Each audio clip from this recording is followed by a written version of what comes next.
Why viewers so low, Lamau? I started fucking 4 minutes ago, Lamau. How many viewers you got? Huh? Little Sally. I don't know what his name is.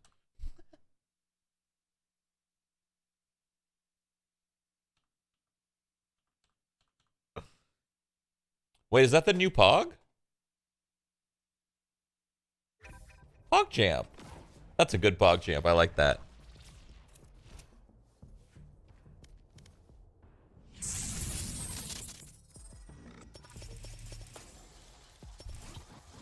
Night Market is the same shit. I don't understand. Why do they make you click through it again?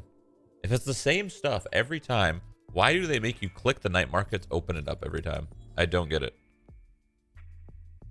I feel like I should buy this Vandal so that there's a higher likelihood the next Vandal is going to be the Wasteland.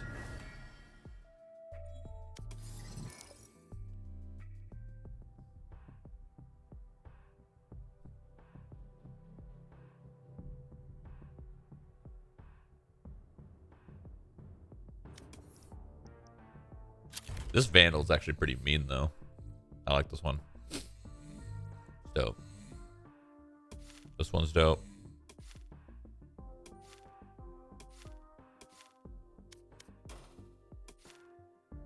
This one's always a good choice.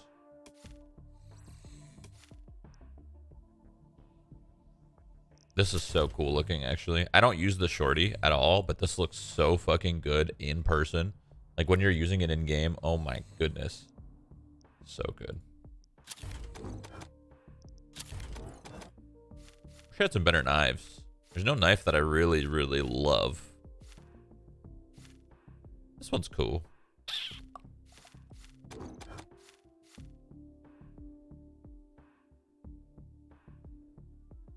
A knife that I know I would absolutely love, but I don't have it, is the one from the last act or whatever. The battle pass, rather. Where it was like that, the butterfly knife or whatever the heck. Did you get a haircut? No, I did not.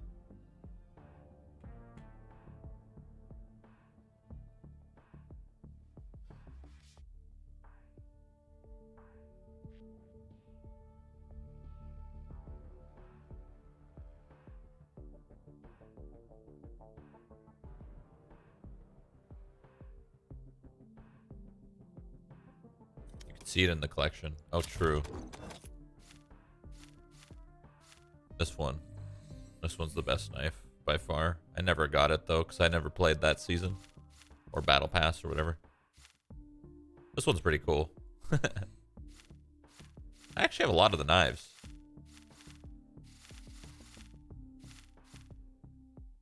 This one's not bad.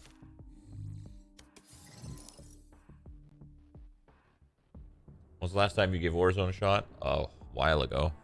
6+ months probably.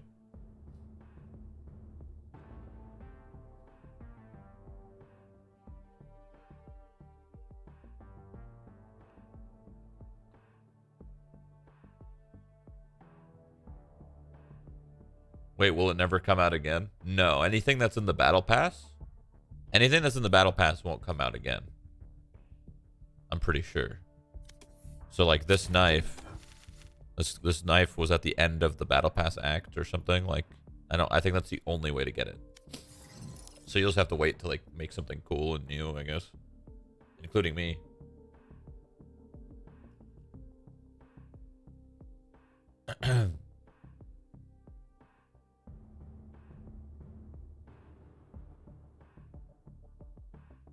Oh, I need a tweet, huh?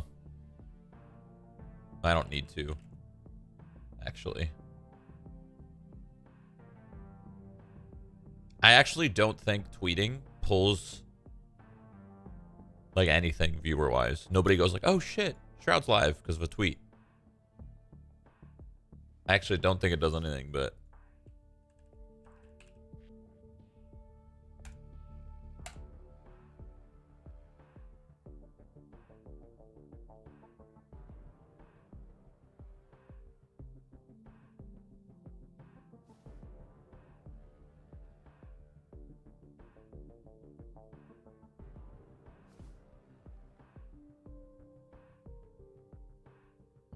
Doesn't hurt it either. I guess it depends how much you want your, like, because like going live tweets can be super annoying, and they kind of like flood your feed. How's WandaVision? Dude, it's a fucking trip. I don't know what's going on. I'm about to go whip open some fucking comics and try to figure it out.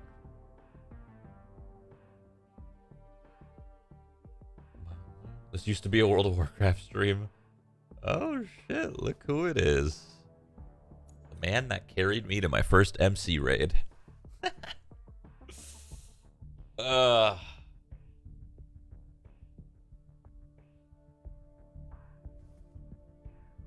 wish I had a warrior in WoW, man. They look so fun in raids. They just look like they pump hard.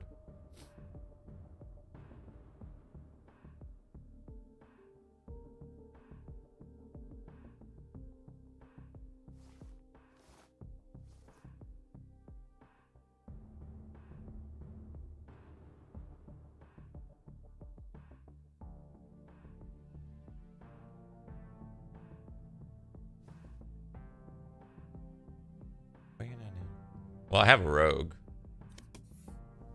Rogues are pretty fun. They just don't pump as hard.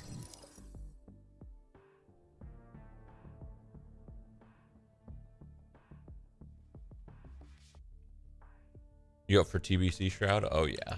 Oh, yeah. Goddamn right. Stop saying night market. There's nothing new there. Hello?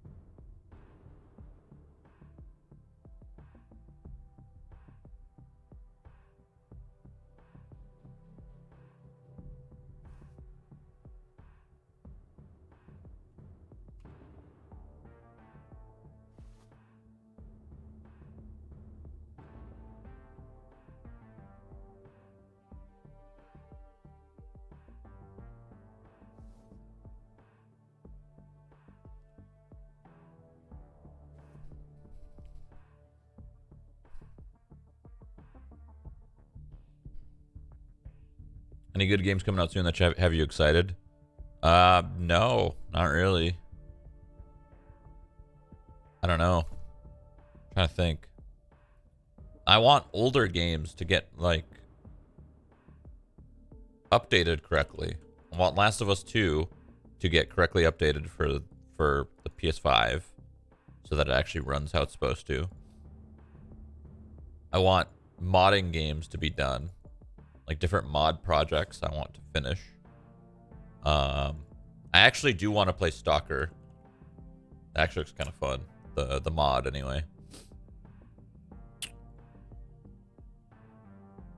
A lot of the stuff I'm interested in is just older stuff. Everything that's new that's coming out has been pretty lackluster. Cyberpunk won't be where it's supposed to be for God knows how long. Probably gonna take a fucking year or more. They're updating a lot slower than I thought.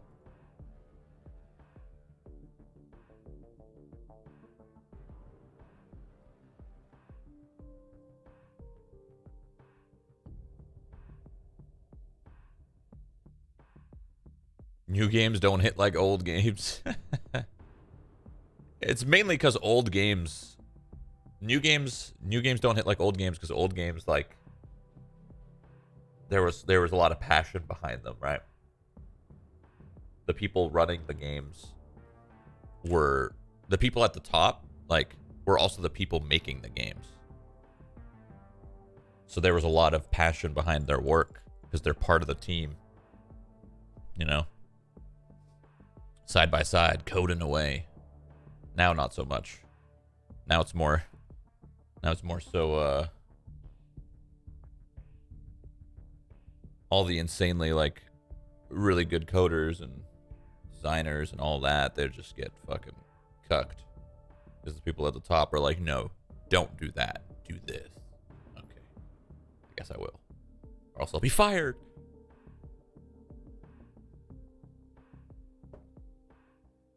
Pretty sure it's just nostalgia talking there. No. It's not. It's not. You can just tell by game design choices. You could literally just look at game design and then just break it all down.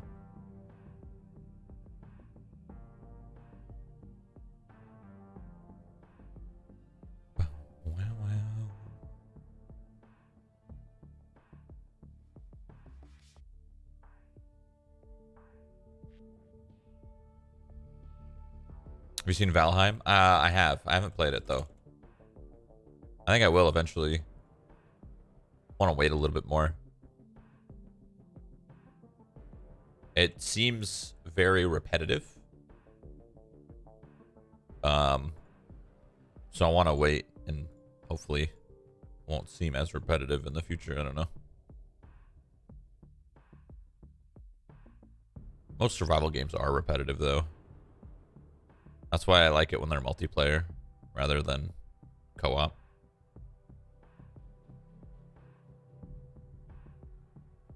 So that'll change up that's what makes it, you know, from repetitive to actually interesting. Hey, translation with the host back. I knew it. I fucking knew it, dude. I knew you were gonna do that. I knew it. Thank you for thank you for hosting me, or rating me rather. I hope you had a good stream, man. Isn't BlizzCon soon? What's in the week?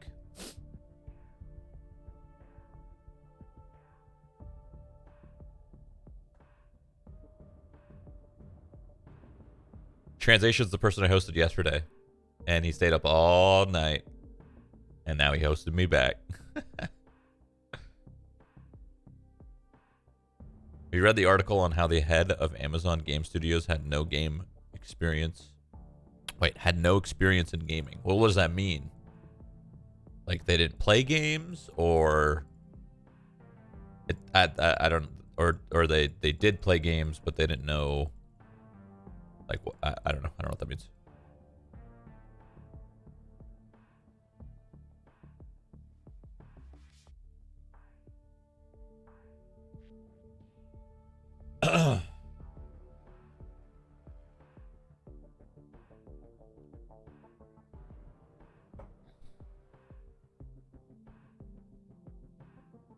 Oh, it was both. Would it matter? Would it matter either way? Yeah, it would.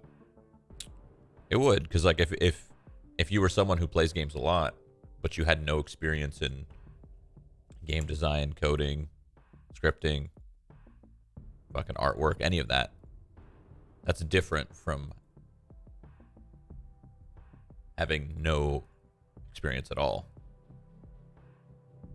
But it sounds like he had none at all, which just is so strange. How are you the head of a game studio with nothing at all? Not even playing games. That's wild to me. This is the article if you want to give it a read.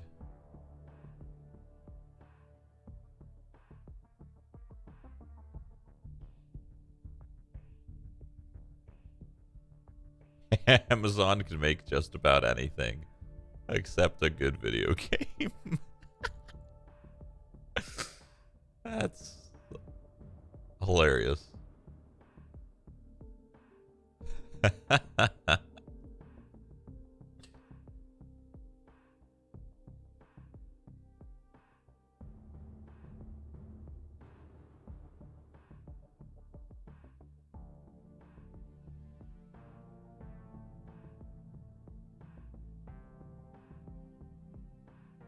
New World will be probably the only game that's pretty decent for him for sure, because it was very well received, the beta anyway. And if it's only gonna be better, it's gonna be chilling. PewDiePie wants you to react to his first Valorant gameplay. Whoa. Can I do that? I mean, I've watched his videos in the past. I didn't get in trouble. I could probably do it again. Jerome, what's up, dude? Thank you.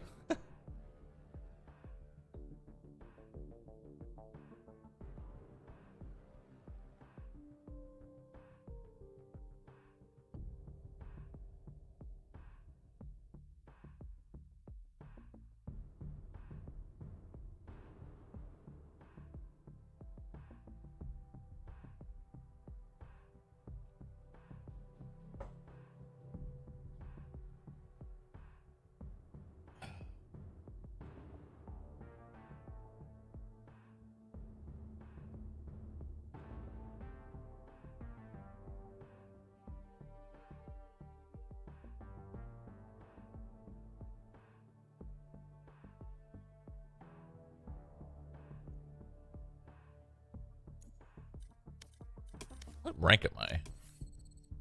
Oh. Hey, I'm up. So that's cool. Hour 43 on the store.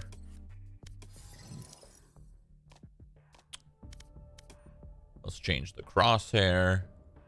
You know?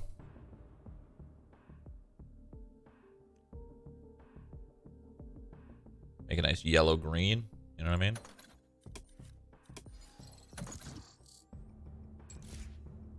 What the? What did I click? Match found. How did I do that? Leaked. Sorry, guys.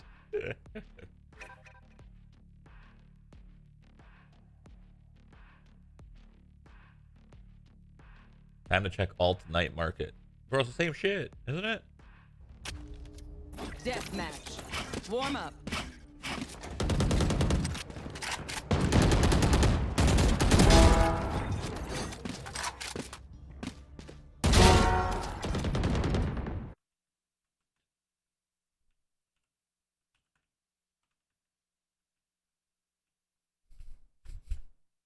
I think people just think the night market changes because that's what I thought too. So this is a good example of why Riot should change the system because even I thought the night market would change every day. That's exactly what I thought the system was. There's no fucking explanation at all.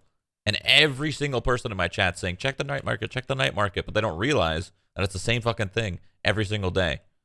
So if me plus all of these people can't figure it out, they need to have a much more clear night market. Because it makes no fucking sense.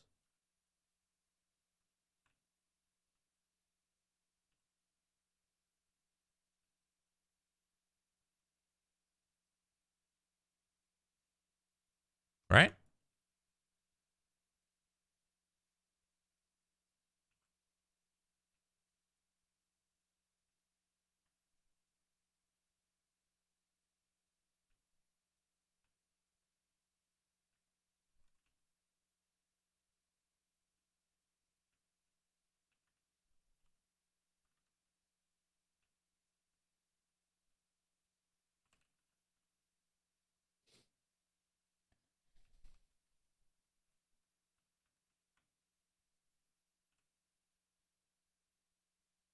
Someone just said, wait, we talking about stocks? Whoa, no. I'm about the night market.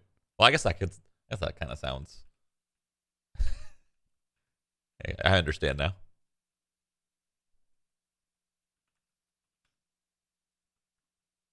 Oh my god. Everyone's trolling at this point.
How long before the tourney? I think it starts at 3, right?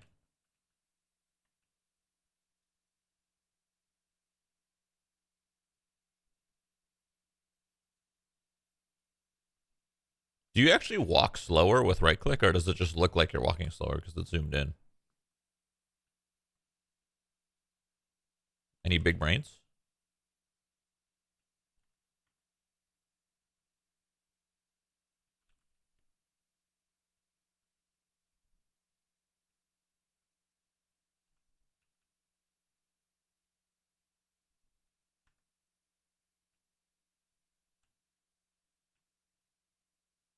You do walk slower. Oh.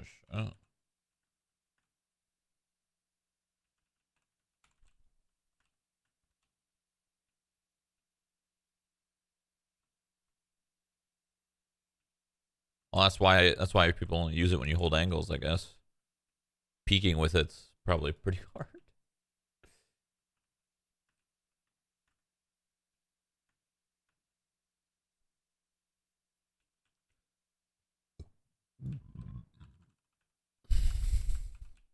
You guys just have to be subscribed for audio. It's crazy. You don't know this. My subs can hear it. Right, guys?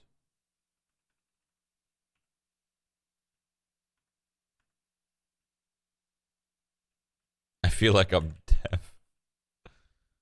It's not that bad. What do you mean? You can still hear me talking.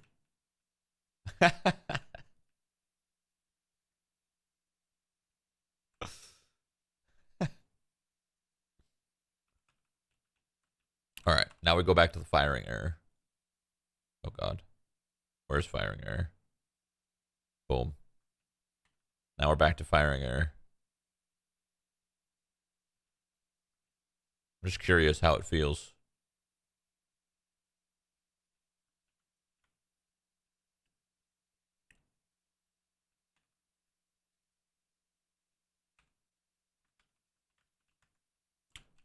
How do you reduce your total frame time? I'm gonna be honest, I have no idea. That could be FPS related. That could be latency. It could be both. I don't know. If you want to use firing error, you need to have a smaller gap for sure. Just doesn't work with that big of a gap.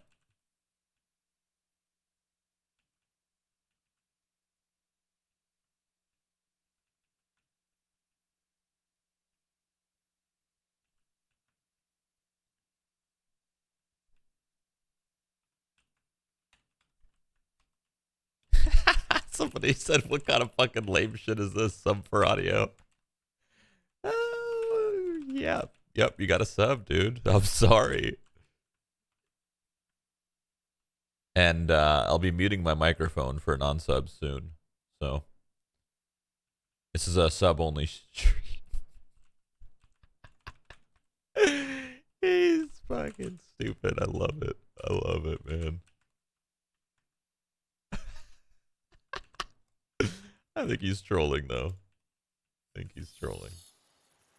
Don't worry, guys. I got the audio covered.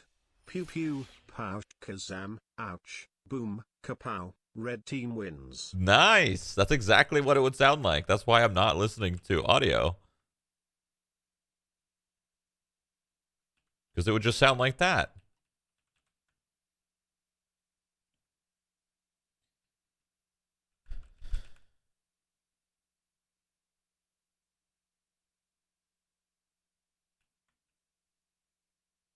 Pew pew. Pow. Kazam. Shroud giving you ideas to Twitch. Yeah, can we get a sub-only audio, please?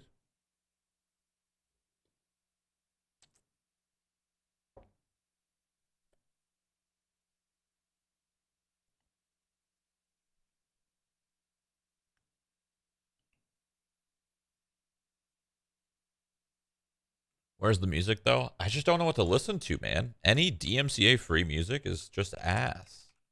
And the stuff that's good, I can't just listen to the same songs on repeat. I just can't. I can't do it. And there's only like a handful.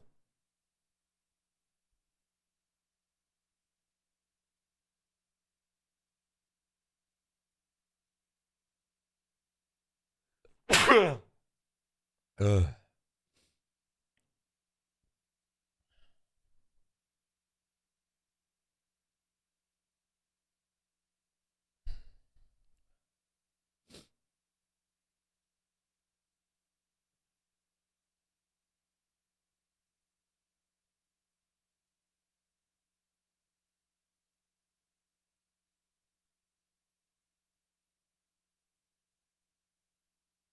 ACU uses DMCA music. Yeah, but he listens to like pop. I fucking hate pop. I hate pop. I hate hip hop. I hate rap. I want to listen to metal, rock, maybe some EDM. All the EDM, metal, and rock is so bad. There's only a handful that's good.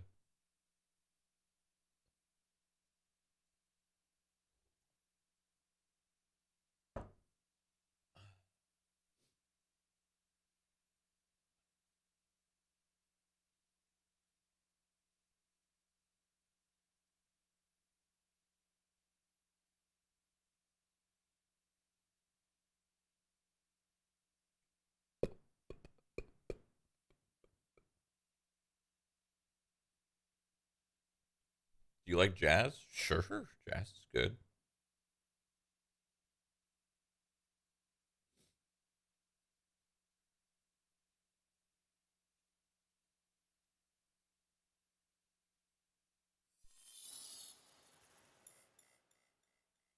So Ludwig 53K Omega Lol. Yep. That's true. That's true.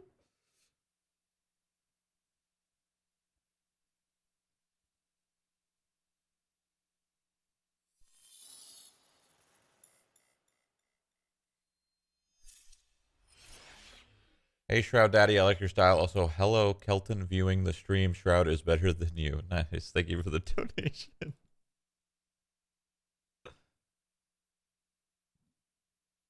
K-pop's not bad.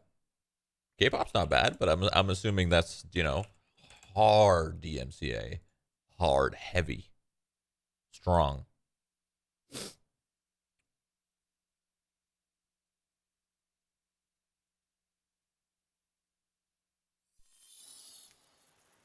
Your hair looks pog today. What the hell? Thank you. It's the nicest thing anyone's ever said to me.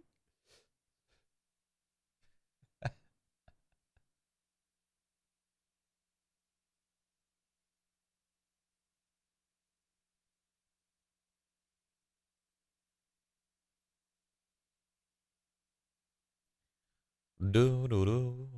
Do do do do. Do do do do do. You guys think Valorant's just a phase for some of these people? You think they're going to be playing it for years and years to come? Real question. I see a lot of people that I would never expect to play a game like this. I just don't know if they're actually thoroughly enjoying it or if it's just like a little phase.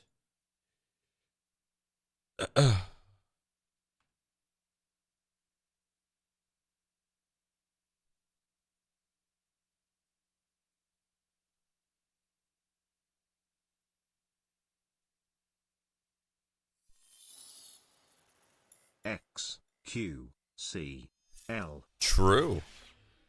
Very true. Thank you, Finsum.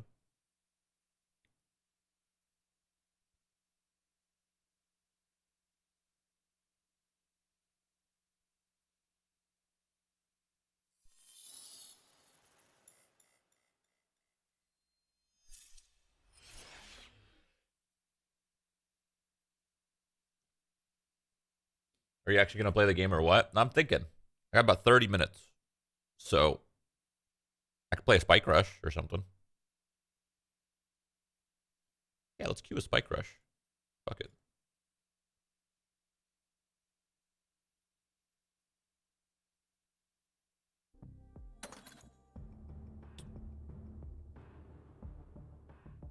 You want EDM and such? Monster Cat offers Monster Cat Gold. You'll pay $5 a month. They'll give you the license to all their library. Yeah, I know. Monster Cat, I used to listen to a lot of Monster Cat before. And I listened to it for that exact reason. Because back then, they also gave their license out to people, which was awesome. That's probably part of the reason why I didn't get hit with as many DMCA strikes as I could have. I only got hit with one DMCA strike, but that's because a large majority of my past was listening to Monster Cat.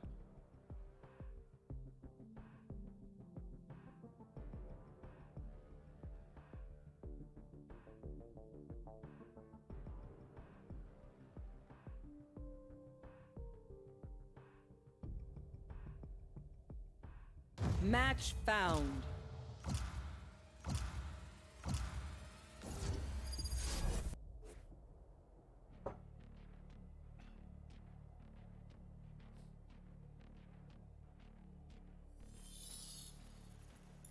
When are we getting the Shroud EP?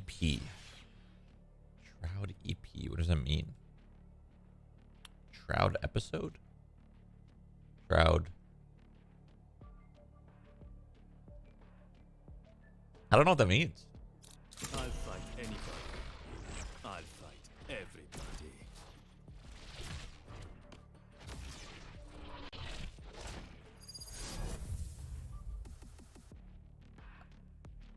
That means what? It's an album. EP's short. What the f? I have no idea.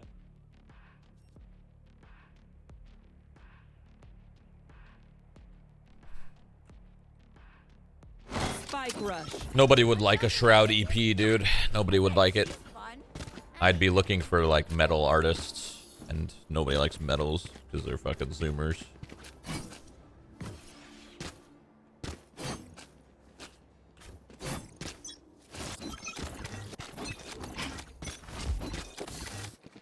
What's that?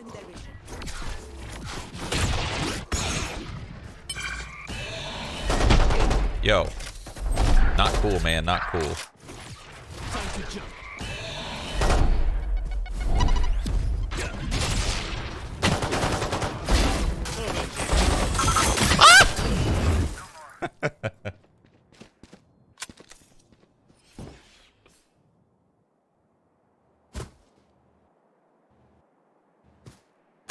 Player standing.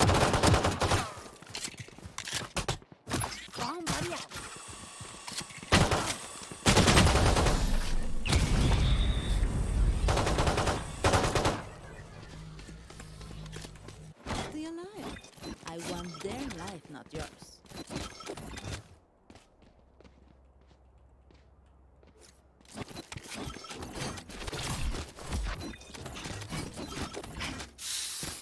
Jump them.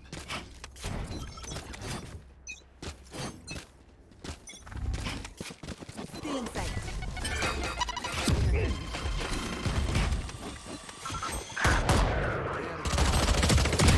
You're done. My ult's ready. I'll handle this.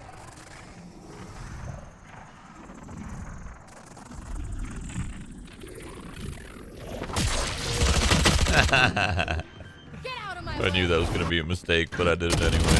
Oh, Jet. Oh, Sova. What is this guy doing?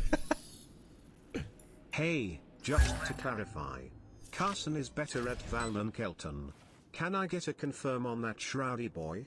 Carson's better at Valorant than Kelton. Sure. I like Carson. Carson's cool.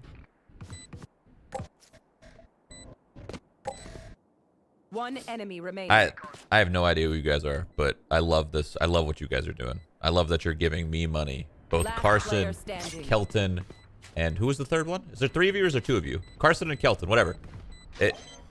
I love it. You're giving me money to something. I don't know. It's great.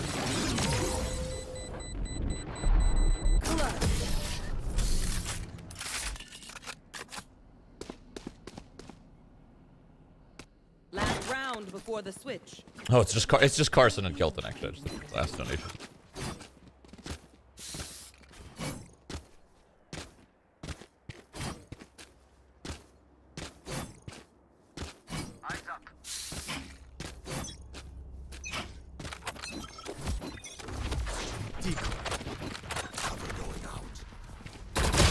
Nice. Do you like fan art? Yeah. What is this? Why is she glowing? Why is there missiles on her screen?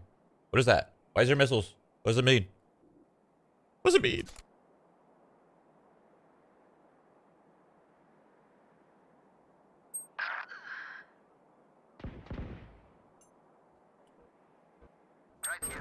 Plant Spike Rush, by the way. These are tracer rounds. Oh. Get out of my way! Last player standing. It'll be a quick game of Spike Rush.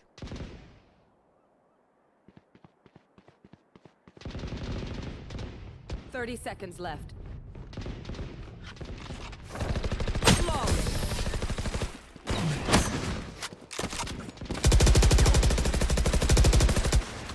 Switching sides. Oh, a classic Match round. point. Whoa. Whoa. Get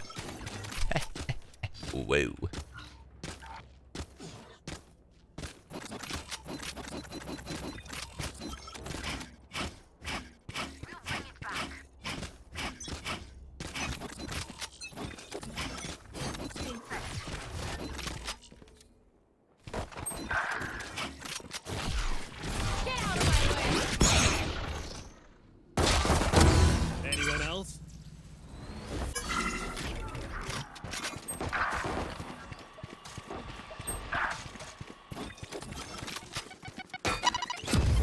What are you doing? Planted. Eh? Why aren't you shooting my AFK? Last There you player go. standing.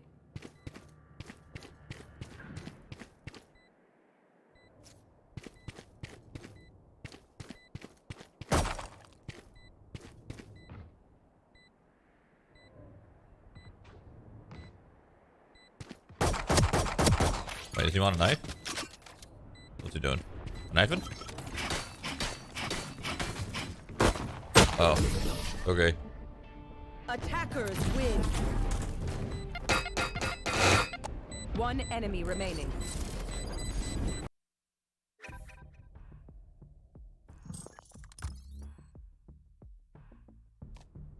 Yes. The rush of spikes.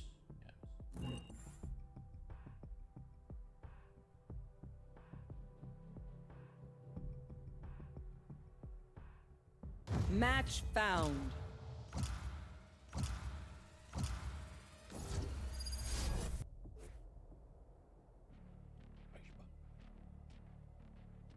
You could check out the Lightbringer Riot's Creator Safe playlist. What? Riot has a playlist? Is it Album Smite and Ignite by Pentakill? What the fuck?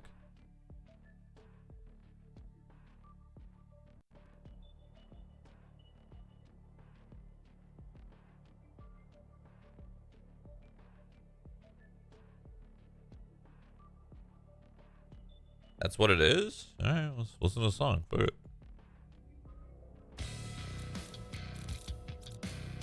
What do I pick here?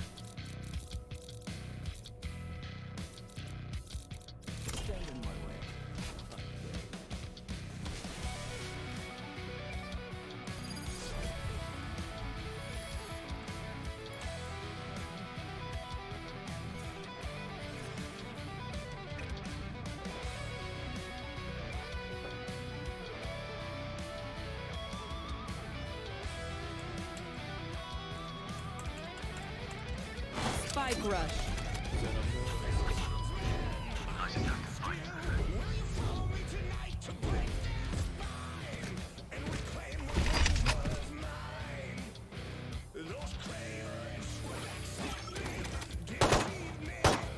Reloading. Hey! Lock in sight.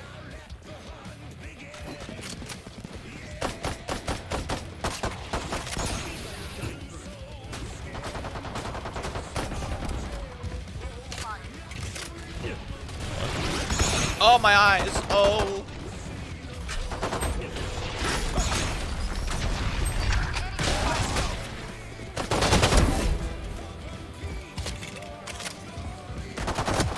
Over here.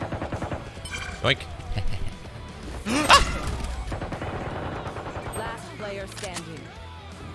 Sorry, it's really quiet.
Someone just said, what is the mathematic formula at the top of your screen?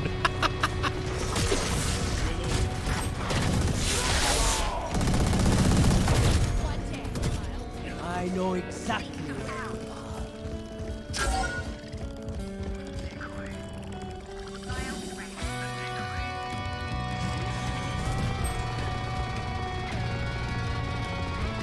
Joke's over.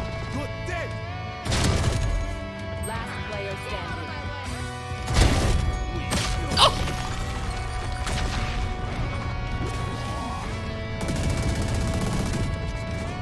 Switching sides. Calm down the reckoning, bring back hope and peace, restore our glory to live forever. Calm down the reckoning, to bring back hope and peace, restore our glory to live forever. Bring down the dark regime, I know how to turn on.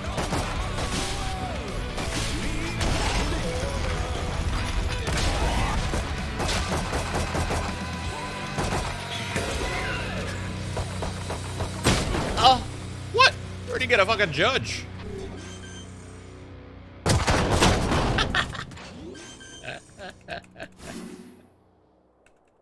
Spike planted. I know exactly where you are.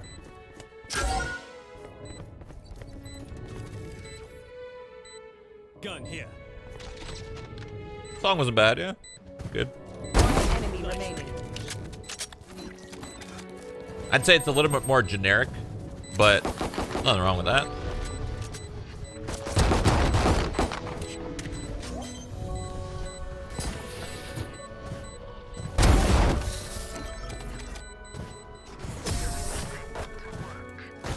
The heck is this song?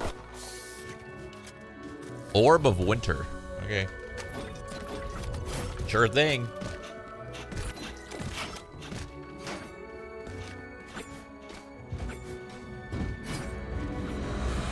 This next song might not be safe. You didn't open the creator safe playlist. Huh? Creator safe playlist riots. What?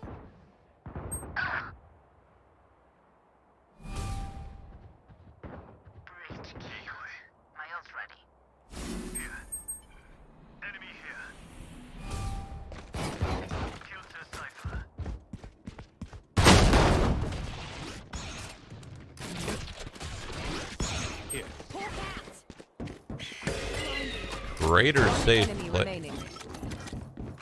Bro, what are these songs? These aren't like songs.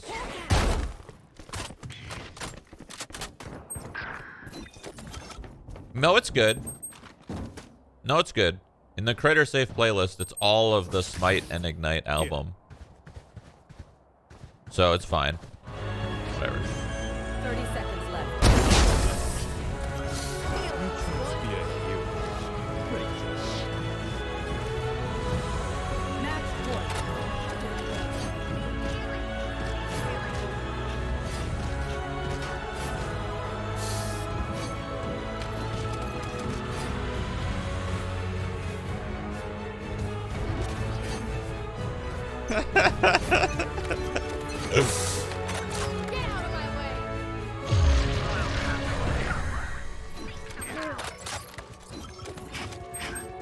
Cypher mid.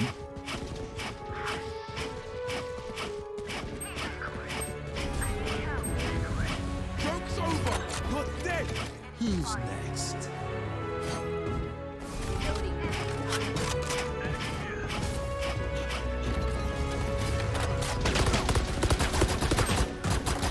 $131 jet.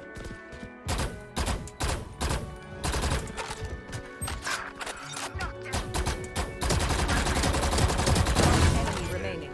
Last one's one shot. GG y'all. GG, GG, GG. Let's go. GG, GG, GG. 30 seconds left.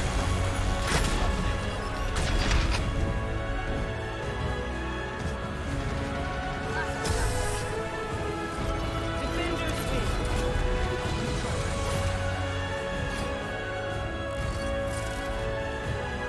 is an interesting song.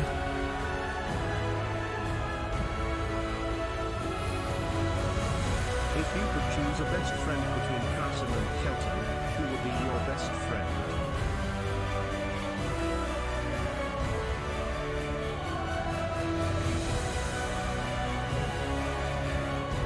This is fucking epic. Jesus.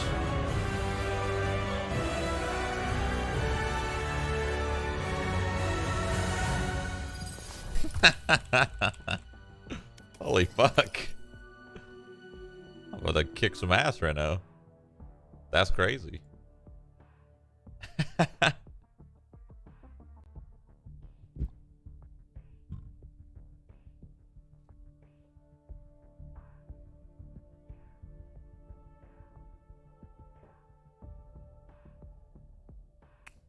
You choose between a best friend and a car. If you okay, $10 donation said if you could choose a best friend between Carson and Kilton, Have who you would be heard your the best band friend? Architects? If you like Bring Me the Horizon, then you'll love them. Yeah, I can't listen to Architects though, but thank you for the donation, Alex. If I could choose a best friend between Carson and Kelton, who would be your best friend? Definitely Kelton. Sorry, Carson. Wow, wow, wow. It's good.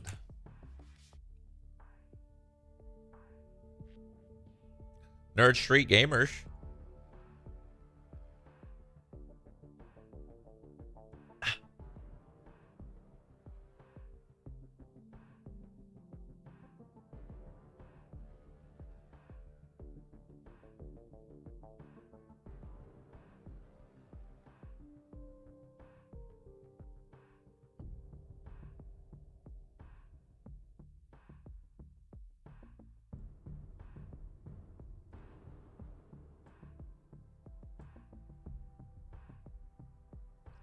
I got time for one more spike rush. Fuck it. Who cares?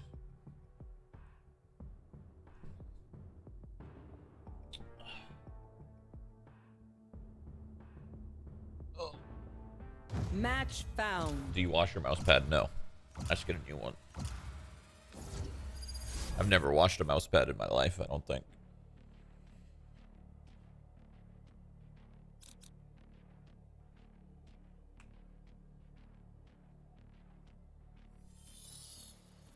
Who plays No, first? Shroud, that was the wrong answer. It's okay, still love you. Subbing now. P.S. Carson is way cooler. But it's okay. Thank you for the donation.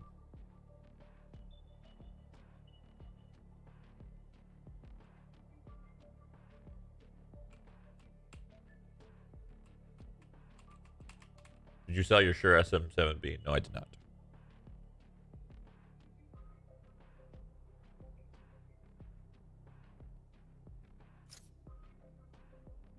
Player 5. It seems like you chose the nothing character. I'll fight everybody.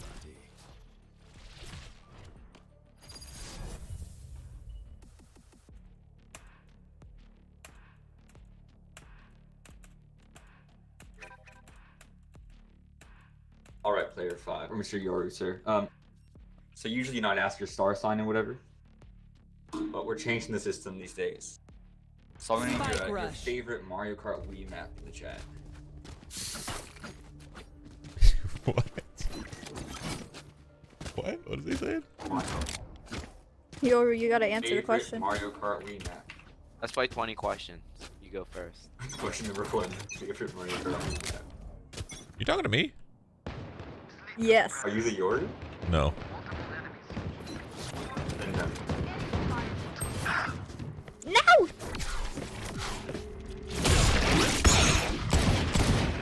Yo, Yoru, I need to you might want to Nice. So you're a knight or dead. You got this. One enemy remaining. Obviously, one of your favorite. Player standing. Guys, I don't win these. Got it. I'm down.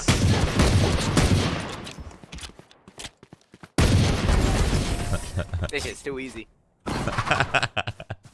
It's just too easy. You won't be serious? You got it. I hit the Reyna for 266. I'm sorry. Like shooting. Come in. Or compete. We shoot through window. So you're. We straight through that.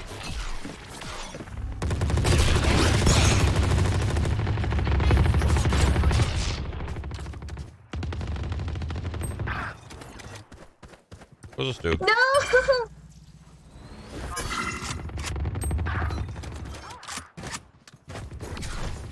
I hit. One enemy remaining.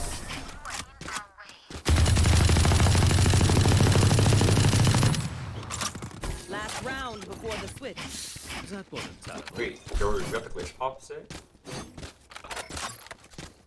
Oh, did you just get the hammer or this whole set? Whole set, okay. I'll stand right behind you then. Is it an axe? My bad. Yeah, I'll stand right behind you so when you die I can pick it up. Thanks.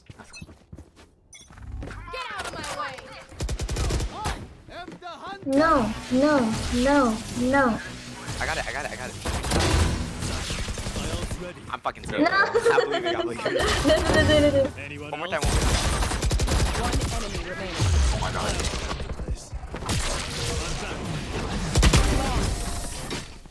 The knife kill? The knife kill? Only coconut mall fan. Switching sides. Damn, shoddy. Damn, shoddy. I've never Who rushed talks C. this much during a spike rush? I don't know. Who talks at all, really? Don't let them get up. How do I get rid of the stuff at the top? Ew. No, I'll be bait. Oh, this bitch. Oh shit! What the?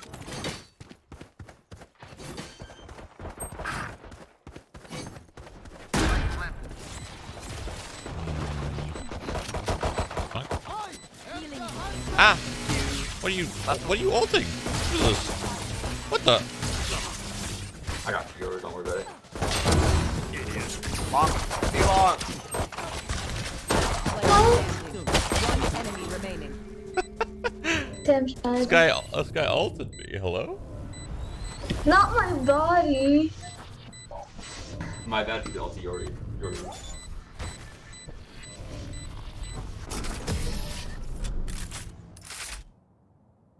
Leave the math formula up there. I'm still counting. I actually don't know how to get rid of it.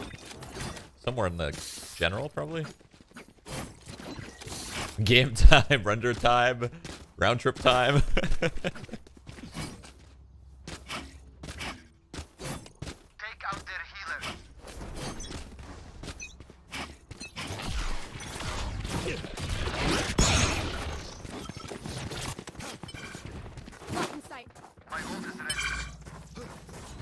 My ult's ready. No, you don't.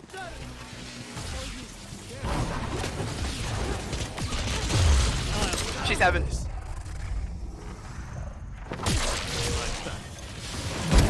Looking for me?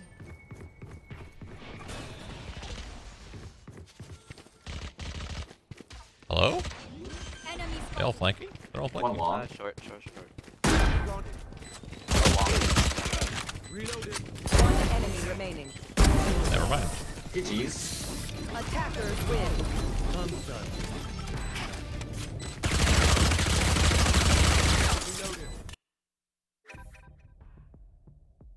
It's video stats settings. Ah, I see.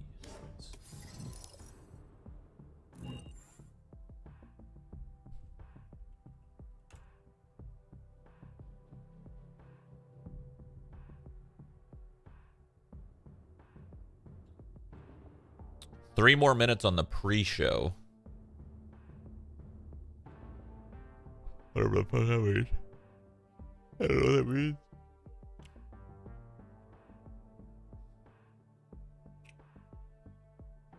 What are you killing time for? I'm waiting for the open qualifier matches to start. I just don't know which one they're starting with. Still a couple minutes. It'll probably be like 5-10 minutes. So just killing some time. you know, killing some time. Why do you still get friend requests with the setting on? I have no idea. Auto reject friend requests. I could still get added. I don't get it.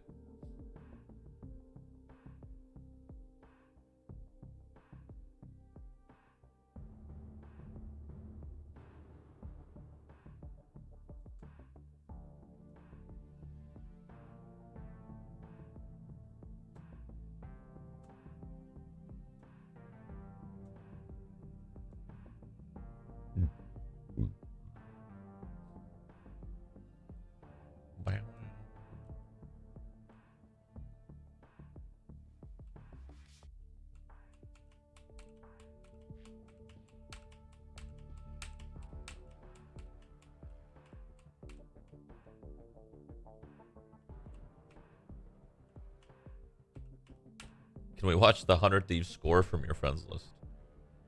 Could, technically speaking, yeah, you could.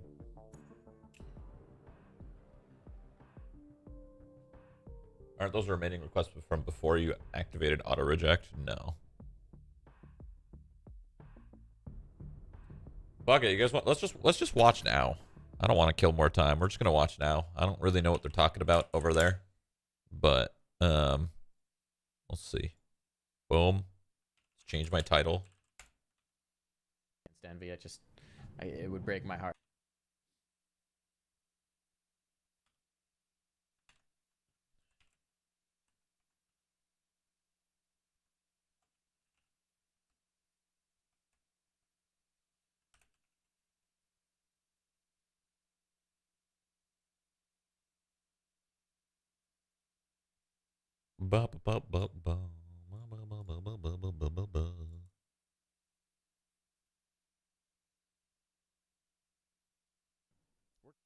Hey, finished. Good timing. Let's see what we're gonna watch. Okay. Oh, we're gonna watch Beast Coast versus Envy. All right. I'm fine with that. I'm fine with that. Envy's FNS's team, right?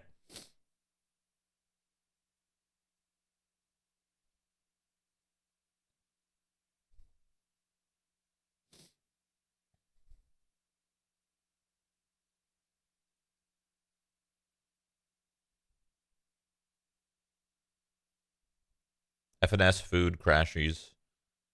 That'd be a good watch. I'm assuming they're going to own, but at the same time, Beast Coast? I don't know who's on Beast Coast, but look out. Hey, some highlights. Makes it happen. Great stop there. Oh, dicey. Oh my God, J-Mo, the champion of this one. Oh, Asadai gets the triple off the rocket. It's the fourth. Never mind.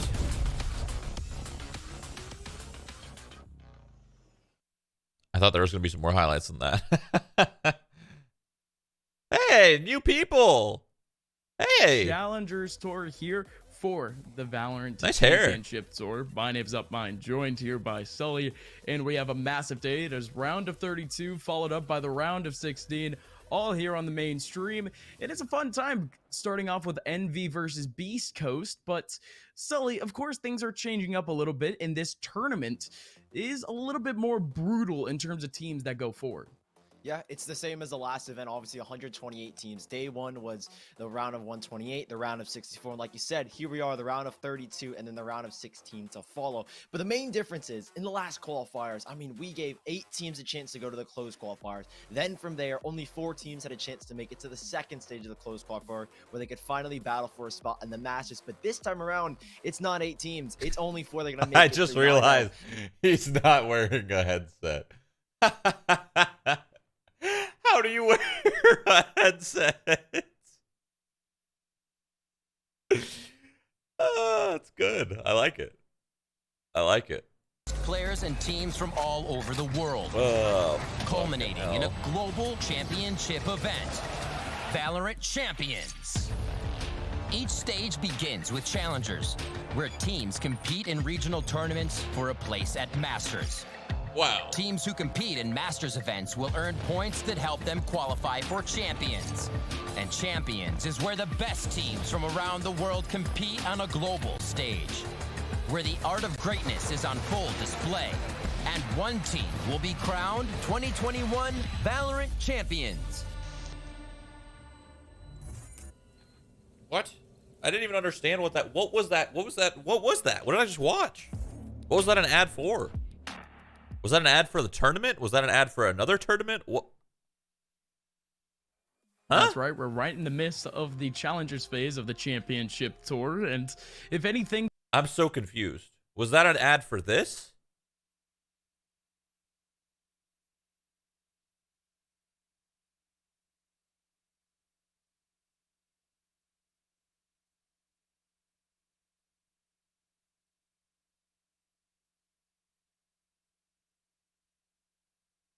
Yes.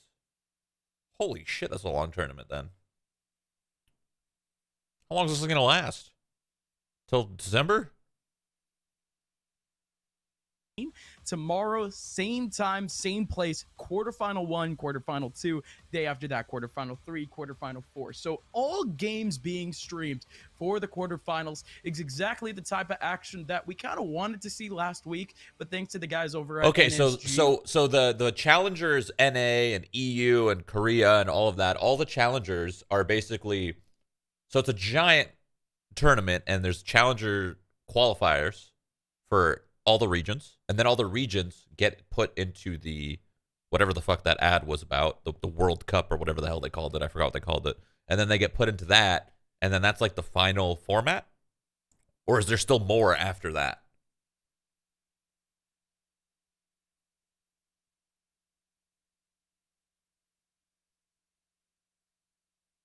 No, it's challengers, masters, then champions from all regions. Okay. Wow. That's a lot. That's a lot of fucking games. That's awesome, actually. My brain couldn't understand it at first. So challengers to qualify into masters, masters to get into champions. Champions is the final best region or best teams from each region. How many teams from each region get into champions?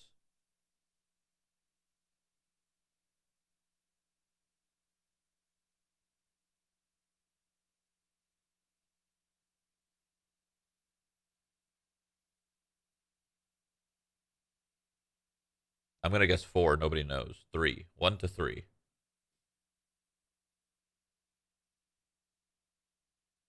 How does it 3?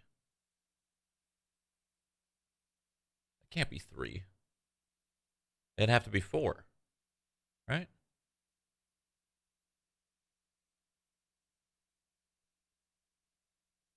Unless it's like 3 from here and then like 2 from here and then 1 from here or something.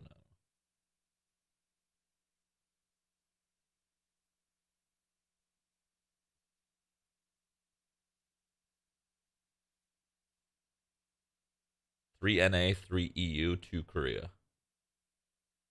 Okay. But is that it? Is there only 3 regions that's being played in this tournament? Is that it? Or is there more?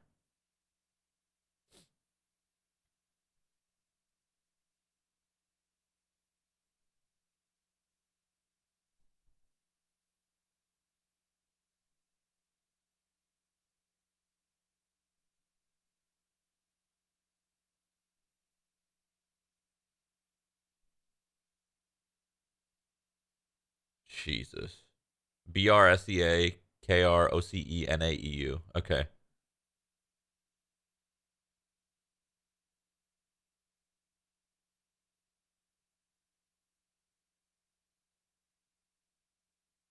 So that's a lot of matches they got to cover. That's a lot of scheduling, a lot of matches. Jesus. It's a good idea though. What's the grand total for all of this? Because all of these people are just qualifying to get a little bit deeper in the tournament. So they lose in this qualifier, and then they're in Masters, and then they lose in Masters, and then they're out. Like, what is the end prize? And is the end prize only in the Champions Tournament? The very, very, very end?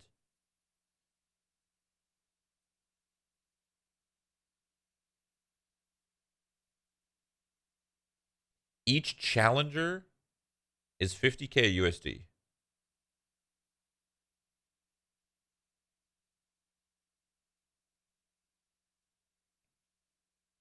$50K for each qualifier. So 50K for Challenger, 50K for Masters, and then Champions is the final million or whatever the fuck it is.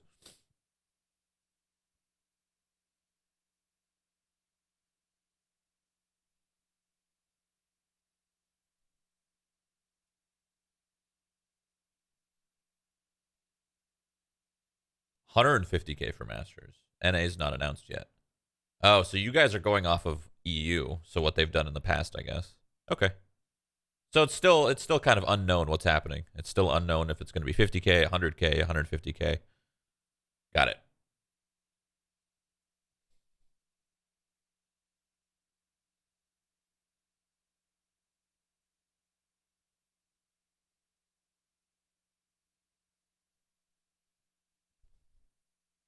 Find where they played so much.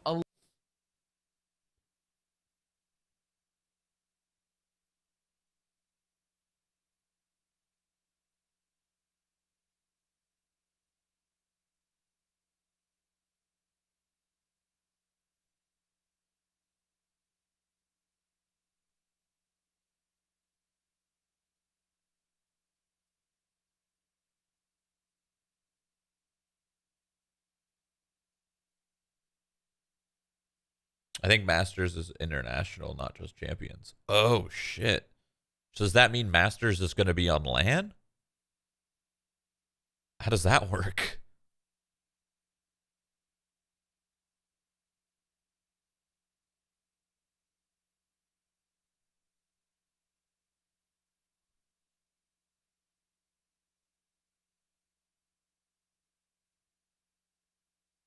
No, Masters is still regional. It was supposed to be. Okay, so Masters, I see. So Challengers was supposed to be the open, like, qualifier online.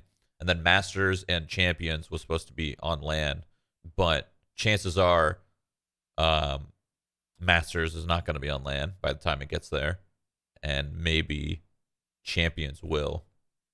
I got you. I got you. Masters is actually regional LAN. Really? Is that a cap? That'd be cool. You could do regional LAN, because you got to realize most of these teams are in a team house, so they're all playing together anyway. As long as you get properly tested and all of that, you're not gonna get in contact with anybody but your team. Like if they do it right, a regional LAN would make sense actually. They could do it. You just can't have any audience. Just the two teams competing. That's it. Icebox here. They're not going to run that Killjoy. I'm curious to see what the changes are going to be. This is the one map where Kohler won't be playing that Cypher. Obviously, that Sage. Caboose is on Raze. Mame is on Omen. Crashies is on Sova. FNS is on Killjoy. Food is on Phoenix.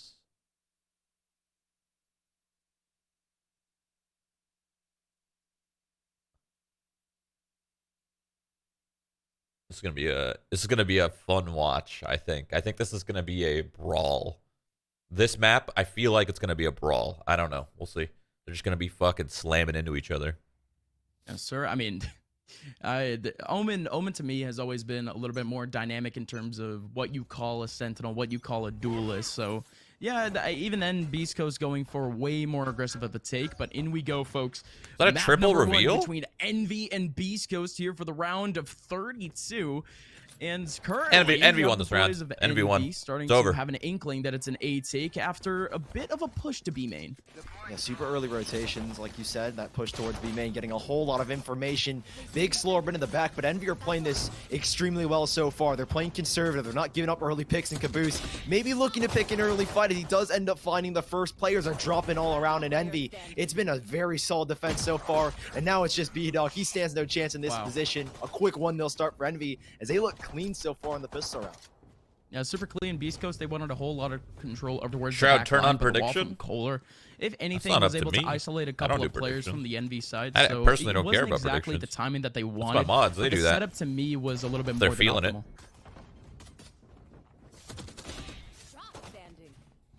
So far, so good, I'd say, at least on the side of Envy, right? You get a clean pistol round start. Beast Coast, where's the recovery now going to be? They're definitely not going to have the guns they were hoping to get. Obviously, now they're going to have to settle with just pistols. But this round, we always say it, Gus, it's all about economic damage. See what you can get from this one. Food, a very aggressive angle here so far. Food's about to get 3. Just going to try and support him. So Beast Coast, what can they really get from this one? Food already can find the first frag. I don't expect too much from this one. Beast Coast, I think they're going to be lucky if they can get away with 1 or 2 kills at this point. Yeah. I mean, you mentioned around the eco damage. At least we talk about it a lot of CS, but it's not exactly as impactful in Valorant. But you know, it's still around. But they certainly need the kills to actually get there. Flawless. Food still on the front line. He ends up getting a 3. So easy peasy stuff. We do head into the 3rd round where Beast Coast, they do get up their rifles. Envy on a bonus. Yeah, here finally Beast Coast, the guns will be in their hands. This is a pretty good fucking round With for like you said, full bonus here. Beast No worries Coast whatsoever. They got the I think Vandals. Beast Coast, like we said, a very straightforward. Like they should be able to clean up this bonus pretty well. I think they should just play range, play the range, play the tap game. Fakes. You have the agent comp. We see this bird time and time again. Tig is going to try and get the early information, but Envy, at least in that first round on the pistol, they're very keen to play those retakes. Right, we see them sit in the back lines, play for those early picks. Caboose on their raids instead of Omen. Slight changes made so far, and Beast Coast, how are they going to adjust? Like right here, Crashy's going to get a lot of information. Right, already taking their early spot. They have that turret on the B side. Oh man, as well. he saw them all. They're getting all the reads that there's nothing towards this B side, and it's given them the opportunity to make super early rotations. And with Crashy spotting a first Gus, it's already looking really good for Envy as they're starting to push forward and getting more. What are you? What? Why? Why are you just bombing birds for no reason? Just thinking about the setup from Beast Coast, at least a little bit early on. Envy, they've already proven themselves to be very reactionary in terms of the rotations, and also just very control heavy. We don't see Beast Coast trying to make too much space early on either. They're really just trying to go for a util setup, which is a little bit more safe than what they tried to go for in the pistol round. But this, when I mentioned space, you could have none other than Jamie is actually trying to jump on in. Mame, he could definitely get cut off from a higher up position. Beautiful stuff from Jammies. It's that same wall that's about to get shut down. Envy, they want to fight this immediately. In comes the flash. In goes the wide swing. Caboose gets one. Kohler still able to get that plant down, but Food directly there. And that's that fast pace that we were expecting. And now Beast goes down to 1 in B-Dog. The bonus turns into a dub. Envy survives with 3. It's such a struggle round for Beast Coast because you see the idea they have. I don't know, dude. I don't know. If I know it's a bonus and they got Spectres and Stingers and we got Vandals, I'm taking that long fight on B. I'm taking that mid fight. I'm fucking walking up orange. I'm not gonna go into A. Sure, maybe have one guy on A or maybe 2 guys on A trying to fucking poke. All right, whatever. The read is super solid so far. They understand what Beast Coast is. I wouldn't go A against SMGs. I just wouldn't. From Food to Fuck that. That's a nightmare. Site, and it is a very difficult round for Beast Coast to lock down, or at least the site to lock down. Moving forward, it's a light buy for them. Again, not going to expect too much. Another A-side execution. Tig going to try and get some early info. And Envy, does anything change from Beast Coast? I mean, already they're oh, you could use Sky like that? That's cool. I didn't know you could do it like that. They want to just fight this in the back line. Caboose with a 3K. Food looking for another one in the back line. Good call. Good call. Anyway, so it's still that was FNS's call, 100%. FNS called that. Yep, he did. But yeah, 4-0 for Envy. Yet another one where Beast Coast, they force out a little bit more. They get the upgraded pistols, but not able to do all that much damage. I like this early aggression from Envy in these back main points, because at this point, Beast Coast, we're seeing a little bit of an effect that they don't exactly know how to react, or they're not getting the right picks to really make their way through. No control taken, no space being made. And it's not necessarily that they can't get the control. It's that Envy aren't gonna They're not just allowing let them slip. Exactly. So Envy, it's kind of like a push and pull. They'll push up. Like here we have Food getting super aggressive. Mummy with the operator as well, playing on top of the pipes, and then they pull away as soon as they get the info they want. As soon as they get the kills that they want early on, they'll pull out almost instantly. And so Beast Coast, it's a matter of how do they read the tides? How can they find the opportune moment to strike? Already you've got Caboose pushed up so deep. He's got all this the is going to be a info that tough they're on round rotations, again and for Envy early on BC. are gonna gamble. If Jesus. Beast Coast want to play this style, they need to commit very What quickly. is It's not the this? style that you want. What am I Envy watching? are playing a really good job of kind of slowing down these pushes and understanding what the game so far of Beast Coast has been.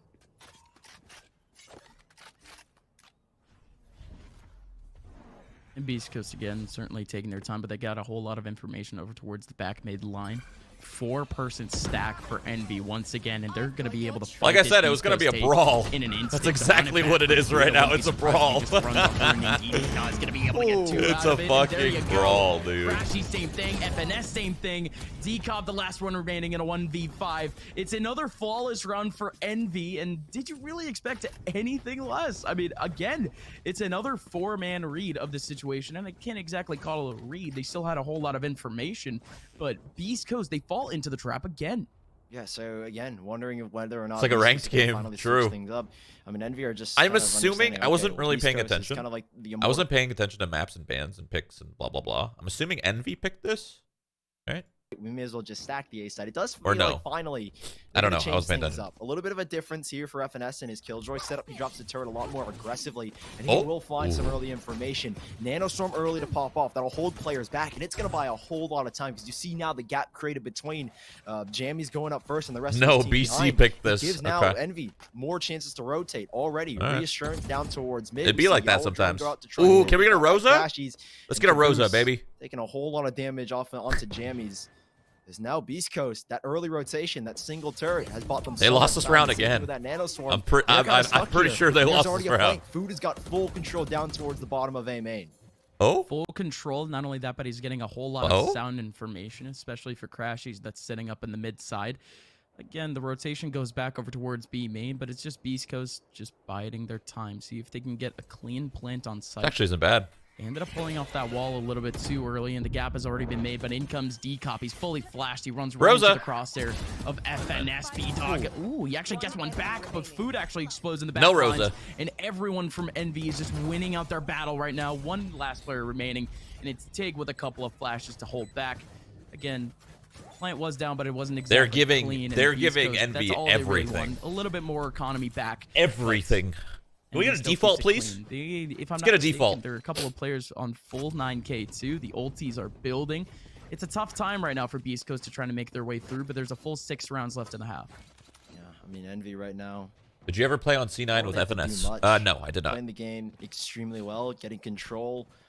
They understand so far what Beast Coast have been wanting to do, and now Beast Coast.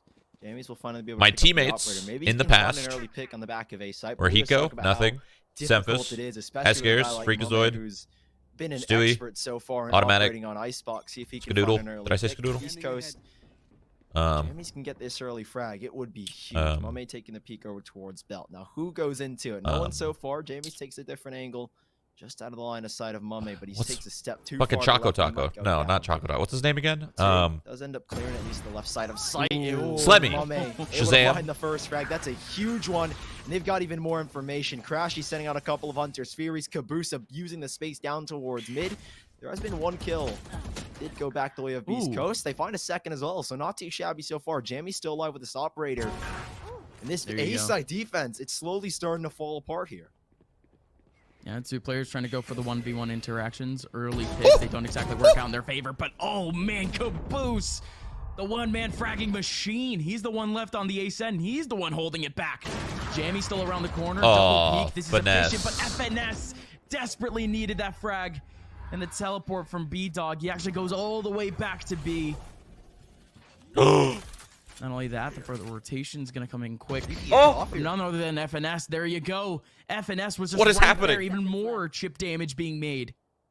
I don't know why I said This Caboose. could finally be a round back for Beast Coast with a little bit of damage being made onto their players, though. But again, you got to feel bad for him. Oh, this is nice. Back line. They could get flank Sully. FNS, he almost had jammies completely with his back turn, and the damage done already is Oh, one.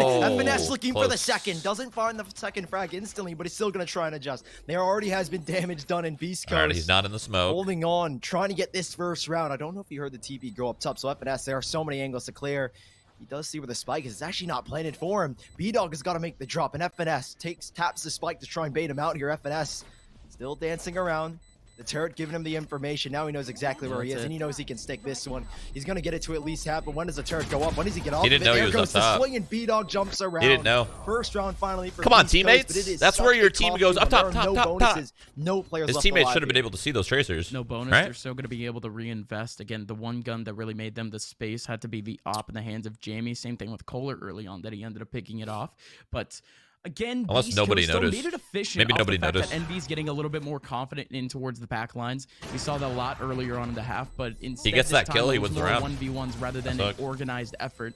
So Beast Coast now, I don't think Oh. they're going to be able to expect too many more rounds of that sort, but it's certainly just a start. Something to get their momentum back, and a whole lot of early util and a whole lot of early aggression as A main it's getting banged out, but Jammies is ready for it, and it's a default this round too.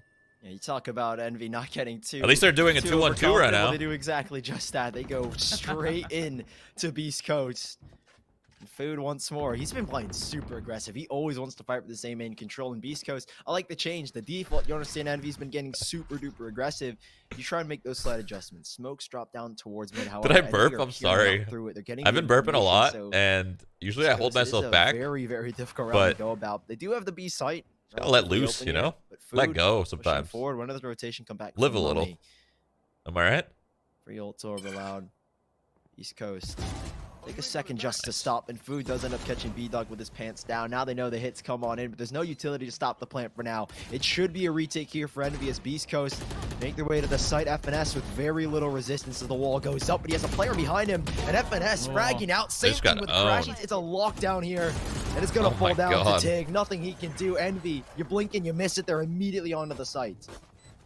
And again, it came down to the duelist to try to make as much space as possible over towards the back line. I really did like that dash. It was an opportunity to at least potentially get both FNS and Crashies too. He just needed that first piece of the puzzle.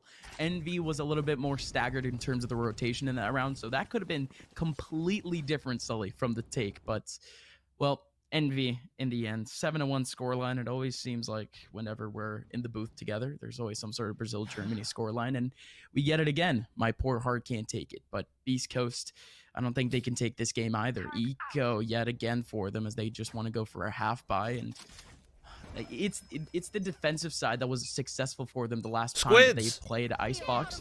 I think it was against Immortals, or rather that's still in the close qualifiers. That one was a 13-11 though. Immortals was still able to do the same amount of damage to them on the defensive side. But man, oh man, Mame, he's the one this time with the op, and he's the one more versatile in terms of movement. That is just lovely to see.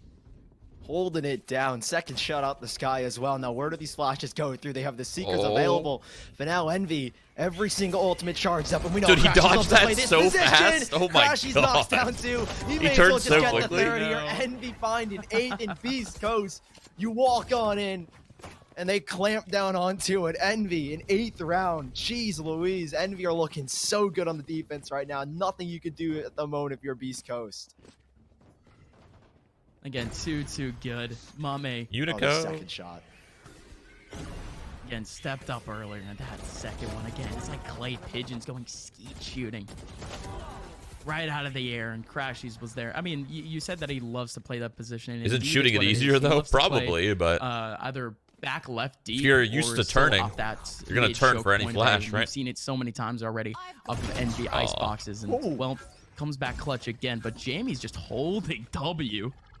Evading that first shot from Mame. Mame still wants to go for that same setup, and nice read from Crashies to even check that position. I'm so confused. They know that he's opping. Recovery, actually. Let's keep peeking from into it. Kohler, picking up jammies.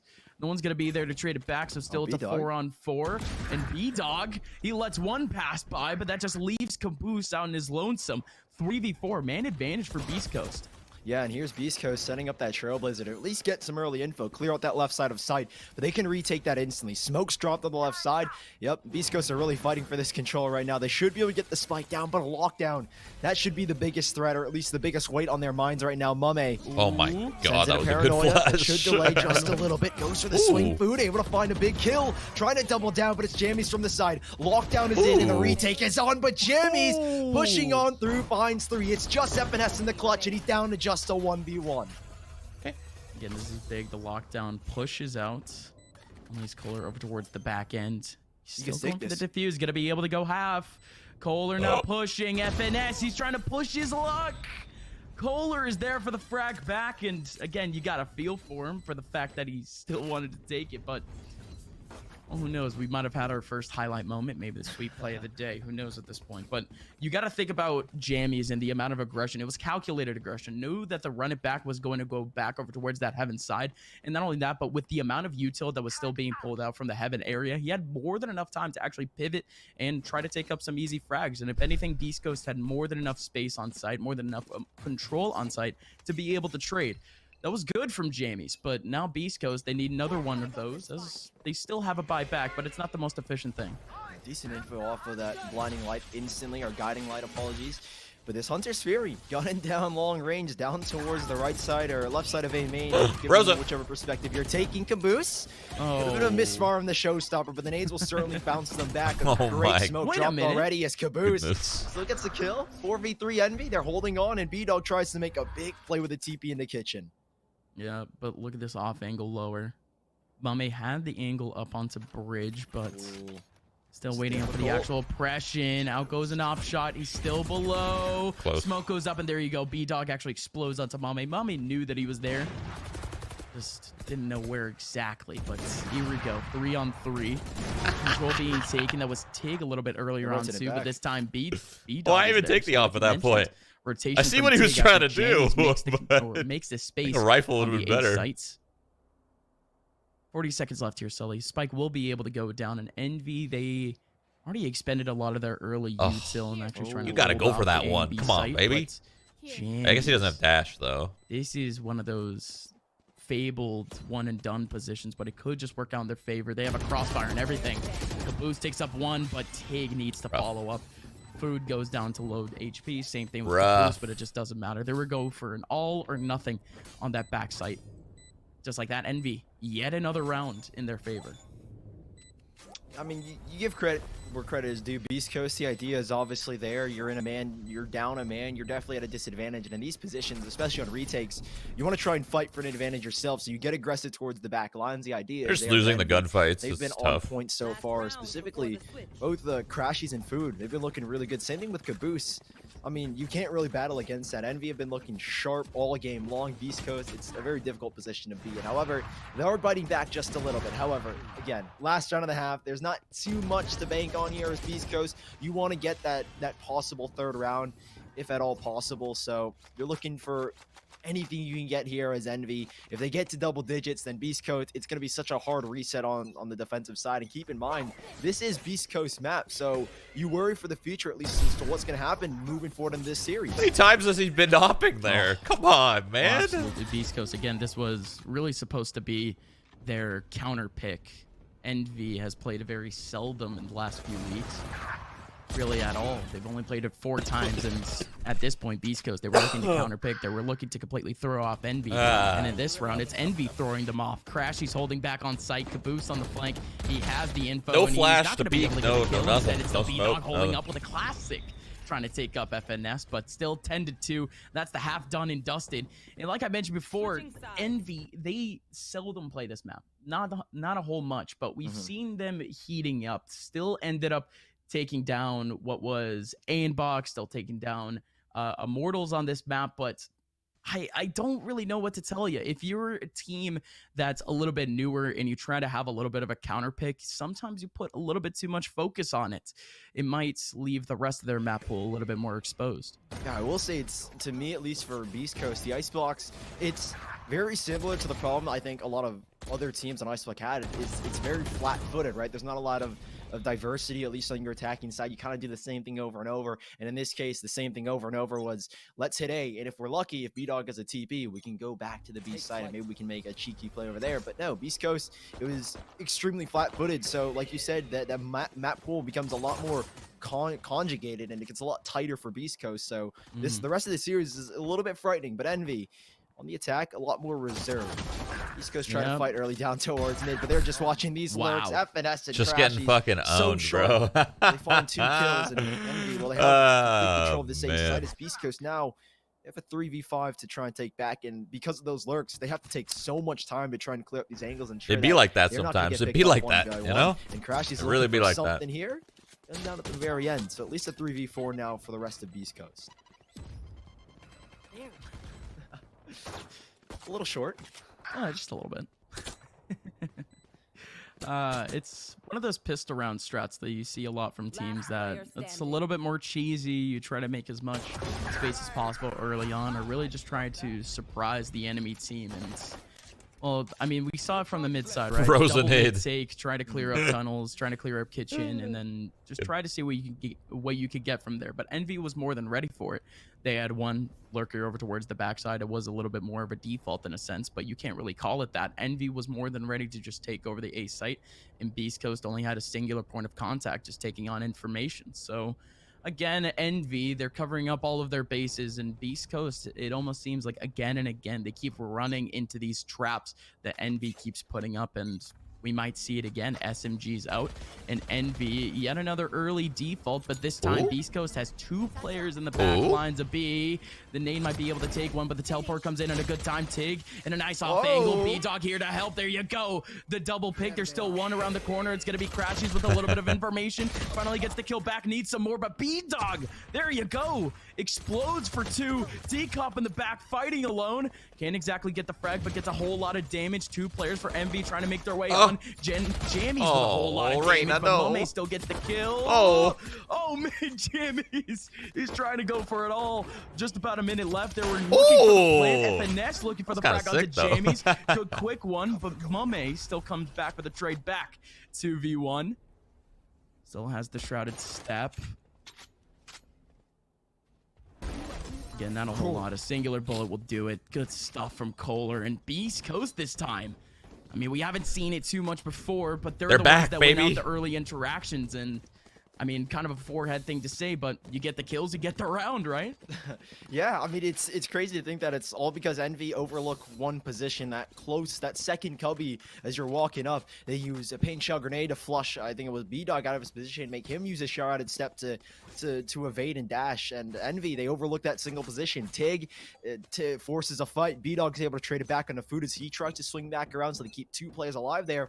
I mean, it's well done by Beast Coast, but a little bit, at least on the side of Envy, a little bit complacent, right? They leave their corners unchecked. It's not too big of a deal. You're up 11-3, so you don't have too many worries. They will light by, at least in this one, Stingers, what they can muster against Beast Coast after losing the second. And he was so straight on in. He was so blind. Where are the trades back? Tig good for one. He has the Phantom on the low ground, blind. but they need just a little bit more oomph out of that Phantom. That's good. Spike will not go down just yet. The site not fully taken over as Crashies making that risk, and FNS catching the lurk. Spike goes down, but Crashies as well. A 2v2 with these trades going back.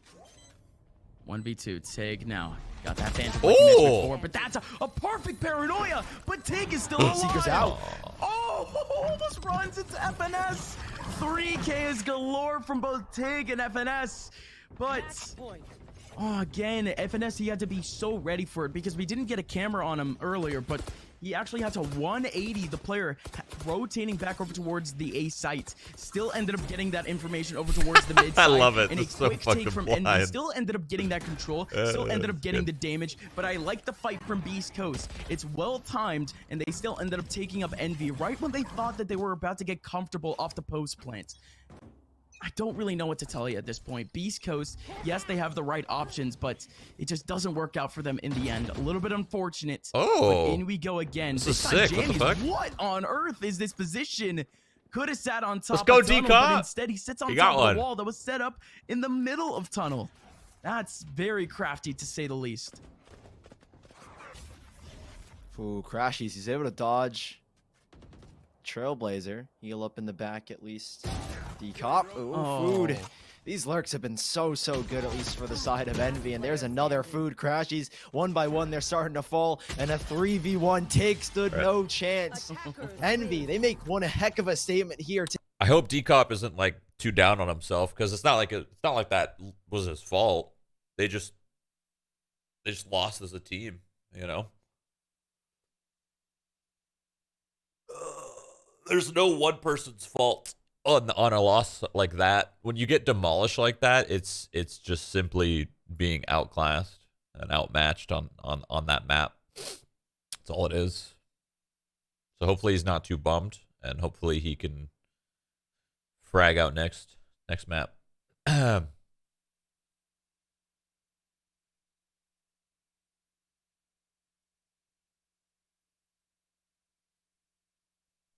He tweeted Juan for his 1 kill. I like that. Yeah, hopefully he's not too bummed about that. I don't think he is, because it's not like it was his fault. I'm pretty sure he knows that it wasn't his fault. They just got fucking outmatched, outclassed, out everything.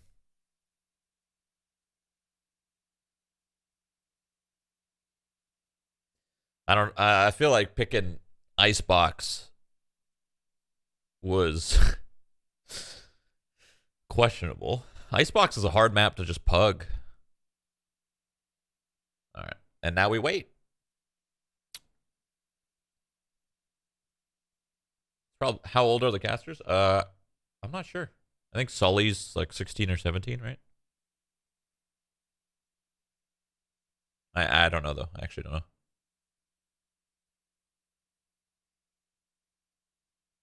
I wish they were streaming more games. Yeah. So, yeah. There's other streams you can watch of like individuals, but I'm not going to watch that. I'm just watching this main cast and that's it. If they had like a side cast, if they had like Nerd Street Gamers 2 or something, I could watch that. But I don't think they do. I think they literally just have this main cast. It's okay. Fuck is it?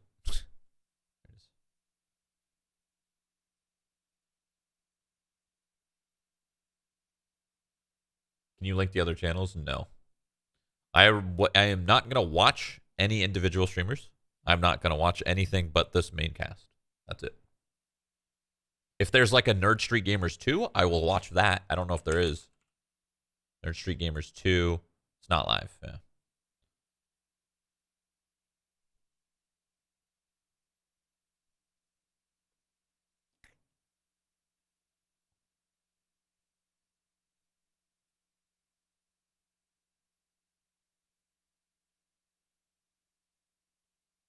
Oh, I should roll ads. Fuck.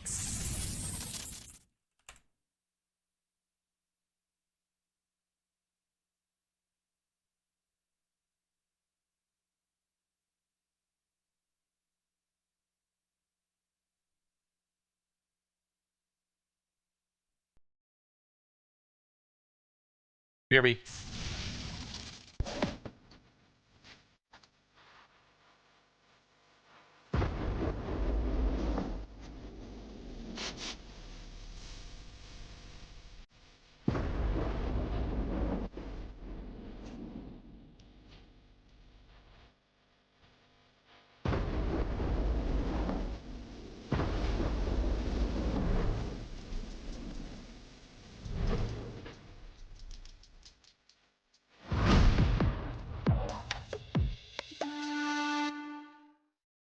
What sound experience would you like today? I'll have the fantasy pack. Good choice. And could you make it a Cloud 2 wireless? On his way, sir.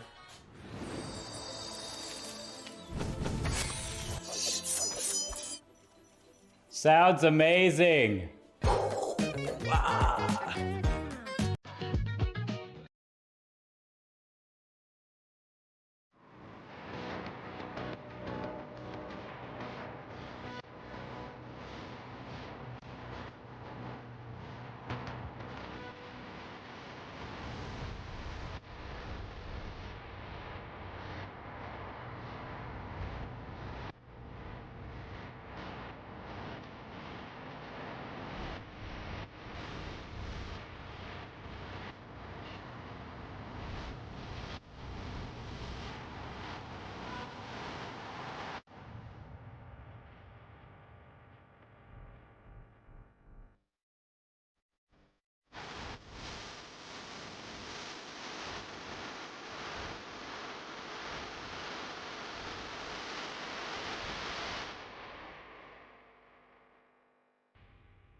Welcome on back, folks, to the Valorant Challengers phase. It is number 2. We're heating up with map number 2 between Envy and Beast Coast.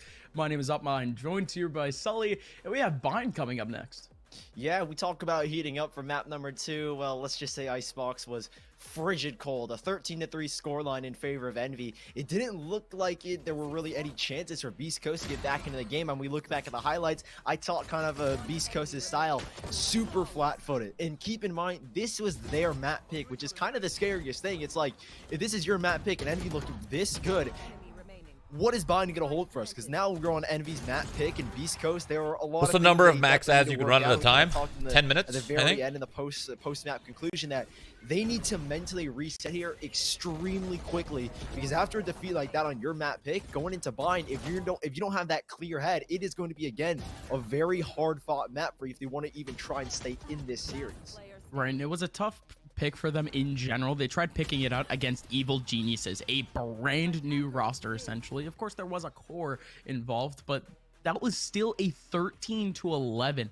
Beast Coast was barely able to squeak that one out. So against a team like Envy, where I've had 10 start off on the defensive side too. I've had 10 minutes of ads for a very, very long time. So I was surprised when they said, like, you know, more ad options, and somebody was saying that there's 600 seconds of ads, and I was sitting there thinking, like, I've been able to roll like 9 or 10 minutes of ads for years.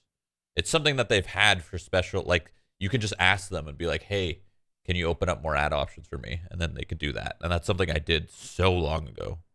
Like years ago, I think I did that. It comes in handy sometimes. Not all the time. Like, when do you really want to roll 10 minutes of ads? But sometimes it comes in handy. If you know that you have to go for like 20 minutes, 15 minutes, 10 minutes, whatever, it's actually not that bad. Really not. The teams that have taken it over them in the last 2 weeks, Exit, LG, and Immortals. So they've been slowing down a little bit. Beast Coast being a little bit newer of a roster in terms of how much they've practiced together. If your stream is ending and you're just playing 10 minutes of music, 10 minutes of ads, whatever. And I'm expecting a hot first half. Yeah, and the thing with Envy is that this is a team that has been doing a lot of agent comp switches, it feels like, right? At times they run Raze, at times they run Jet, sometimes Sky for Crashy, sometimes Sova. So at least on the side of Envy, it's like, do you have to run ads? I do, yeah. Where they've been swapping out. They've had 4 different varying agent compositions where they kind of now, at least to a lot of teams, like, what do we expect from Envy? Are they going to run Sky? Are they going to run Phoenix? Are they going to run a Brimstone? Who knows? Are they going to run Sage on Food? Who Either knows? way, I still would, Envy, even if I didn't have to. Unpredictable is kind of their biggest thing right now in Bind. I think that's, like what you said, has made them super, super good so far. And you mentioned Beast Coast, right? That core 3 of Tig, Jammies, and B-Dog.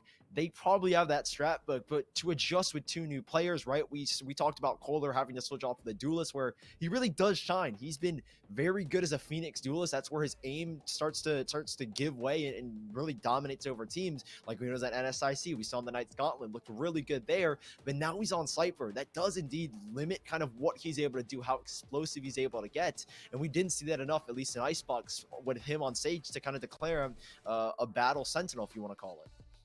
Yeah, and you mentioned the varying agent comms. I'm still going to expect the Sky to be picked out on this map very specifically. I think still what they're working with in terms of having Sage as their core for Bind is starting to become more of the meta. I would never run ads if I were a streamer. Good for you, man. I mean, you'd still get ads rolled. Split, and really North America. You wouldn't run them, but you'd still get them.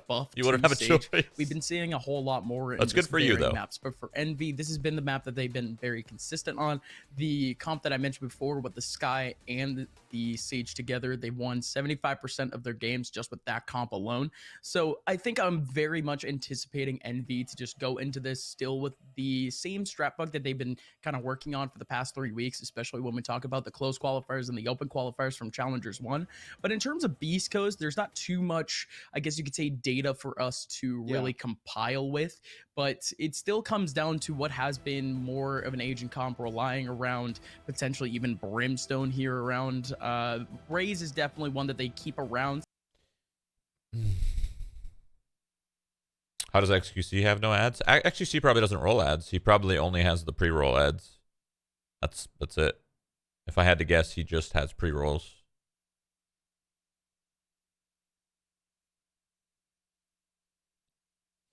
Bind. Bind.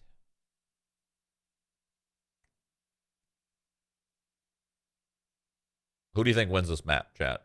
Who do you think wins? You think Beast Coast or Envy?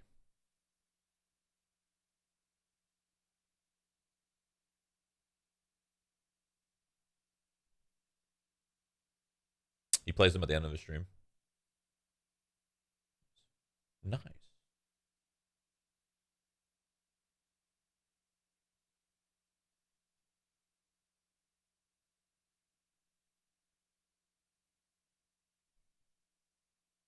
Envy's map. If I remember correctly, Envy is pretty fucking solid at bind. So BC is probably in for a fucking treat right now. I'm excited. Let's see what happens. Insane comeback, at least on this second map alone, where it's a map they don't have that much experience on. It's a map that Envy are super dominant on.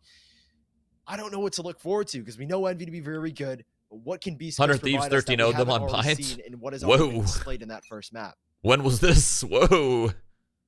Let's see it, folks. Beast Coast was has this already recently? played bind once in this tournament with this lineup at least.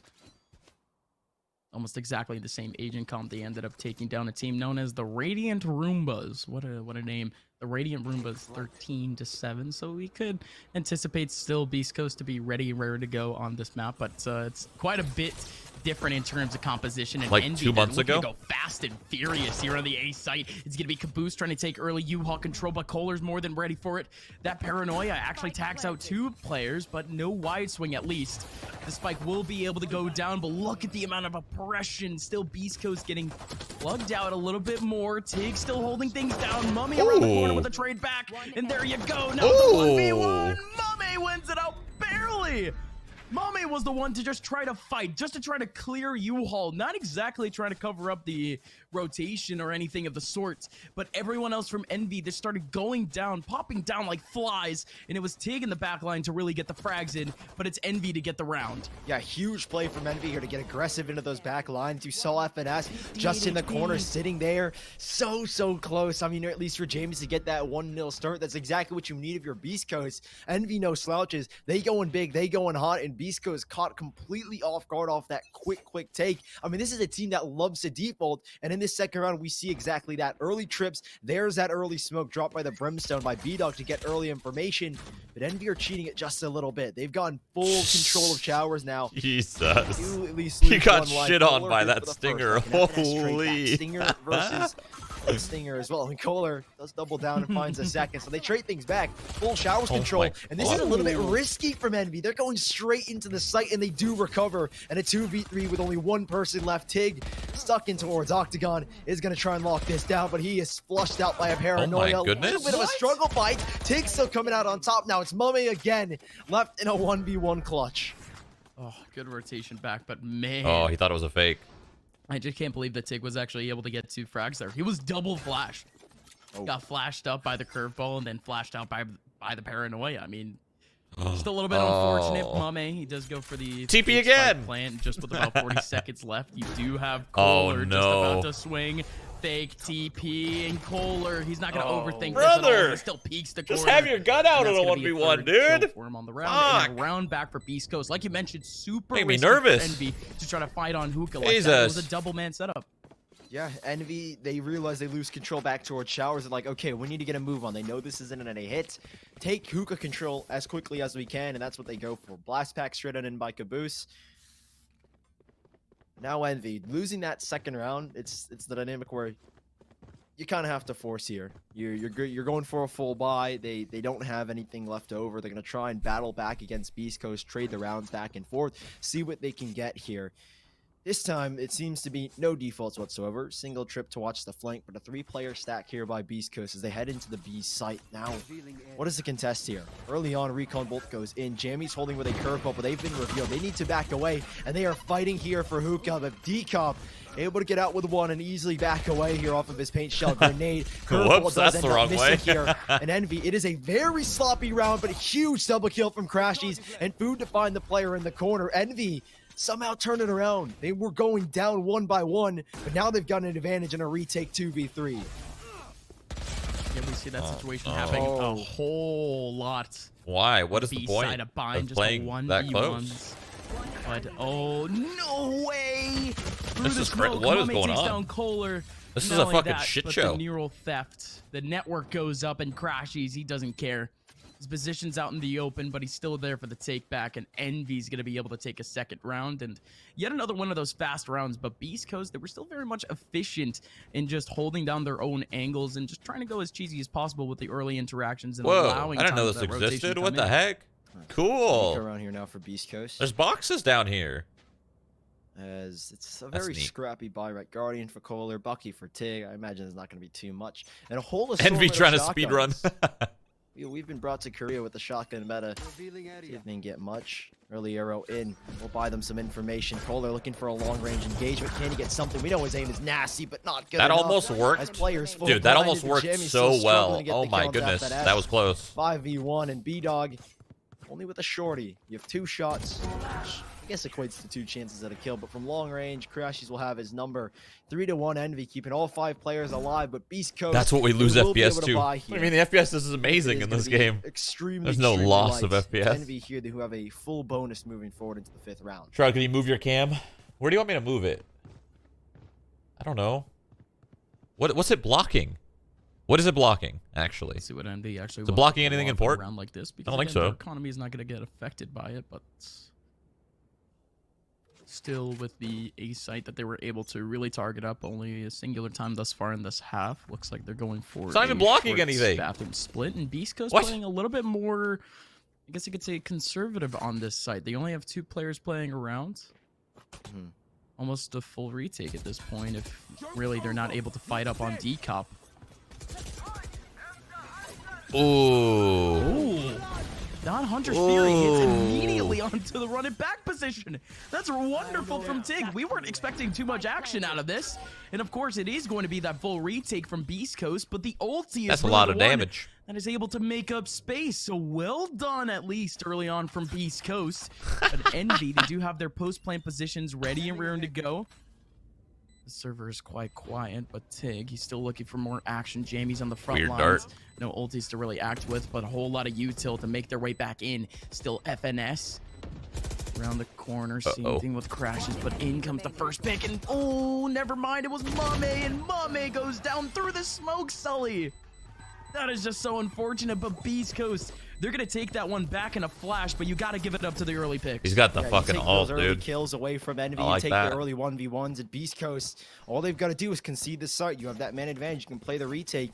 They use their utility also extremely well to clear all They're those so angles. Right? broke. Hot hands going into that cubby. Shock darts to force. I think it was Mame or Caboose off of the spike position. So huge on this Hunter's Fury. Take Define too. Tracing the run it back position straight towards Showers is brilliant from him. And then FNS, 3-player swing. Could have had a triple lineup. But it will be Beast Coast who take the bonus round away from Envy. And because it was a bonus, we can obviously expect Envy to have this full buy. But D-Cup will be posted up here now with a judge. Things can indeed get very, very scrappy. FNS has the early info that B-Dog is contesting towards Showers. Alongside Crashies, they will try and sit and wait. More of a default setup here for Envy. And I wonder if Beast Coast will start to get a little bit eager. I'd imagine not, because D-Cup with that judge, you really can't start to push those lines. You kind of sit back and do what you can. And Envy, slow, very slow towards this A side. Taking their time. Early blast back and a paranoia straight into clear out U-Haul. Nice. There's the control that Envy needed, and a TP from Mummy into the heavens. Not nice. Okay, Mame, he was there to make space and potentially get a couple of rotation frags, but still nothing of the sort. But good stuff from Caboose to at least make the space on site. But Beast Coast, again, I do love this situation Good that they got nade. going for themselves. It's just full retakes again and again. And Jammies, he takes on so much damage just from that nade alone. A singular bullet would do it. And not only that, but the run it back has to go all the way back. D-Cop, though, with the judge clearing up close. We didn't really expect the judge to be anything to make space for, but there you go off the retake. Still one person remaining. One by one. Trying to make his way back in. It has to be Jammies. Jammies gets the first pick, but Crashies has the crossfire, and that's going to be the round. Envy with a 4th, but it's Beast Coast off of the retake that didn't have too much util to actually fight back with. And Envy not exactly fighting that back line, just waiting for Beast Coast to cross their crosshairs. And they concede super early. I mean, it's a great take as well towards U-Haul, the pressure that Envy put super early on. Here's that blast pack play. Caboose gets early control, forcing players out of that position. Then they hold on to it with Food trying to retake. And, I mean, there's not much you can do if you're Beast Coast, right? Jammies with that run back kind of has to play his own game. As soon as you sit back to defend their spawn, his entire team is pressed into the site, and they all go down. And next thing you know, Jammies, that weird clutch situation where he's in that 1v3. So unlucky there, at least for him. But Beast Coast, essentially a full eco here. But B-Dog, have spotted him out in that corner, but a judge doesn't matter if they know where you are. This thing can be so deadly. I don't think you want a molly there. Molly to I don't force know. these players back, but Envy, If you have a because they realize judge, the you pressure want them towards to. this part of the Okay, map, they're gonna try and take a different all angle. right. And B-Dog pushing through with the judge. Good to find the first, but FNS immediate with that trade back. However, there is still Kohler, and they do need to flush him out now. This map is so hard to follow. Oh, he's there, but he still has a crossfire into sight. But Food takes him back. Tig. We talk about the power of the shotgun, but he tries to go far with the right click. I swear we've seen so many clips from the Bucky just on Twitter in general and on Reddit, just it being a nuisance. But I don't think from that range, I don't think even the cheesiest of right clicks could be able to get a kill there. So still an attempt, but still beast because they didn't put too much economy into that round, and really they're going to be able to still readjust, reinvest back into this next round. Really just trying to see what type of economic damage they could pull onto Envy. They weren't able to do all too much, but we're seeing just from those shotguns just an inclination of what could be a B take in the next couple of rounds, and Envy has to be noticing that too. Just like, there's so many players rotating back with shotguns. This might actually be a little bit of a concern if they actually do try to approach B. And indeed this time, though, we don't see the shotguns, of course, but the rifles back, and Beast Coast going for a little bit more of a flowy, I guess you could say, setup. Oh my god. 2 players back over towards B, and D-Cop, there you go. The showstopper. No, not worth, brother. He's fully flashed, but he's still not dead. And not only that, but Envy, Holy they're still shit. trying to take up control in the A sites. Lurkers galore, but it doesn't matter. Envy still all over the place and still trying to aim down on a singular site. That site being, being able, what on earth is going on? Actually, what is going on? D-Cop was almost able to get the frag back, but Tig is here to try to help out. Food tried to go for a knife, and this round has gone to the wayside as Envy, they lose out all of their 1v1s, and indeed they lose out on the last one. Tig takes him down. It's a head scratcher of a round, but Beast Coast doesn't care. They take up a third. Huge pressure from Beast Coast and a lot of the major extremities, like good control as well, down towards Showers in that early round. They do everything right here. He almost went in on this. Caboose cut, and that could have been bad. Pro style, and then at FNS, he's always been a backdoor for Envy, but this time, Beast Coast read perfectly into this one. Like you said, third round here, and Envy, they seem a little bit caught up. Flawless round as well for Beast Coast, a huge bonus.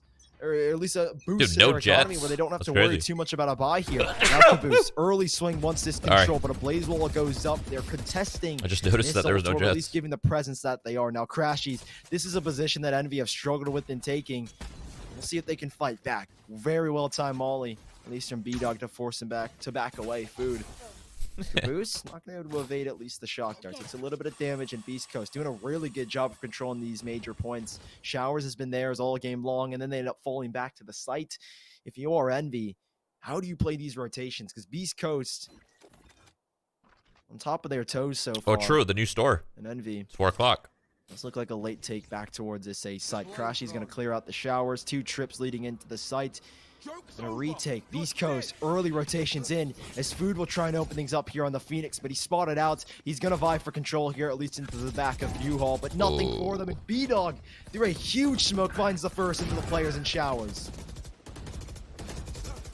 Jamie's taking it back, and not only that, with the oh volley my up god, and a flash in, but no, that running back is right in the middle, and Food's able to get 2 off the lineup. He fucking ulted right there, too. Policy, but Food made that scary in the end. Okay. Oh, I mean, Beast Coast, great hold in general as Envy. They just keep trying to fight back that back A line of sight, but just starting to think, right? Maybe just the imagining. Food, he ends up getting the lineup in the end. I don't know. I'm just starting to get scared a little bit as now Beast Coast, they're starting to heat up quite a bit, and we just haven't seen this from Envy at all. They're about to get reset if they lose this next one. Yeah, not a lot to go with. Mummy with only just a stinger now. Envy, Maybe the take is you just go all out into a site, but again, Beast Coast are doing a good job controlling extremities. B-Dog getting a little bit curious, you know, taking that early peek. He's definitely been wanting to take these early fights, and he might just have it. Oh, Caboose, though, shuts him down. No damage dealt, and Jammies has to try and readjust the operator in his hand, but they go flying out, take full blind, but they still get the kills here, Beast Coast. 2 kills between the both of Jammies and Tig, and Crash. He's trying to sell something towards this A site, but Beast Coast and a 4v3 have all the information and know exactly what's up as Envy trying to reset back to the A site and shut down by Kohler. Sharpest of aims, and Envy down to 2. Shot right there.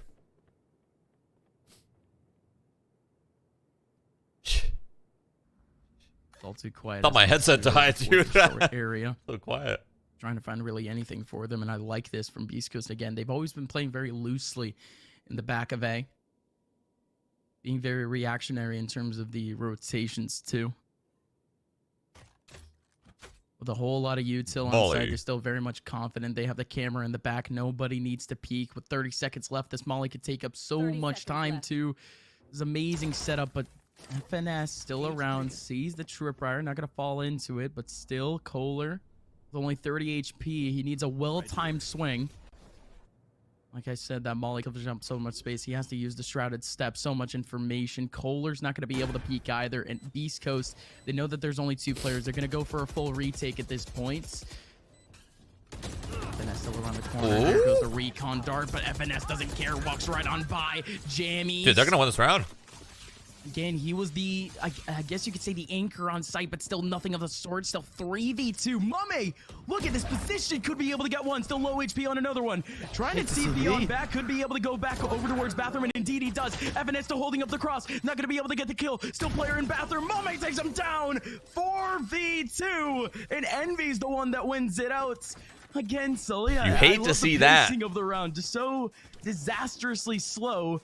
And to that extent, you could expect Envy to start to get a little bit more aggressive, but they stay conservative. They stayed around the back line. Shroud, your cam blocks picture-in-picture moments. FNS, he got those never happen, end, though. Still picking up frag after frag, and Mummy was there for the insurance policy. Yeah, there are always going to be 2 types of styles on these retakes where you're down in a man advantage. You can either get super aggressive, or you play the way Envy did. You sit back, you let them walk into you, and that's exactly what they did. One by one, Beast Coast started to fall. There were no double swings, at least for Beast Coast. It was only Envy challenging as a pair. FNS and Mummy doing everything they can to work that one out, and it's a well-deserved 6th round, but in comes Caboose, a chance at a double, but he gets nothing for it.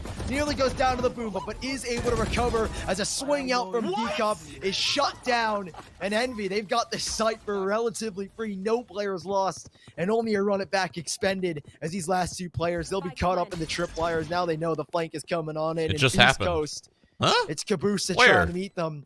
2 players around this corner, so quick and so fast. And Envy, well, it's all theirs here. Great flash goes in. Kohler popping off with 2. Might get some more for his troubles, but nothing else. 7-4. Envy. Quick is the name of the game. And they take the side, and the round is over. That one's a little bit more expected. Again, the economy wasn't exactly in the favor of Beast Coast, but going into this next one, a full buy, and they are adjusting their setup a little bit. This time, it's a 3-man setup in the back of A. And Envy, they've been playing a lot of defaults this half. And that has been efficient for the early picks, at least early on in the half. But later on, Beast Coast, they are starting to get a little bit of an inclination on what Envy is starting to go for in terms of what is their slow approach. They're starting to push out the situation a little bit more, and that could end up leading up to their downfall. But a singular man in hookah in a one-and-done position, Sully, this could just be disastrous, and indeed it is. Oh my, D-Cup goes down to food. His flashes are 2 on point. Still one over towards long. He needs to win out this battle, but Tig now in the middle of the smoke. He's getting banged out in the middle of it. But Tig! Tig! Tig holding it down on his low. My God. Almost had a chance for another one, but Mummy takes it back. How on earth is Tig still alive, and how on earth does Beast Coast have the man advantage? Okay, so why was Envy just running at that dude? Those are the 3 biggest kills of this entire half to try and close it out with a 5th round here. Envy, we've seen them in the clutch before. It's the same position, a 2vx. But can they close it out? They really wanted him dead, I guess. And Envy, how do they play it? Again, 2 different styles, aggressive or conservative. Here, they're just going to sit back and try and wait as Beast Coast. But Beast Coast loses these. Up towards True. Here. They got it, though. They got it. Oh, this is bad. Already got an angle. Oh, this is bad. Oh, no, no, no. He's got it, but he has to go away from the flash. He's out of there, dude. Could have been able to at least get a pick back to really make things even for the round, but even then, Crashies, he's been such a demon in the U-Haul side, but Kohler has the pre-fire, and Mame in an awkward position. Again, yet another one of those one-and-dones, especially over towards the U-Haul position, and all two players are remaining. Bro, my camera's not blocking anything. Stop it. Coast, and they have themselves. Why weren't you guys complaining yesterday? But you're complaining today. Huh? Super clean to end it as well, Beast Coast. I mean, I say super clean, but it really was just Tig being the whole custodial crew for Beast Coast. Mobbing things up. That's an insane play as well. I mean, I don't know how Tig stays alive. We're kind of both completely baffled as to how Beast Coast are able to win that round. I mean, one single play essentially turned the tides. I mean, Beast Coast, this is a much stronger performance, right? It feels like everything seems to flow and mesh together a little bit more cohesively than what we saw in Icebox. And I'm happy for them. This play, Tig, he sits in a super unorthodox corner that I don't think anybody on Envy was expecting. I mean, even FNS going in completely blindsided. So good way to end the half, at least for Beast Coast. Nice momentum swing. And we see the Frenzy meta come back to fruition. Beast Coast. Where's this land? Showers? Not opting to get any utility up as they all go for Frenzies and armor, except for B-Dog, who will be looking to buy those Sky Smokes. Now, Envy, how are they going to adjust? You didn't need to see that. See, you saw exactly where it went. You didn't even need to see the cam. Control. And Envy, when do the rotations You knew where it was going. It's all just you saw the person look at it. Beast Coast so and what showers? Well, he's going into this one.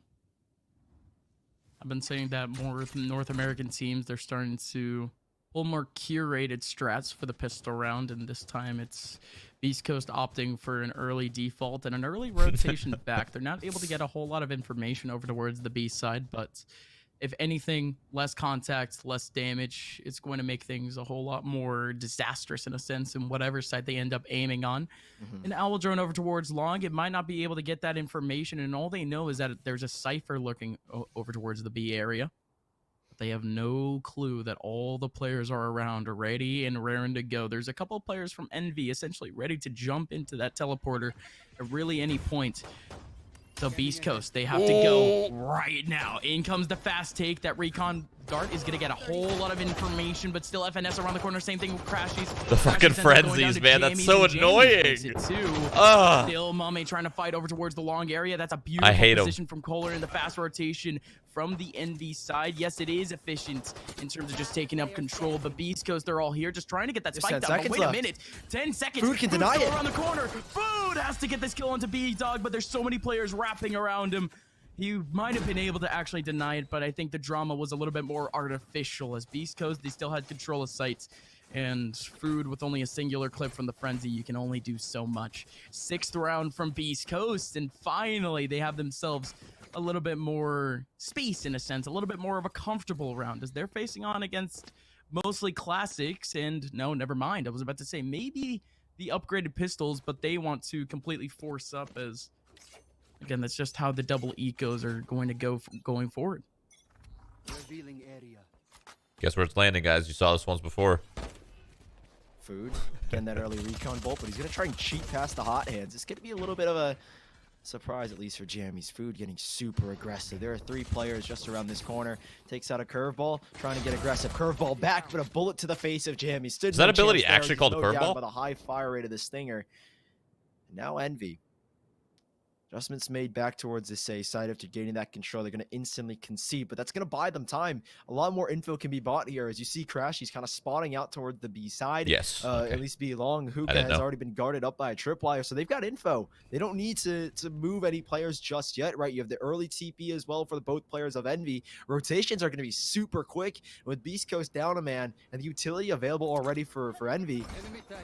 Round is going to be scary. They do have the information, at least to where a couple are, and FNS takes the TP. So much damage dealt to at least the first, as Tig takes a whole lot of damage off of that engagement. And Envy, they sent them packing, but there is still one. He takes the rotation. Crashy's looking for a fight, able to get one here as Envy now down to just 2. It's Beast Coast fucking guns, left dude. in a 3v2. They're so good. There is so much going on. Oh my god, they're so. Why buy a rifle? Really? What's the point? corner in the clutch. Not only that, but he's going to be able to tripwire back up towards the hookah area. So that's one less area that he really has to hard pay attention to. But here's the teleport, and he knows that there's players just rushing through. All players in teleporter. His the mouse flash goes in, and they have to check the corner. His mouse. What a round. Oh, man. Extremely well done, at least from Envy, to push those extremities, really play super quick. When you flick too hard? Not prepared whatsoever. When you flick too hard and your like liftoff is kind of like fucked. I'd say out of your the mouse norm. sensor They go just super aggressive. fucking take the hits the fights early, floor. East Coast. Look at this early pick. Big kill from Food at least. And then the second one here as well to catch rotations. Beast Coast, again, not aware whatsoever. And Kohler flicking straight down. Envy take an 8th here in the second round full buy. That's, I think, like the third. Yeah, the mouse spun out. Team that ends it up usually going happens away. when Beast you're Coast like in the first half when you had flick their too second hard round and full buy go their way. So maybe you're it's just kind a of theme like here. But Beast Coast, it kind of we'll have wobbles, to and then the slow down and sensor kill, isn't given the heavy properly investments they made into that second round of bandits. isn't like properly on the pad, right? It happens very rarely, but it does happen. They still opted to invest a little bit more than you would expect. Those upgraded pistols are still going to do a whole lot of damage if they can actually get their aim down, or at least get the right opportunities to do so. But well, East Coast, they end up losing out on their first opportunity over towards the hookah area, and everyone from East Coast except for one rallying over towards the A side. And this is actually a double. Oh my god! Close bathroom, and Food is really going to be the one to get the frags. That is such an unorthodox place to really pull up a crossfire, but that didn't really end up coming into fruition. That was just really me paying a little bit too much attention to the radar. But in we go. As well, Envy, they have themselves a 9th, but Beast Coast off of a little bit lighter of an investment. Still, the firepower was in their favor if they ended up wanting to push. The rifles are back, and now Envy, they find themselves in yet another bonus after we thought that really the tides were changing. After that pistol round win, Beast Coast, they looked a whole lot more confident, I guess you could say, but that was really more maybe undivided or really just mal-put confidence.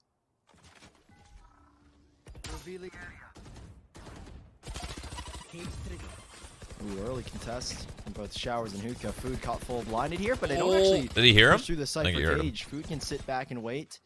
Cam goes up, info revealed, pushed down at least from Caboose towards showers to get even more information. So Envy cheating super heavily towards this A side.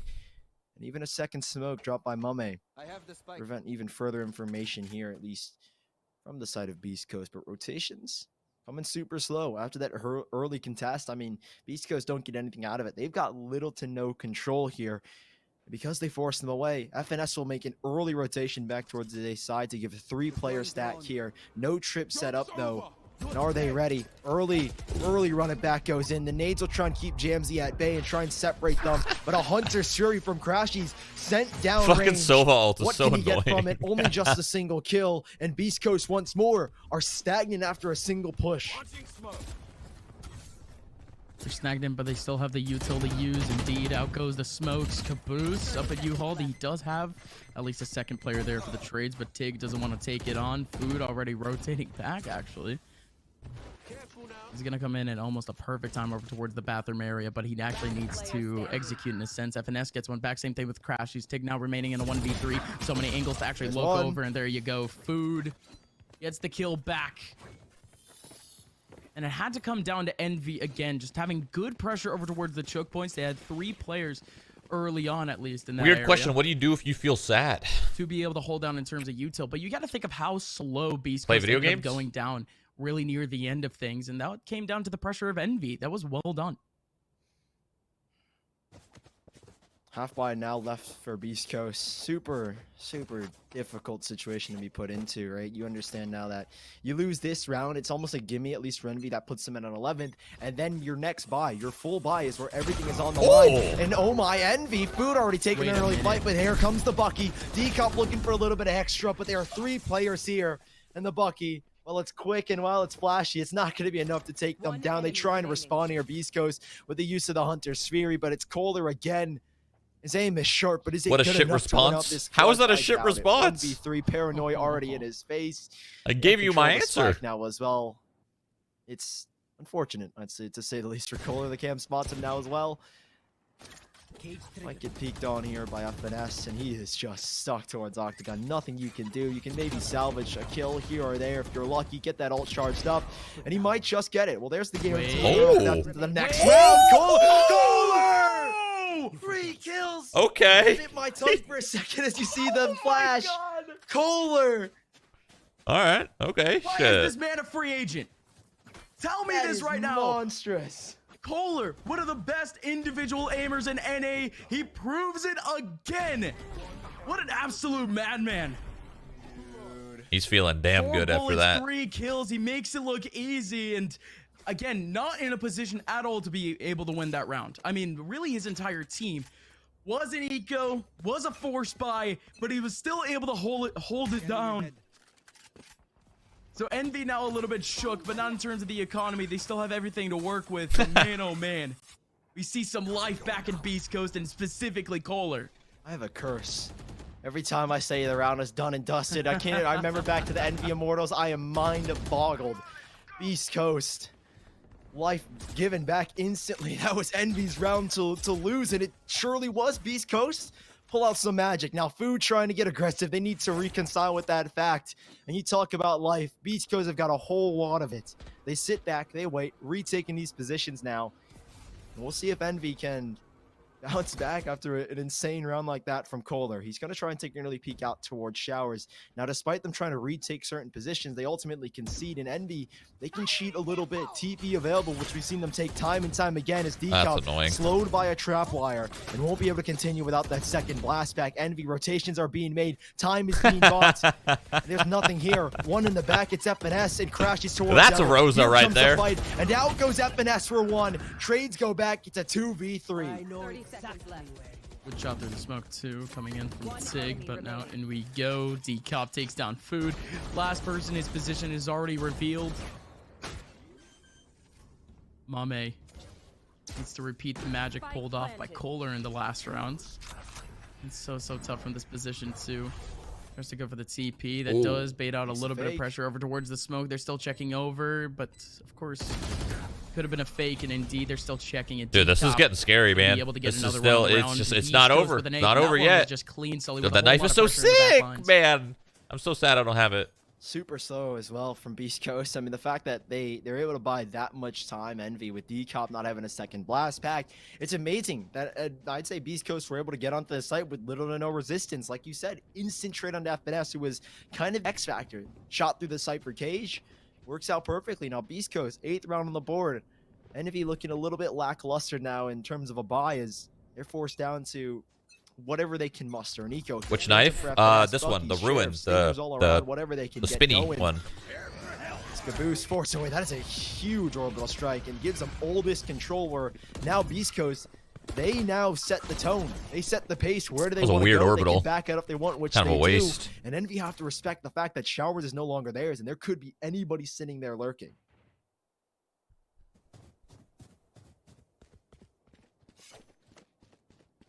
I like the sword as well. The sword's sick.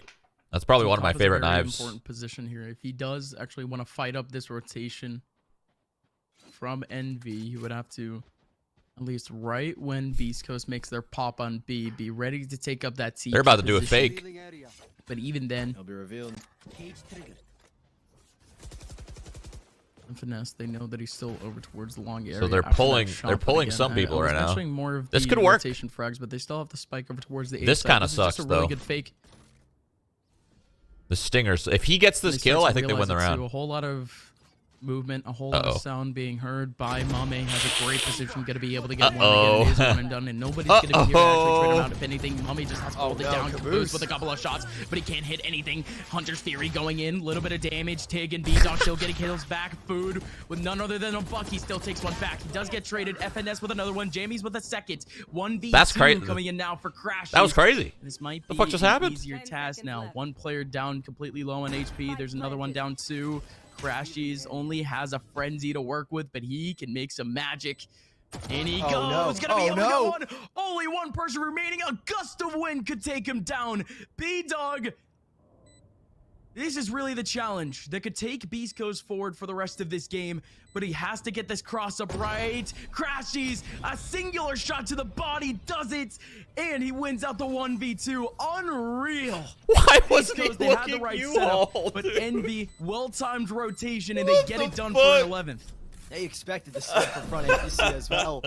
Crashies does an amazing job there to dance around that position and play the waiting game. Beast Coast completely unaware as to what was going on. And the fact that he gets the first kill into Jammies, who, like you said, was the high HP player, and then B-Dog, a gust of wind. It's Crashies who slams into him. Huge play from Envy. I mean, we go back into the round, and it's like, well, this was a beautifully done by at least the side of Envy. Great setup, at least from Mame right off the bat. And then you have Caboose sitting in the back as well. Food playing an early rotation. Envy did everything to at least enable the frags that they got. Great delay. Bucky scares Who are you rooting for? Nobody. I'm just watching. Crashies. Perfectly done from I don't care who Beast wins. Coast. This is All how that I'm momentum watching. is swept under the rug as Envy take their 11th, and they're riding that high. They're playing confidently. An early contest. Food looking for a swing. Might have a chance. D-Cop not ready. And a Boomba behind him just in case. Perfectly done here as Caboose bouncing on through. Envy now with a 5v4 man advantage.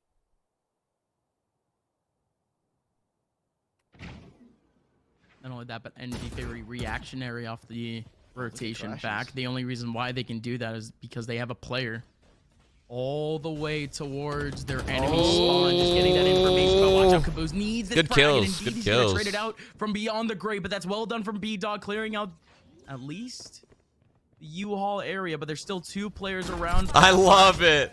Just fucking Still send have it, Food, dude. 2 Just players send it. remaining. Fuck them. Reminder that you do have that flank over towards short. They might not need it, but indeed they need it. In comes Crashies now. Yet another 1v2. Jamie's an absolute legend, but in we go. Crashies with a One more fake shock dart. defuse. Knows where he is. Shock He's dart dead. has another. There you go. He does have another shock dart. And that's indeed going to be the round. Crashies gets He the let kill that guy right through run the wall. run all And over Sully, him. It's just an unfortunate situation. He let at the end Crashies of just things. fucking Envy, they run had the all main over advantage. him right They there. were able to swing off of each other, still take up those 1v1s with the trade potential. By the end of things, Crashies, he had been setting up that flank since the very beginning of the round, essentially, when they ended Dude, up every getting time I full tune in, long someone control. does it. Beast Coast, they're taking up all the I mean, it options worked. possible on site. It wasn't a result. Envy, they That always one was a seem good to have one. some sort of Kind of. trick up their sleeve. And indeed, those tricks, they're accumulating to a whole show at this point. Because, folks, Envy, 12-8. They just need one more to move on to the round of 16. There are very small chances here for Beast Coast. 6 out of 7 for B-Dog and Tig. Might force them to get more aggressive towards these ult orb areas. But B-Dog seems to have no interest in the one in shower side for Tig. You talked about Crashies being able to get that early control, have basically no risk whatsoever pushing all the way down. Well, that's because of those early contests. Envy realized, well, they draw players, they find an early frag towards the mid position that draws players away. And this time there are no early kills. Crashies has to sit around and try and work out where the Owl Drone or what kind of play they're gonna go for here, Beast Coast. There is a single trip here.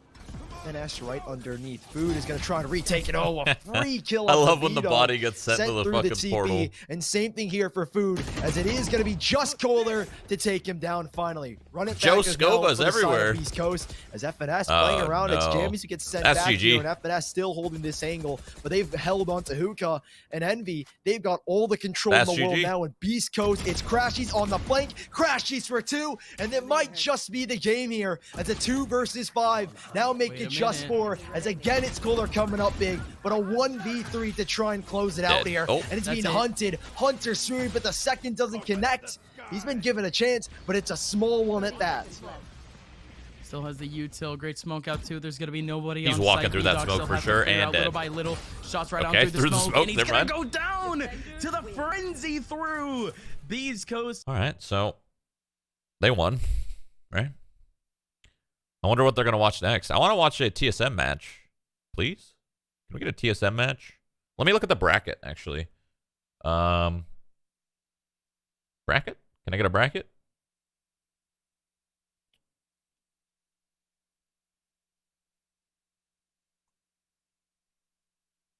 There we go. All right. Round of 32, 100 Thieves playing still. Ghost Gaming versus Complexity. Energy 2-0'd. What are these times, man?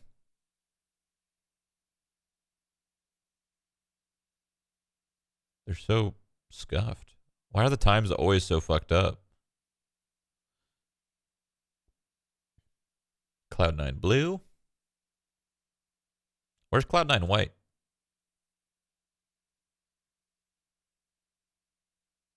Am I blind?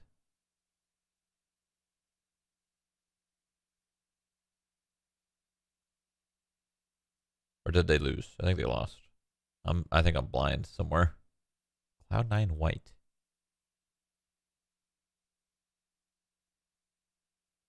They lost. Okay. And then okay, got it. Trying to see who's gonna be the next matchup here. I don't know. Well, it's gonna be the round of 16, right? One. They're gonna watch one match of round of 32, and then watch another one of round of 16. I think it should be a good one, whatever it is. I have no idea. I actually have no idea. I don't know what we're gonna watch here.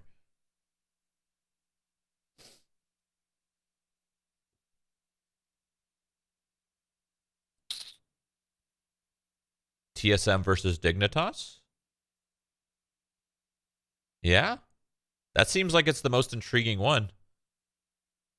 That or 100 Thieves versus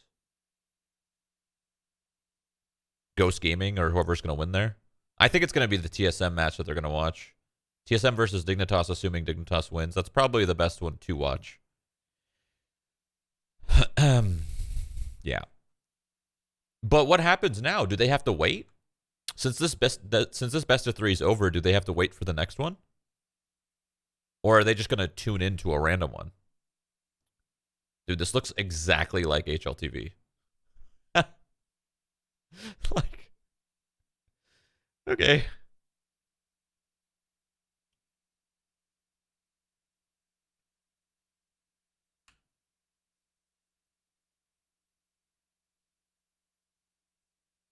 Dignitas already won. Okay. So yeah, I think they're gonna watch that. TSM versus Dignitas.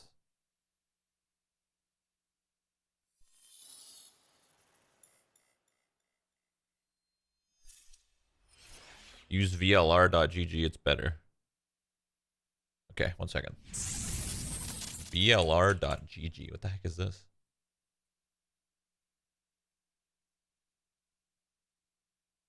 This is literally looks like HLTV.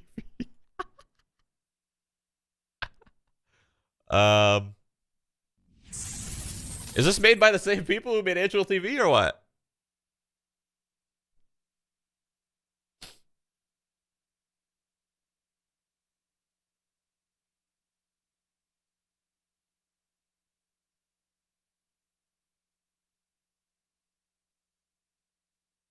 I mean, I like HLTV, so I like the format. Night mode. Oh, it's not working. Okay, I just had to click it like 1,000. Oh God. Okay. All right. Oh, yep. Okay. All right. Oh, nope. Did I?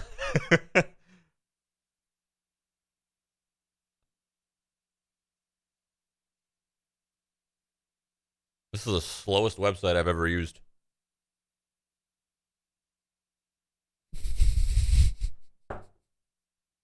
We're going to go back to the spike, I think. I don't think we're going to use this website anymore.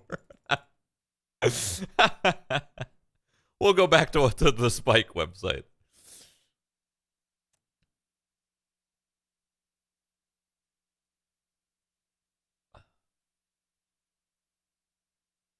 It's okay. I'm just going to wait anyway.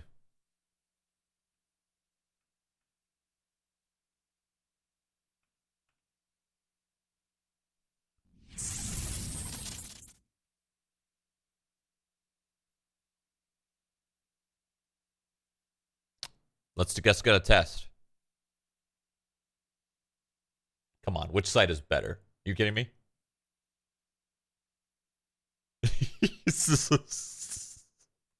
I have never experienced a never Right, I don't. I'm done talking. I'm done. I'm done. I'm done, man.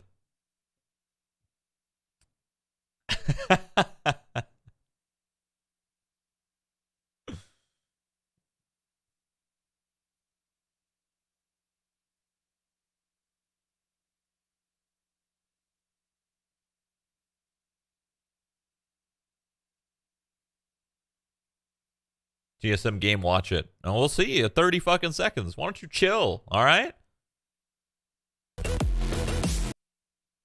If this is going to be the TSM dig game, let's just fucking chill, you know? 25, 23 seconds. It's going to happen. Just chill. Just chill. It's happening.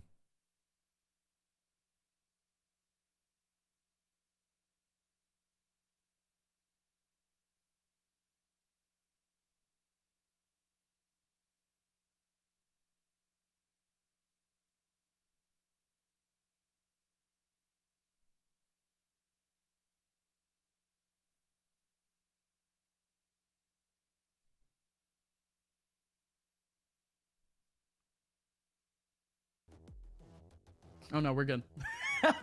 Hey, it happens. Folks, I was about to say, one of the more anticipated teams here in this entire tournament to actually play up on the mainstream is about to go live. It is none other than Team Solo Mid, TSM, facing off against Dignitas. My name is Upmine, joined here by Sully. Now, though we're a little bit delayed beforehand, now we're just going quick with it as we already have our map picks and bans. Yes, baby, we're getting right into it. Let's fucking go. Yeah, this game is probably one of the more anticipated ones. Dignitas, a very clean 2-0 against, I think it was Big Frames leading up to this round of 16. And then TSM, a clean 2-0 against the Slimy Boogerman, a 2-0 against D2E, I think gold or their black team. They have two teams. I've got no idea at this point. So TSM looking extremely good ever since the recent changes. Obviously, I think a lot of people blew out of proportion the loss they had in the first open qualifier against XSET. I mean, dude, XSET have been nuts as of late. They've made it to the second close qualifier, making a top 4 in the first close qualifier. So TSM, they are no slouches, and neither are XSET. So that's why, at least going into this game, they are the heavy overdogs. You know the names, but Dignitas, Gus, break me down as to the recent roster changes, or I guess you can say the changes that have happened so far. Yeah, you can't really call them recent. Dignitas, they've already had 2 tournaments to really solidify their roster, and this is the roster that they come in today with. Depth, Psalm, Maka, Rara, and Ryan. Rara and Ryan being the 2 new players, and again, it came down to Odorous and Superman leaving this lineup. As I mean, before everyone was hyping up Superman to being one of the hotter players in the scene, also being a free agent when he ended up exploding onto the scene. So him leaving the Dignitas side left a little bit of a gap, but Rara has come in strong as a very, very good individual fragger, but it's almost exactly the same with Ryan. With Ryan actually being the maps, top man. fragger in the first game or in the first map against Big Frame. So if anything, this team does have a whole lot of potential, and we already know for a fact that these guys are superstars in their own right, but it comes down to TSM and their star power if they're able to utilize it right. Yeah, we talk about the star power. Everyone knows the names of TSM, Ordell, Cutler, Drone, Hayes, Subrosa. I mean, the firepower on that side, they've been the top dogs in North America ever since beta, only following just a little bit behind. You know, TSM, though, they are the heavy overdogs. There is no doubt about that. But then Dignitas, you said, so much firepower there. Solomon and Rara have both looked really good in the past, and Ryan being that new addition as well. It's a nice cherry on top to round out Dignitas, but to round out our brand, let's get into the maps here. It's 3 banger maps, at least between these teams, and some of the most common that we've seen, and some of the best that both these teams have to deliver. Absolutely. Did Riot pay you? No, I wish. Bind in a sense I love money. Here in this map pool, purely because it's been the only 2 maps that we've seen them play. They just played Haven against Big Frames, but more importantly, they are currently 2-0 on both Bind and Ascent the box coming into today. So they're keeping those 2 maps, 2 of the most popular maps in the entire pool, very consistent. So very much going to be looking forward to an agent comp comprised of actually Brimstone for that Bind, and for Ascent, nothing too crazy. It's actually going to be the KJ as the controller, but otherwise very excited to see what Bind and Ascent actually has to look for Dignitas, because we didn't see them all too much yesterday. But for TSM, Sully, we have a whole lot of backlog into what their play is like. Yeah, everybody knows how good TSM have been on specifically buying Ascent and Icebox, Haven being their insta bin. They haven't played it, I think, for like 2 or so months. We didn't see it in the first VCT. We're not seeing it here in the second. So this is a really good map, I'd say, for TSM, right? I feel like streamers sound like a broken record when they say this, but when it comes down to like a company paying you to like you know, advertise their product and whatever the fuck, right? Like I have to be open about it, and if I'm not, I'm gonna get in some serious trouble. So I think a lot of people either forget or maybe they just don't know, but at least living in North America, if you are being paid to promote something, you have to be very, very open and verbal about that promotion. Everything seems a whole lot more together, and TSM, they now feel like they have a much more cohesive game plan, and they know what they want to bring into this game. So Dignitas, I feel like they're going up against a super scary version of TSM, and I dare I say one of the best versions of them. Oh, transparent's the word, dude. We're seeing Ascent for map number 2. TSM has only lost Ascent once in the past 3 months. They have played this map 12 times. If Dignitas wants a chance in this pool, they have to face on against TSM's best. It's almost like that everywhere, Shroud. Well, I don't know. I don't know how like all that shit works everywhere. I just know in where I live, I know that if I'm promoting something, I have to let people know. I have to fucking type, you know, have hashtag sponsored, ad, blah blah blah, and titles and tweets and this and that. I have to verbally say it. There's a lot of like ground rules that I have to say. But if I'm being paid by whatever company. One is still very much looking towards the side of TSM, but let's not say that just yet, purely because Dignitas, they have a little bit of a new look, but we always have known the amount of potential this team really has in these tournaments, and they're really some clutch gods. They've had some deep runs almost out of thin air, especially off of new Holy, his hair is godly. True. Yes, their last open qualifier was a little bit disappointing, but they could definitely come back to form here. Yeah, I think the main thing with Dignitas is that you got to look at the guys of Psalm. He has been extremely good on the Phoenix and Rays. But one question is that Rara, I think he as well, or it might have been Riku back when they played on Rise together. That was such a deadly combination of players for Rise. But can you give your that synergy? I think. But can you give your honest opinion, even if it is dog shit, or do you have to lie for the money? Well, it depends. It depends on the print, right? It depends on what you're promoting. Like if you're promoting a video game. So here's the thing: people don't realize this, right? But if the game is dog shit, chances are the person that's going to promote it, they're going into it, and if they're promoting it, chances are they probably don't think it's dog shit. You don't usually take promotions on stuff that are garbage and you don't like them. That doesn't make any sense. It doesn't make any sense to promote something that you don't like. Some people might, for sure. Some people might. But yeah, it all depends. It all depends on the print. It all depends on what it says in your contract that you sign. In some cases, if you're promoting something, you can't just fucking completely demolish the game and call it garbage and this and that and that. Like, no, you can't. But that just makes sense. Don't be a shitty fucking person. But it's tough because like sometimes you just want to meme. You know, you want to meme and say the game is dog shit and this and that, and then the meme gets taken a little too far, and that could happen a lot. Raid Shadow Legends. Wait, what about Raid Shadow Legends? What's happening? Actually, they wanted me to do something with Raid Shadow Legends. I remember that. I don't really play mobile games though, so I don't know. I've done mobile game sponsors in the past.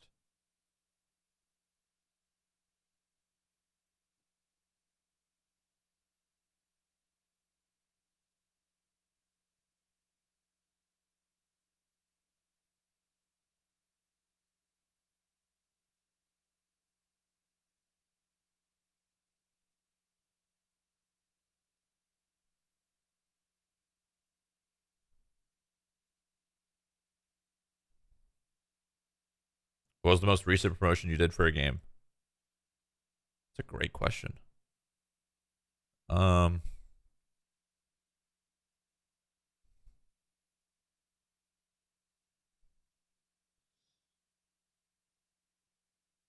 don't know. Can't hear. Yeah, I muted it. I don't really know. I want to say it was Spellbreak. I think it was Spellbreak. And then after, in between Spellbreak and now, I had Hot Pockets, but Hot Pockets wasn't a game. Hot Pockets was just sponsoring and just, it was like a certain window of time, and it was just like play whatever the fuck you want.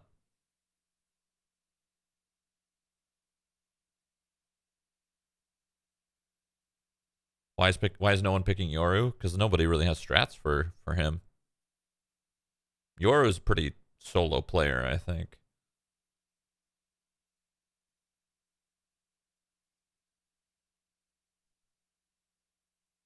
Nah, Cyberpunk doesn't sponsor anybody.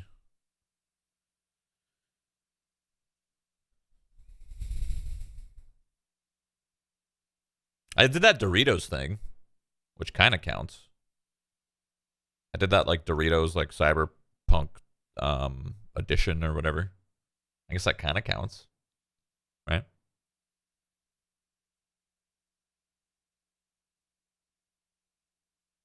Did you ever do a sponsored stream for Valorant? No. I don't think Valorant has sponsored anybody to do anything. They've given people early access. You know, like play, like for example, playing Sky. Like play Sky before Sky's out. Content, you know, Icebox. Icebox isn't out yet, but you can play content, create whatever. They've done that. They've done where they've given you like access to the next patch, and then you can make like YouTube videos about it. They've done that. They had the drops early on. I guess that was a pretty big promotion. It wasn't an individual promotion. It was just, well, I guess it kind of was though, because they did beta. That was weird. That whole thing was weird. I didn't like that. I didn't like the whole drops thing that Valorant did, but whatever, it's in the past now. Who cares?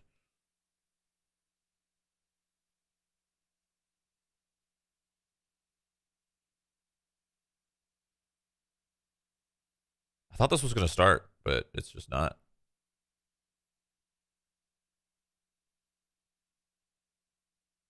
You still have coffee from Madrinas? I don't, actually.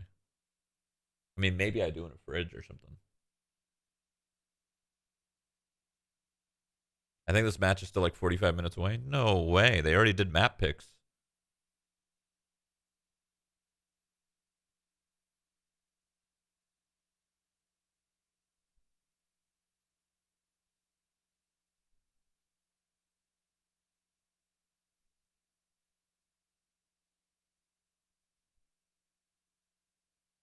Did CS ever do sponsorships? I don't think so, no. I don't really, I can't really recall, but I don't think CSGO or Valve or anything has done anything like that.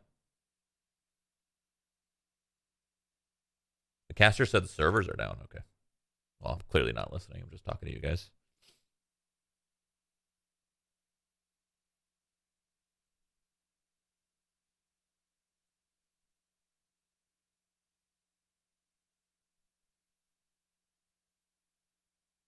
They should make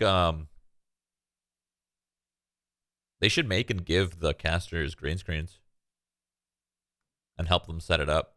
I think it looks better because like Upmine's green screen. If Sully had that too, it would look super clean. But it's kind of weird to see Upmine's like green screen and then see Sully's room. I don't know.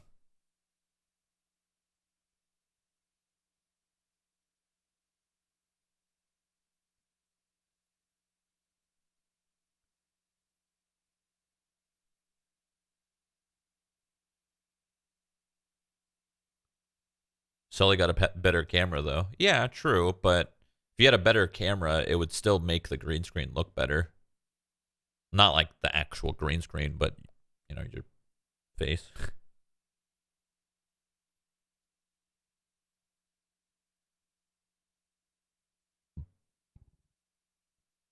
I'm impressed by them. No, these two are doing really, really good.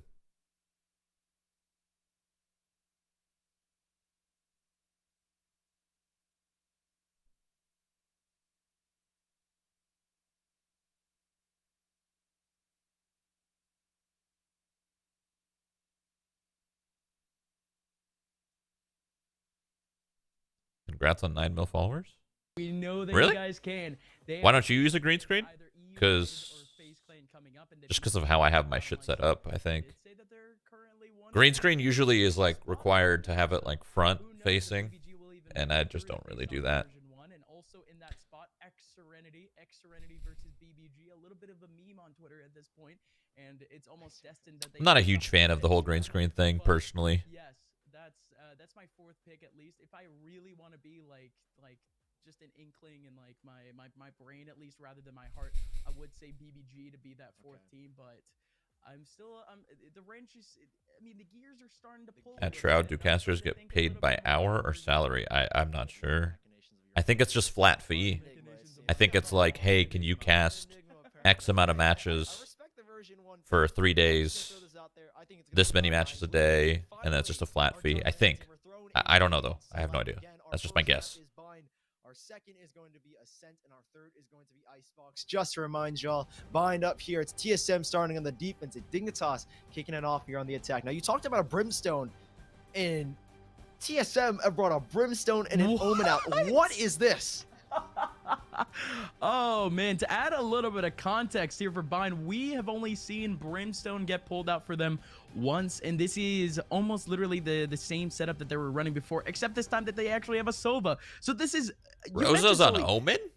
TSM, they love to go for new comps. Have you ever casted? No, I'm not a very Phoenix Brim. I'm not a very good caster, mainly because my vocabulary is garbage, and on top of that, I don't care to have a better vocabulary.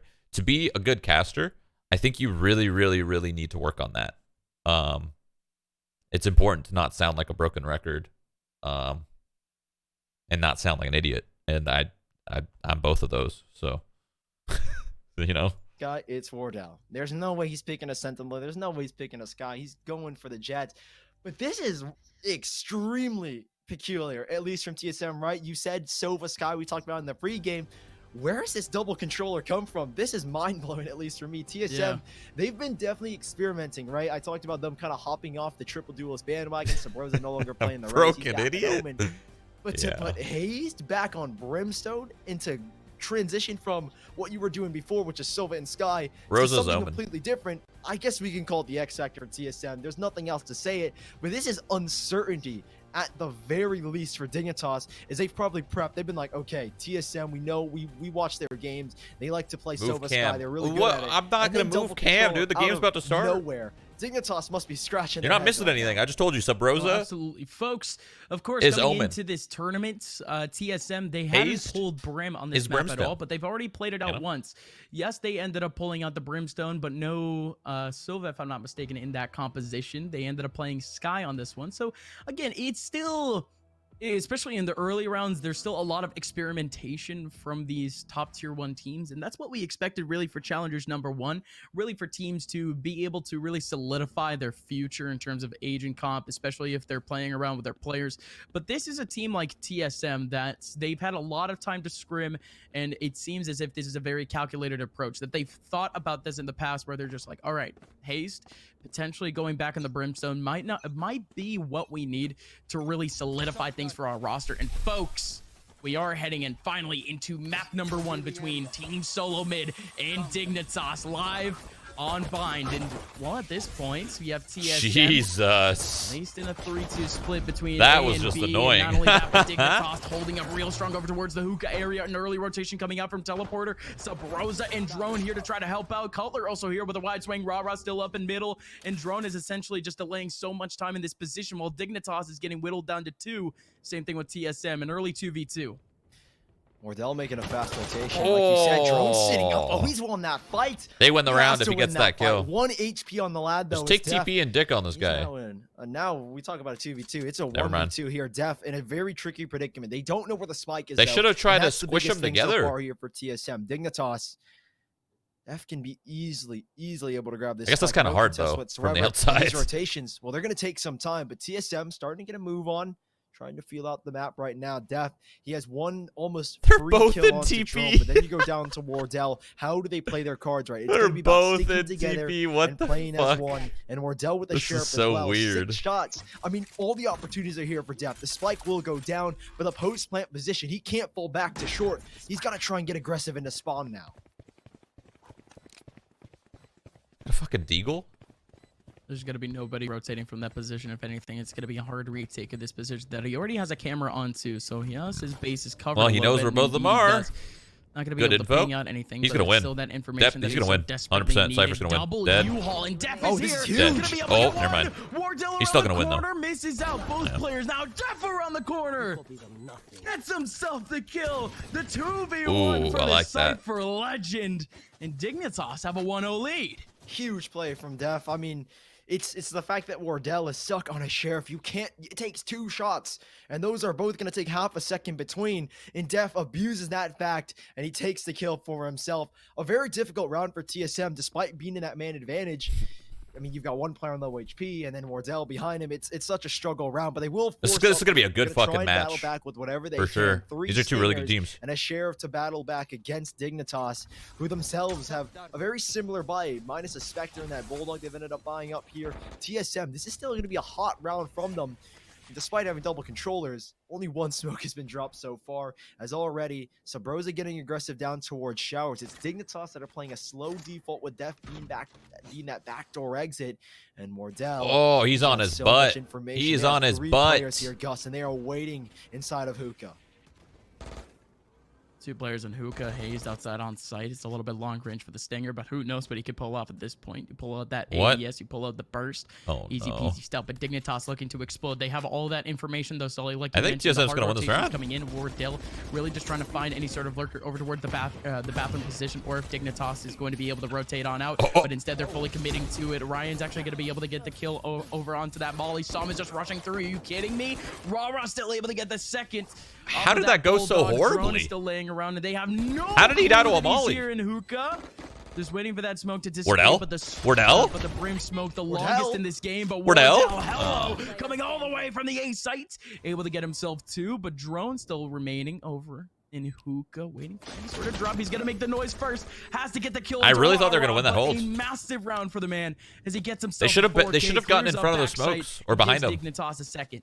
Yeah, They had all that info. To kick it off.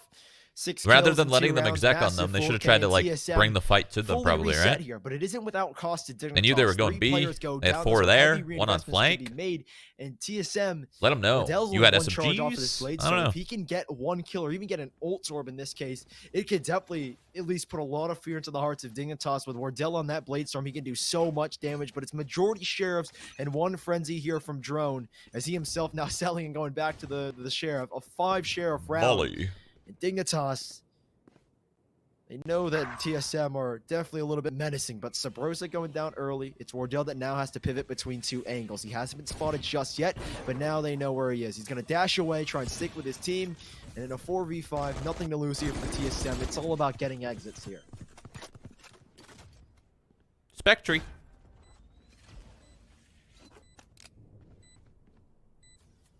So instead of off the retake, you still have some.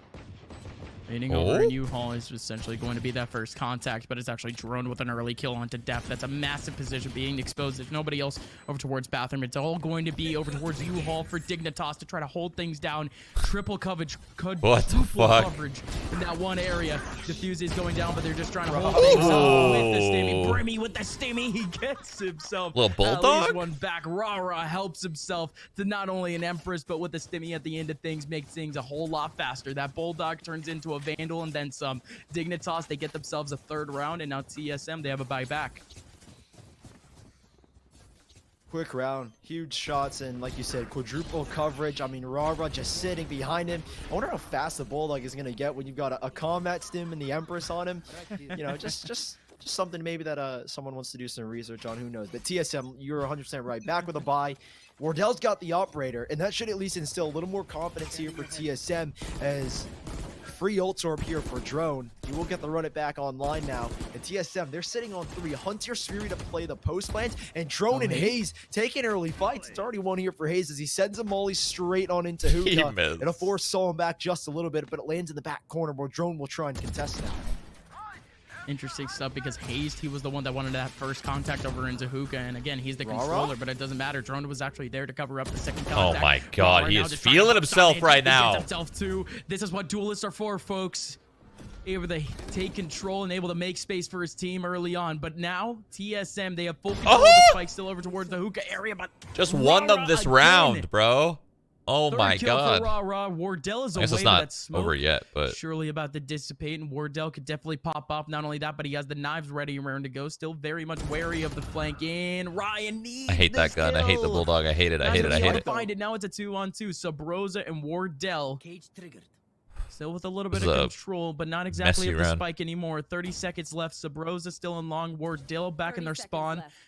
Dignitas still has more than enough time to really just decide where they even want to go. But Sabrosa's watching the cross, and Def gets it. Shoulder peeks in, and now it's time for Wardell to step up to the plate. They know exactly where he is. He's back exposed, not going to take anything yet. Yeah, if he can get this first frag and the knives comes out, there's hard potential for him to win this one back. But Def gets the final kill in TSM. That was just a whole lot of firepower. The bonus. There's dueling. Succeeding for There's Dignitas. They take up a big lead here.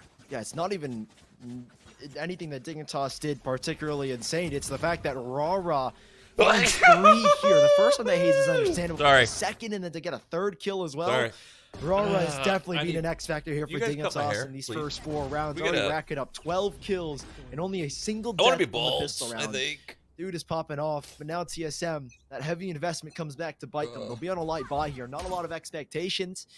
As combat stim goes out, shock dart to try and force them back.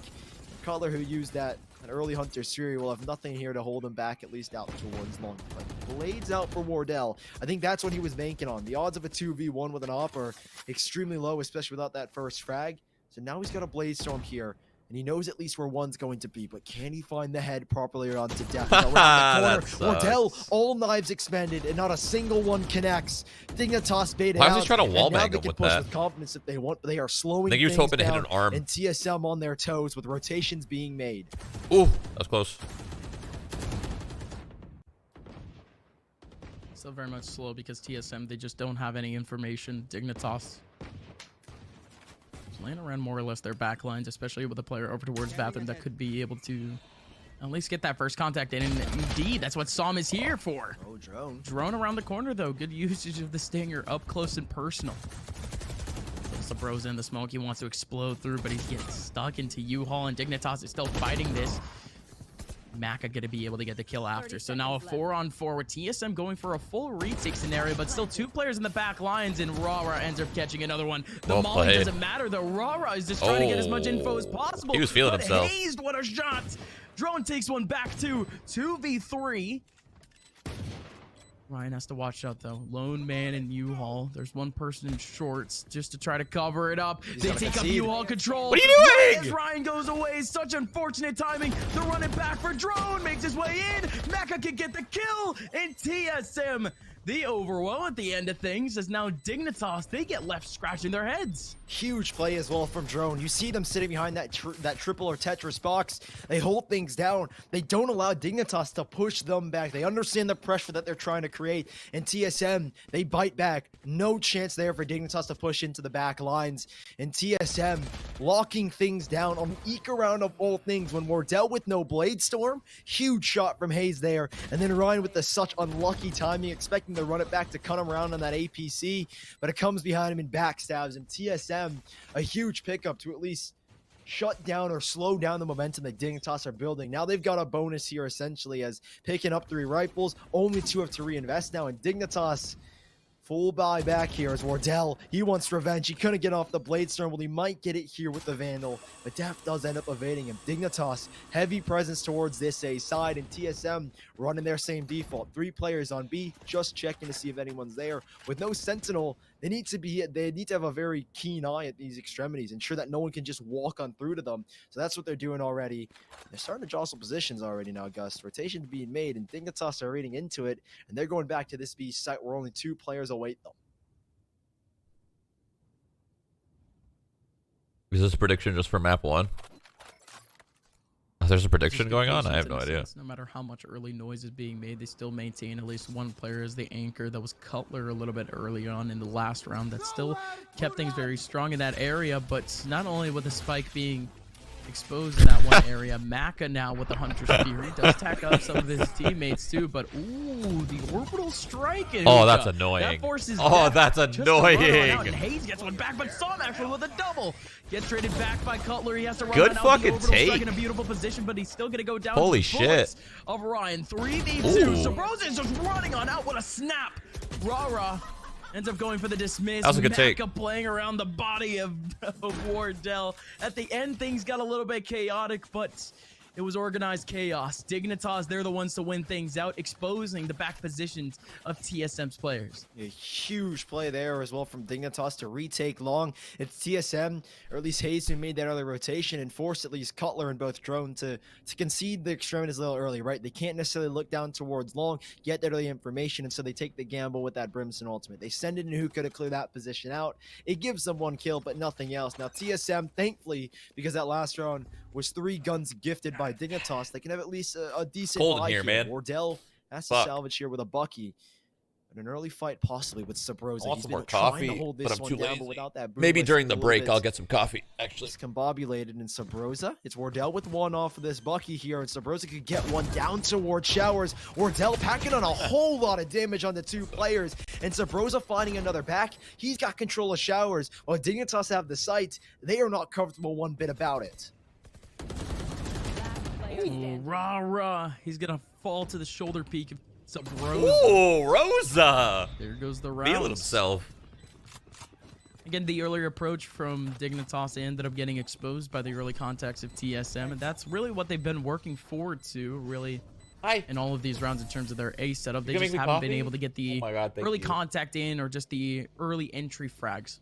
So just a little bit of a change here as Dignitas, they get caught off scattered by the end of things. That was a very light buy. It's going to leave them definitely a little scattered economically. So Rara dropping Psalm over the Phantom, puts him on 400 credits. TSM, no ults really near completion, I'd say. At least more important one for Cutler, only 2 charges off. Could contest this ult over, it could be Drone, whichever one of them wants to grab it. Dude, Wardell loves those fights. Oh, never mind. I thought he was going to take the fight. Or how are they going to go about this round? Sabrosa has been very key and very pivotal out towards Showers. He's always looking for early fights, but this time he's gunned down by 2. I didn't particularly like that, but downtown, able to find a wall bang. Whatever. TSM, they He's lose control almost instantaneously. Now TSM, they have to try and get aggressive elsewhere. They're playing a 2-2 split with Hayes making an early rotation. Cutler not able to get much down towards long, and Wardell sitting tight on this A site, leaving Dignitas with plenty of opportunities to make rotations. They're gambling on the fact that they drew rotations back to A, and well, it's the right gamble. There's only 2 players here, and they're both in very disconnected positions. Only Cutler able to provide support towards Hookah, and Dignitas with smokes going down here finally by Hayes. Things are amping up here, and Dignitas are just waiting for the perfect moment now. Oh. Here we go. Cutler on the front line gets the lineup, able to get 2. Still trades back from Ryan and Rara. Hayes in the back line. Good spray transfer, getting both.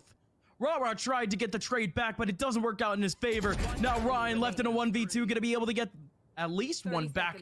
Wardell always takes his time over towards the A site just to try to lock things down in terms of lurkers, and he takes his time, and now he's in Hookah. No noise being made at all. Now it just comes down to the noise being made with the orbital strike, and he puts the ulti in the complete wrong way. Oh, he has no idea, but Wardell makes some noise. But Ryan still not able to get the frag back in the end. He got no clue. 0 clue. He thought it was safe from the orbital, but Wardell was there at a perfect time. Did 100 of these win round 16? That's TSM. Or have they not played round 16? But boy, that got intense for a second there. TSM, they needed 2 lineups to get that round back. Yeah, huge spray transfer from Hayes. Him and Cutler popping off in the back lines, locking it down. I said they were kind of disconnected between the 2 of them, but they hold it back. They keep Dignitas from They haven't played round 16 yet? Got it. Strike. Very, very untimely as Good Wardell comms, good able to comms. recognize the I wonder if fact they're that going to he's watch in spawn, 100 Thieves. dashing on out to catch him off guard. I don't know. It's Dignitas now with an early 5-1 lead, not conceded to 5-3. TSM back on their high horse, putting a whole lot of pressure now. The smokes drop to control these Good luck, extremities. Eco. Sabrosa no longer contesting towards Showers. I know you don't need it, but with a light buy. No Good luck. funny business now, no defaults. They're going to group back up for this A-side hit where Wardell is waiting with a Vandal for them to approach Sabrosa with the crossfire. And Dignitas, are they ready for it? Cages go up, one goes down. Wardell on top, sick. dashing on away, puts him now in a 5v3. Oh, Here we go, Rah. Ooh, nasty from Rah as he gets 2. Just like that, he equalizes Dude, the round what? back in the hands of Dignitas. he's feeling himself. Their post-plant positions shouldn't be exposed all too early. No one from TSM approaching from either short or bathroom. Now it's just going to be down to Dignitas to see how they can hold down this back area, especially with the util that they seldom have. Here comes Rah front line. He had his crosshair in the right place, just needed to press mouse 1, but still nothing of the sword depth in such a rough position. The molly brings him out too. 1 player remaining now in a 1v3. Ryan, what a molly setup. That's still going to take the spike down to half.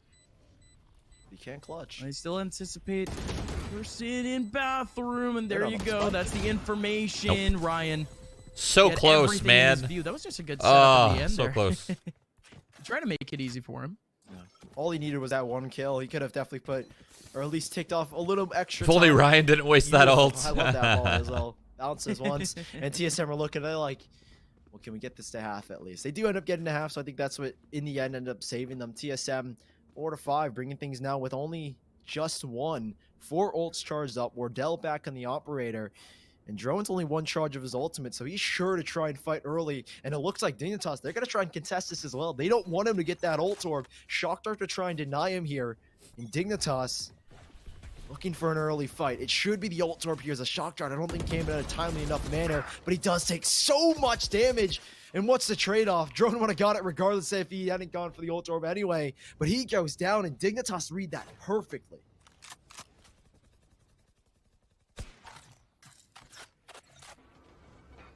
Again, always got to check your corners.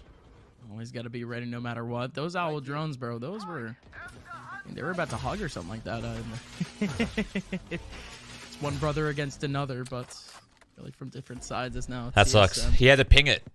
Did get a little bit of He didn't know where it information up was there exactly, and he over didn't want to towards waste his Bond, ult, but so he had to ping fall it. to But the by the time he Hunter's Fury pinged at it, all. Instead, instead of going for the it was too long late. approach, they actually paid out 2 players from TSM trying to take control of that area, and in they go. Rosa. Over and short. Sub-Rosa with a good early frag. Still has multiple bodies to aim at, and indeed he has the lineup, but Maka gets him back. Wardell in the back has the knives. In we go. 1 player on the corner at an off angle could be able to catch him up, but instead he has to run on away. 3-on-3.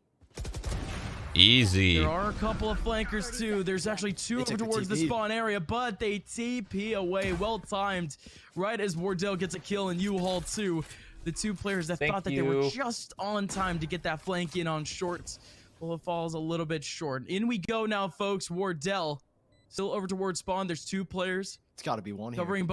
Covering up both the long and hookah area, and this is... He's just delaying time in a sense, just waiting for that smoke to dissipate. Not going to be able to get the kill. Instead, Rara takes one back onto Haze. Watch out for one over towards long, but Wardell! Sheesh! 2 clean! Sheesh. Gets 2 1-taps with the knives, and that's going to be a 5th round for TSM as they take it all the way back. 4+ rounds in a row. TSM Wardell, when they need it most, comes up big with a 4-piece. He was at 6 kills, and now he's just leaped up to 10. Huge play from Wardell. Take a quick look. I mean, the patience as well in this position, when you know you're up against the ropes. You're the only player there. You're waiting for that flank. And to sit there, to have the confidence to take these hits, I mean, Wardell doesn't get better than that. That's how you tie things up, ladies and gents. TSM, we're all knotted up here Rara's 5-5. fucking feeling himself. And the confidence flowing through his veins. Dignitas once more on a light buy with stingers and 1 or 2 rifles. But Wardell, he's been on fire. He wants a little bit more. There should be one for him here, but he does end up missing. Ryan from deep takes down Sabrosa, but Wardell is quick on that trade. Wonderful, but he still has a pivot position over towards the short area. Nice. The smoke's not going to last all too much, but he got that information played. onto Rara. That's going to leave Drone to get the kill back. 3v4 now for Dignitas as they are a little bit scattered. It's almost exactly a default for them throughout the map. Yeah, that owl drone going down as well here for Cutler is going to reveal so much. Maka wasn't actually spotted, so a little bit less information here for TSM, but they should be just fine here. Ryan, not too far away from them, hobbling right behind them. But Cutler, who has all the information in the world, nice recon built in, and you even have already Hayes watching towards that angle. He and Cutler have been monsters on this B bomb site, and with Drone making a rotation, there is no cancellation here for Dignitas. Only one player edging out towards long. If he wants to take the TP, it's a huge gamble. But a Hunter Sweary, they're going to try I and like take that. this That was fight, but good. Cutler goes for the swing. That was good. There is no trade backs. He does bail out. It sucks because he whiffed, and with the but spike down, Gus, with 25 seconds left, it doesn't I matter. like that play that they Cutler tried. took the TP because Drone is already here to keep him up here as Hayes takes down another life. It's Def now who goes down, and Maka 1v3. I don't think this one's possible. Caught out with the bowstring, and TSM have now got the lead. Last round before the switch. 6 out of the last 7 rounds being taken up by TSM. An explosive start by Dignitas, and indeed even they won out their bonus. It's a good Ever game. since then, we Good game, anticipated good game. TSM to really be down and under for the rest of this half, but you can't really. Wardell's count going to this get in team there out, this round. He's especially going to get in on there. this map of Bind, where they've made And it more or less their home. I think it's going to pay off. Dignitas, however, going into this round, they do have themselves the full buy, but their He's getting one for util is sure. a little bit more scattered in a sense. They do have to sacrifice armor for util and vice versa. Uh-oh. In comes Wardell, such a tight angle. Good Could've been able call. to get a shot early on, but he didn't want to get exposed from the And dead. At least from the swing. Yep. And he's still gonna go for another one. That is insane. Too easy. Again, so much confidence to actually go for it. Yeah, Wardell always looking for those early peaks now. Oh my God. He wants to He double almost hit him. down. Almost hit him with the And fucking Cutler and head. Hayes towards this B side. Orbital strike goes in. Wardell, he finds the smallest. Do they know of there's a crooks cubby? to try and hide into, and Wardell dashing away before he even gets a second. It's Drone on the run it back. He will be shut down here as Wardell trying to pivot around. One shot in the up, and he needs to find something, but it is a 4v2. TSM off of Wardell's aggression on the operator. His cool, calm, and collectivity to hold them back. It's Dignitas on the back foot, a smoke in their face, but it is just the two of them. How can they get about this one? It is going to be extremely difficult. Maka and Ryan to try and give them a 6-6. Wardell just won them that TSM to find round. 7.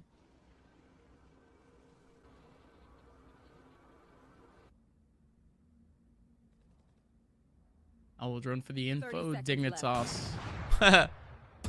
He tried. In terms of spots, and Drone is here again. Drone has been such a consistent fragger throughout this half. Nothing too crazy. This guy has been just in the right position at the right time at all times. Too And easy. Wardell, he certainly popped off in the last few rounds. A 4K for him, shutting down the A sites. And CSM, they have themselves a 7th going into the second half. Rara, we were mentioning beforehand how this guy can actually pop off, and he certainly has been thus far in his time in Dignitas. 18 kills for him, but Wardell with the chunk of his frags. So how coming many in just how many the last teams 3 out to of 4 this rounds. 15. out of this Challengers I remember League he or was whatever at, the like, fuck? 6 How many kills teams just make it like to Masters? 2 or 3 rounds ago. 4? 4 teams? And now he's at the top for TSM. Top 4?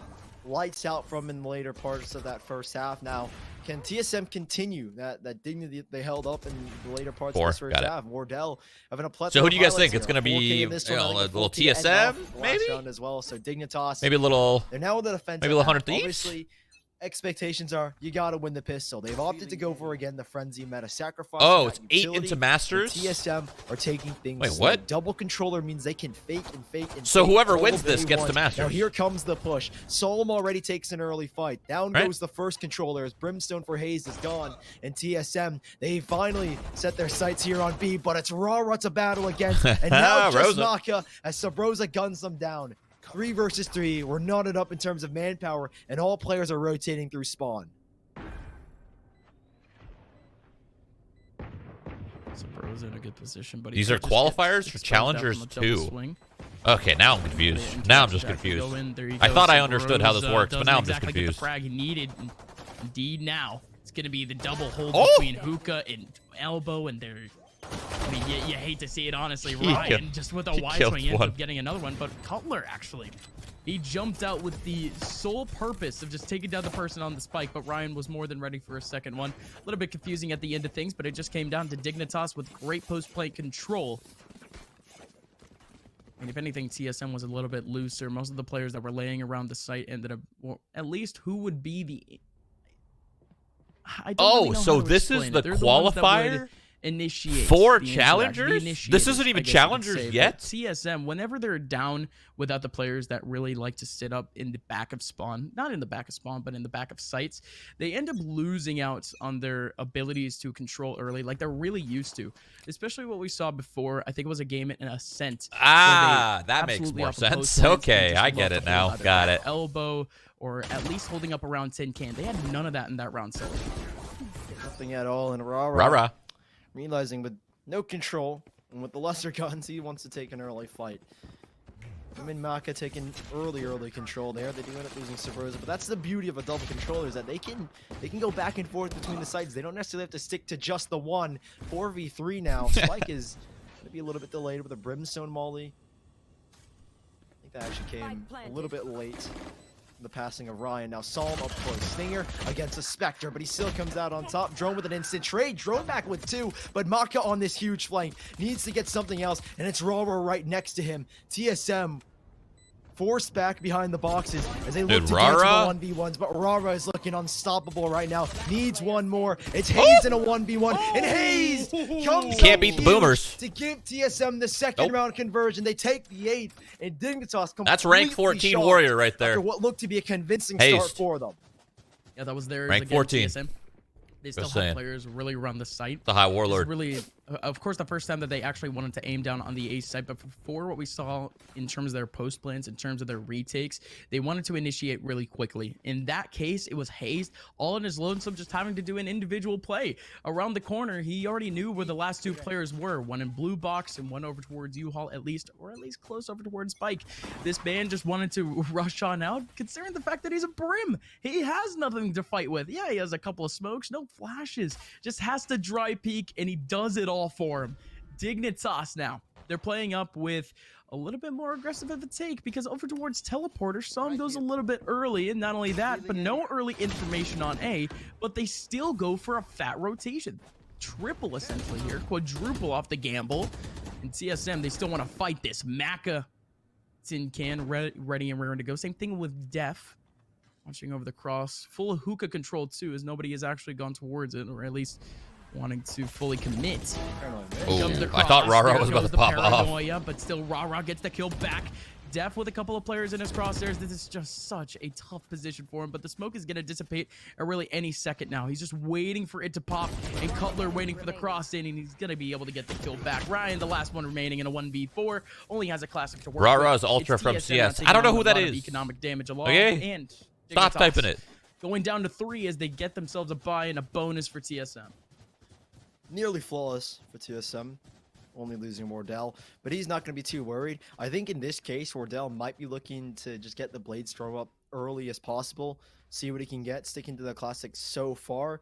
Wouldn't be surprised. Okay, there's the force up, dropped over a Vandal. So Dignitas, it's not necessarily a full buy versus a full buy, obviously with the 2 Bulldogs, but it is going to be a heavily contested round. TSM with those 2 Bulldogs, we know how deadly they can be off of a burst. Full push though here for Dignitas. 3 players charging off, 4 players actually charging on out. They were just Def alone, and TSM with such a passive style have all the information and all the guts now to try this A site. Def alone, and players have to rotate. 2 could take the TP, but they're not going to risk that. Instead, they play the retake here. Dignitas, they do have 2 ultimates. Rara's Empress and the Showstopper still available for Psalm. How do they go about this one? As there even is a run it back, and down goes Rara's Empress. And now it's just 1. Psalm with a Showstopper, and all 4 are grouped up towards the spawn, and Drone's looking to take a fight now. You mentioned the run it back, and he's going right on in, gonna be able to get 2. His position is still no, doesn't care. He's still going for a couple of more, and not only that, but Sabrosa on the fight back, gonna be able to get another one for TSM. It's almost flawless for them as they keep going aggressive in the back line. And Sabrosa gets the 5th for the team. Dignitas, they had more than enough chances to make their way back on site, but it was TSM to keep it lockjaw. 10-6 score line, and that was their bonus. Dignitas, they're reset. They have to go to a half. This is such a difficult position. I mean, now you've got this situation where you either save or you at least give a light buy to keep TSM on their toes and possibly convert, because now you've given TSM their 10th. If you save here, it's almost like guaranteed 11, and then it's do or die with that next full buy. So Dignitas, they're going to try and light buy. They're doing it again? They need to contest. But that's and an once eco, more, it so. looks like players are getting ready to contest down towards long, but they're reading it. TSM know that Dignitas did this in the last, and there are 4 players here. Who takes the first blow? Already shots being exchanged. Rara not taking anything. What a recon They ball. saw the 3 triple players reveal and they're revealed, like, no, and no, TSM no, like, we're nah, going to turn out of here. around. We know there's only going to be a maximum of 2 on the safe side. In reality, it's just going to be Ryan. But TSM, they're playing the fake game. Smokes dropped. Again, that double controller with 5 smokes available and 1 they're going to go back. recharge. You can play this long game. They've sent rotations back off of a single play there, and Dignitas are gambling completely on the wrong site now.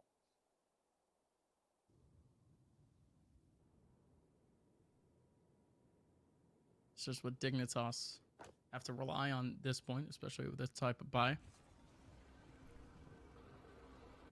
Or gamble to try to pull off at least holding off the early take, but instead TSM taking their sweet time, especially over towards that B This side. is going to work out great for them. Watching over towards the easy TSM round, easy read. Our first game, where you're still going to have a singular player looking over in teleport across, still helping out with util, especially with Brim. He can still throw it off from the other side of the map, but I don't think they anticipate this either. Sabrosa in a crossfire. How on earth is that even possible for a crossfire? But it just works out in their favor. One last person remaining, and it's none other than Rara. Spike planted. He's got a chance. 1v5. That's full utility. 2 Leers to go out as well now, but Drone. There are so many players watching this, man. Rara, okay, actually does end up getting one. It was the low HP off of Hayes, however. And TSM, an easy 11th round, swept under the rug. Dignitas, this is their buyback and a chance at least to stay in this first map. TSM knocking on the door of a first map victory. As a 12th round here would almost guarantee them the 13th. Dignitas's buy is going to be so low. The only thing keeping them afloat right now is that max loss bonus. That's the only thing keeping them going right now. But even then, it's not going to be enough to recoup and get the heavy weaponry or get at least the heavy shields that you were hoping for. And Dignitas, they'll take this time for a quick tack pause to really sort out what they need to do, because this is the round that could end up being, like I said, do or die. Tack pause. You mentioned the full loss bonus, so I don't really think things should be too I guess you could say affected off of this round, but still with the fact that Dignitas going into this one with just the all-out buy and potentially just an all-out take, because we're seeing a lot of early pressure. Sully over in Hookah, 3 players trying to go in. Same thing with a double short. TSM. It looks like this round is going to be decided within the first 25 seconds, if anything. Here we go, folks. Saw him with the blast pack. He's going to go for a showstopper player, 100%. Oh, absolutely. Here it is. Is Wardell ready, though? Here he comes. Ooh, Wardell caught. No! The dash out from Wardell, but in comes the take. Oh, he blocked him, bro. He blocked them. From the defenders, TSM, Wardell, and Hayes. All 3 of them getting the frags needed. Oh, still around the corner with the line. I'm going to be able to get 3. 1v1 now for Def. And oh boy, could it happen? What the yes, it fuck? does. Are you kidding me? We said that this round would be decided within 30 seconds, and it's just fast-paced, high-caliber action that just so happens to go back in the way of Dignitas, and you gotta give it up to Maka waking up in this game. Right when you need Rara blocked I don't know what it is from Brimstone. TSM. They are reading this game super well, but they don't read this one. A jumping drone.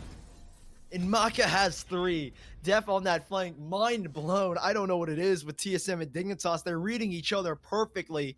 And now TSM, it's not going to be that 12th. And Dignitas, they suffer heavy casualties. And here in this round, 2 players on light shields. Now Dignitas, 4 players stuck on this A side. It feels like 90% of this is a gamble. They're playing so incredibly smart now with Sabrosa. He's going to stick the TP, but are they ready? It's Ryan around the corner. Ryan with 1, Ryan with 2, and down go TSM as Dignitas have a 4 versus 2 with Rara collecting upon another. Where is the recovery? It's Sabrosa on the flank, and Wardell with a long rotation. Sabrosa in a beautiful position, but he doesn't exactly want to wait up for crosses. Oh no. He wants to take this on immediately. No Wardell way. takes on Maka. Sabrosa from behind. That shot from Wardell took away the attention from Rara, and Sabrosa was there. Well timed, well approached, but now Ryan is still around, and Sabrosa has no clue. There you go. Ryan with a 3rd. Wardell still has the ready and ready to go. What? He moved.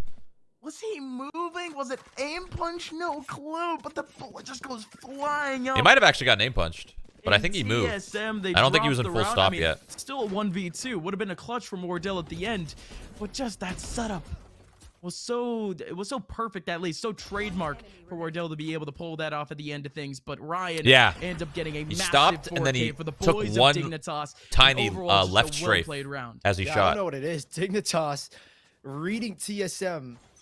He was just, he took one tiny step. Textbook. It is 4 He tried to players sacking counter the A strafe, I site. They're think. going to be playing retake. That's what it looked once like. more It looked like he towards tried to his counter B strafe and side. it fucked And I him. guess Dignitas, their name is let's gamble. We'll play retake. I don't We've know, got though. the confidence now. And now we're almost knotted up. It's 11-8 here. And TSM on the verge of possibly being reset. Obviously, their economy has been built up heavily. So nothing major to worry about. But Dignitas, they're knocking on the door of TSM. Def making contact, but TSM playing slow.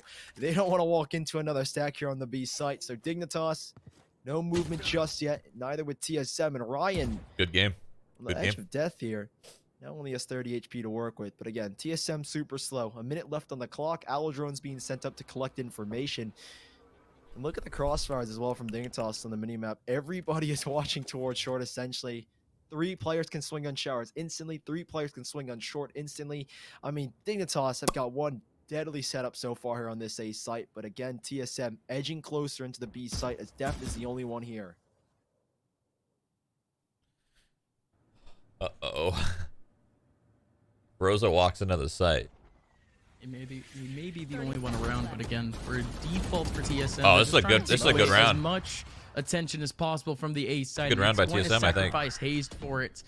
Nothing done yet. Wardell, he's gonna stay around that A site, potentially take on a couple of rotators. But I don't it's like that indeed plant not gonna spot. happen. I'm not a fan. It's gonna be a full retake for Dignitas as TSM down to 4 and 1 player rotating pretty late into hookah. He's watching flanks now. Wardell is completely caught out here.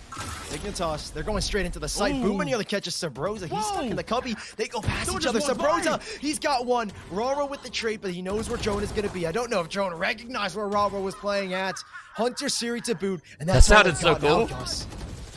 That's it. Wardell only gets hit once by his teammates. Hunter What Siri, the and he's still fuck? alive somehow. Wardell. Oh my god. I thought he was going to TK. What? I thought he was going to TK with that ult. Again, of course, that Hunter's Fury is being played out over towards long. He's being played Holy for the post shit. plant to try to take away the person actually That sucks. defusing. Wardell, For the Dig. person who was taking on so much action from the A side early on, instead of going back to his usual hookah spot, he was playing up double with Cutler and Long, and it ends up being incredibly That was successful. a sick round, What actually. A take from Dignitas, but an even better hold from TSM as they find themselves a 12. One more round to go, and Dignitas, that economy has been hurting. TSM, had they lost this round, it would have been so beneficial for them. Dignitas nearly had them reset, and then nearly had the round. Wardell through a smoke. Down goes Rara. No trade available. And it's Def. Def to try and light us atop. Maka not too far. It was one play they gave Dignitas that round where they wanted to get so aggressive, and it could be a play here. Recon Bolt's gonna miss, and so is Def. Drone shuts him down, and now they're trying to flush out Maka as he goes down. Wardell's looking to tie us up here. That's GG first Needs map. to just find 2 kills, 13 bullets, jumping on in, and Wardell closes it out. 13-8 for TSMs. They take map number 1 in convincing fashion to close it out as well in that last round. It was Dignitas putting up such a big fight, especially in the middle of things, but TSM, they were on the verge of map point for such a long time. It just came down to the catalyst. What's the next map? Wardell once again. I mean, That's Ascent, right? What a Yeah, game coming Ascent. in, especially from Rara. I mean, he carried so hard for Dignitas. He got himself, what, almost 25 plus kills, and everyone else, just a couple of rounds ago, single digits still. Dignitas, they needed everyone to try to step up to the plate, and indeed everyone did in the last few rounds. But even then, they tried to pull out what would be the rabbit in the hat, a little bit of a desperate situation, just running out of bathroom, just trying to get really everything down and dusted. But simply, ladies and gentlemen, it is TSM taking things at least 1-0 against Dignitas, but Sully, map number 2 should be a little bit more fun for the boys of Dignitas. Yeah, I mean, Rara, you said it himself, 25 kills. It's a stat line that you really don't like to pull out, is that fact that no one else is necessarily fragging. Obviously, they're playing their roles, but when you come down to it, you need those kills. And if Rara's the only one dishing them out, then you've got problems. But Dignitas meant to reset into the second map. Wardell looked on top of his game. Same with Rara. It's the battle of the duelists. And what surprise comp are we going to see in Ascent? You're just going to have to wait and see in a bit. You guys know if they're streaming the quarters today? Contrast stitching. Shh. They're not streaming quarters, right? They're just gonna stream round 16, and then that's it.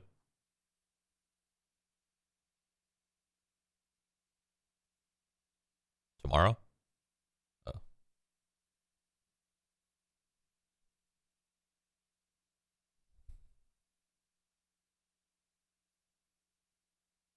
All right. Well, now we wait. We wait for the next map. I'm gonna roll some of my own ads and sit here in silence while these ads roll.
I said I'd sit here in silence, okay? I'm not saying anything. Oh God, I lied.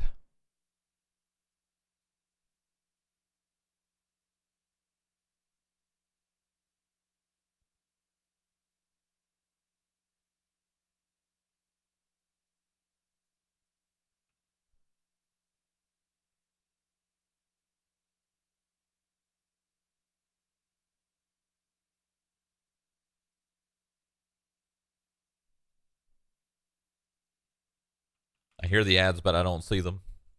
Wait, what? Really? Are you gonna make your coffee soon? Hannah made me some coffee. So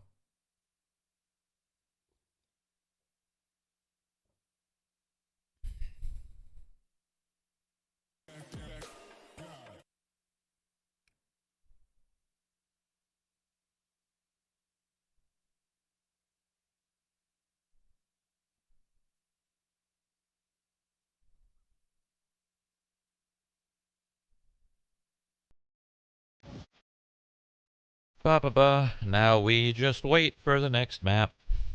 Sent. Can we get some Pog Champs?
Not again, folks. 2 times in a row. Two times in a row. Two Hey, times. It came down to the point where, you know, I'm trying to fix up this green screen. You know, I didn't want to make too much noise. It used to be me. It used to be you. But folks, hey, we're good though. Welcome on back. It is Valorant Challengers number 2, and no more muted, no more technical difficulties. We're heading right into map number 2, Ascent between TSM and Dignitas. Map number 1 was a little bit of a banger coming in from the folks of TSM, but Dignitas certainly had their chance to really extend out their lead, but they got countered on so many times. Yeah, we look back at this game and there were 2 players. Obviously on Dignitas, the most obvious. Rara had a game and a half, and then Wardell as well to pop off. It felt like it was a very slow start for Wardell. He didn't have the op in his hands, but when he got it going, and Dignitas got going as well. Wardell popped off. Same thing for everyone else on TSM, right? You look at Hayes, you look at Cutler. So many clutch scenarios they had on that B bomb site where they popped off when their team needed it. Now Dignitas, the same can't be said for everyone. When you look and you go back into this play, there were only a handful of plays that felt like where players like Ryan, players like Maka really stood out, when most of the time it had to be Rara.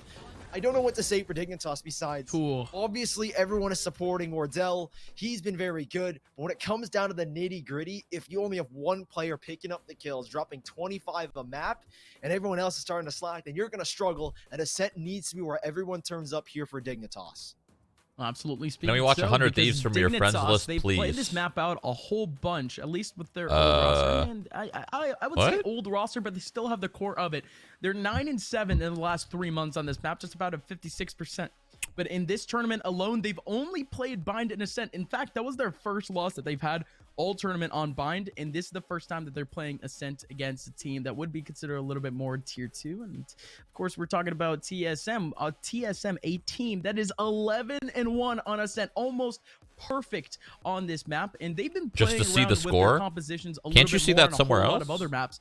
But Ascent, they tend to go for one of 2 things. They tend to go for Brimstone and Sky on Ascent, and then switching things up with Omen and, if I'm not mistaken, Raze. So it's a little bit weird what they try to go for on this map, but TSM, they have certainly solidified their own dynamic on this map, but it's going to be Dignitas that has to come out strong again, because remember, Sully, they won 4 They rounds only in a update row. once the map is They're complete. The ones that I ended see. up winning out their Let's wait for the bonus, map then. but it was a Fuck pistol it. round that ended up taking things back for TSM. They need to keep What difference things does it make clean, if you're and watching? it has to start from round 1. Yeah, well, keep in mind, this If you're is watching also, a like you said, scoreboard, a map that they were currently 11-1 on. You're still going to get an end result. Or 2 or so months. It's most They're important. currently 5-0 in terms of recent times, right? Going all the way back to the first VCT, they have not conceded, I believe, more than 6 rounds. Only one team has gone 6 rounds, and that being Rise. So this is a team that, on a sense, you look at it and you're like, Dignitas, what could go wrong here? There are so many things. TSM are,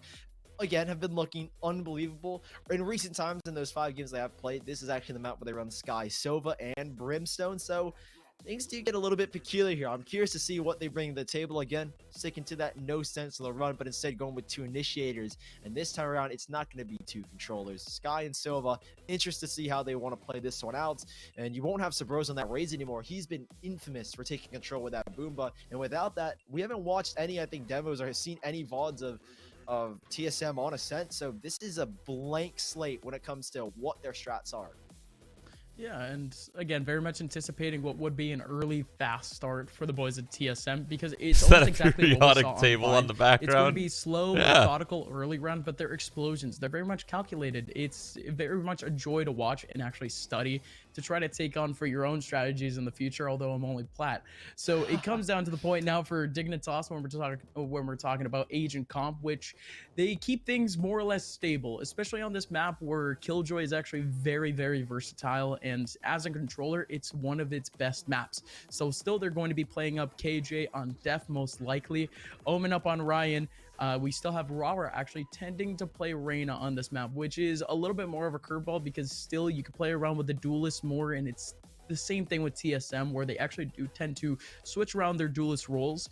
But it's going to be Maka back on the Sova and Psalm actually back on a Raze, so we might see a whole lot more of Psalm coming into this map too. So Dignitas, they still have their own potential, but TSM, it's almost exactly the same thing, where they still keep up their same agent comp, but it's that win record that's, it's just so scary. Yeah, I will say though that at least for Dignitas is that when it does come down to it, Psalm on Would the you ever raid cast if you were asked? Oh, I've been asked. and Raw I've just said no because I can't cast. It's a very strange dynamic. I feel like we did see it a little bit more in Bind, minus the Rays. Obviously, Psalm was playing Phoenix. Is that on a map like this, the nades are not necessarily going to be as useful. I'm not going to put in that phrase. Rosa Psalm on no the longer sky? Phoenix does kind Oh. of throw like, okay, how are they going to go about this map? Because obviously you're going up against double initiator. You're going to want to take as much ground as possible. Obviously, Psalm can very easily do that. Raw and the Reyna was popping off. Battle A Sky. lot of questions, at least in my mind, as to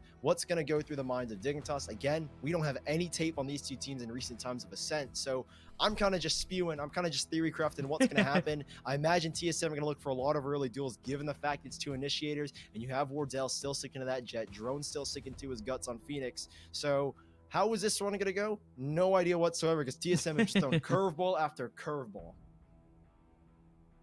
Sir, of course, they just played Ascent against D2E Gold. They ended up winning that one out 13-3, but I think more importantly, playing out Ascent not against any of the top tier, I guess you could say, matchups at this point, because in their game against Xset, they were really smart in just completely banning that one out. They ended up putting them up against the corner in some counter picks that TSM they aren't exactly used to. Icebox was actually the one that TSM ended up winning, and like you said, they have been developing more of their own map pool recently, or at least just on Icebox, where TSM, they look so impressive in a sense, and it's them and Envy and Immortals really on that front line leading the Icebox movement. But in maps like Split and Bind, where TSM, they've been playing for a very long time, since pretty much the beginning of this game, they still have a little bit of a lack on, but they're still trying to hold on to what is their best counter pick in their pool, Ascent.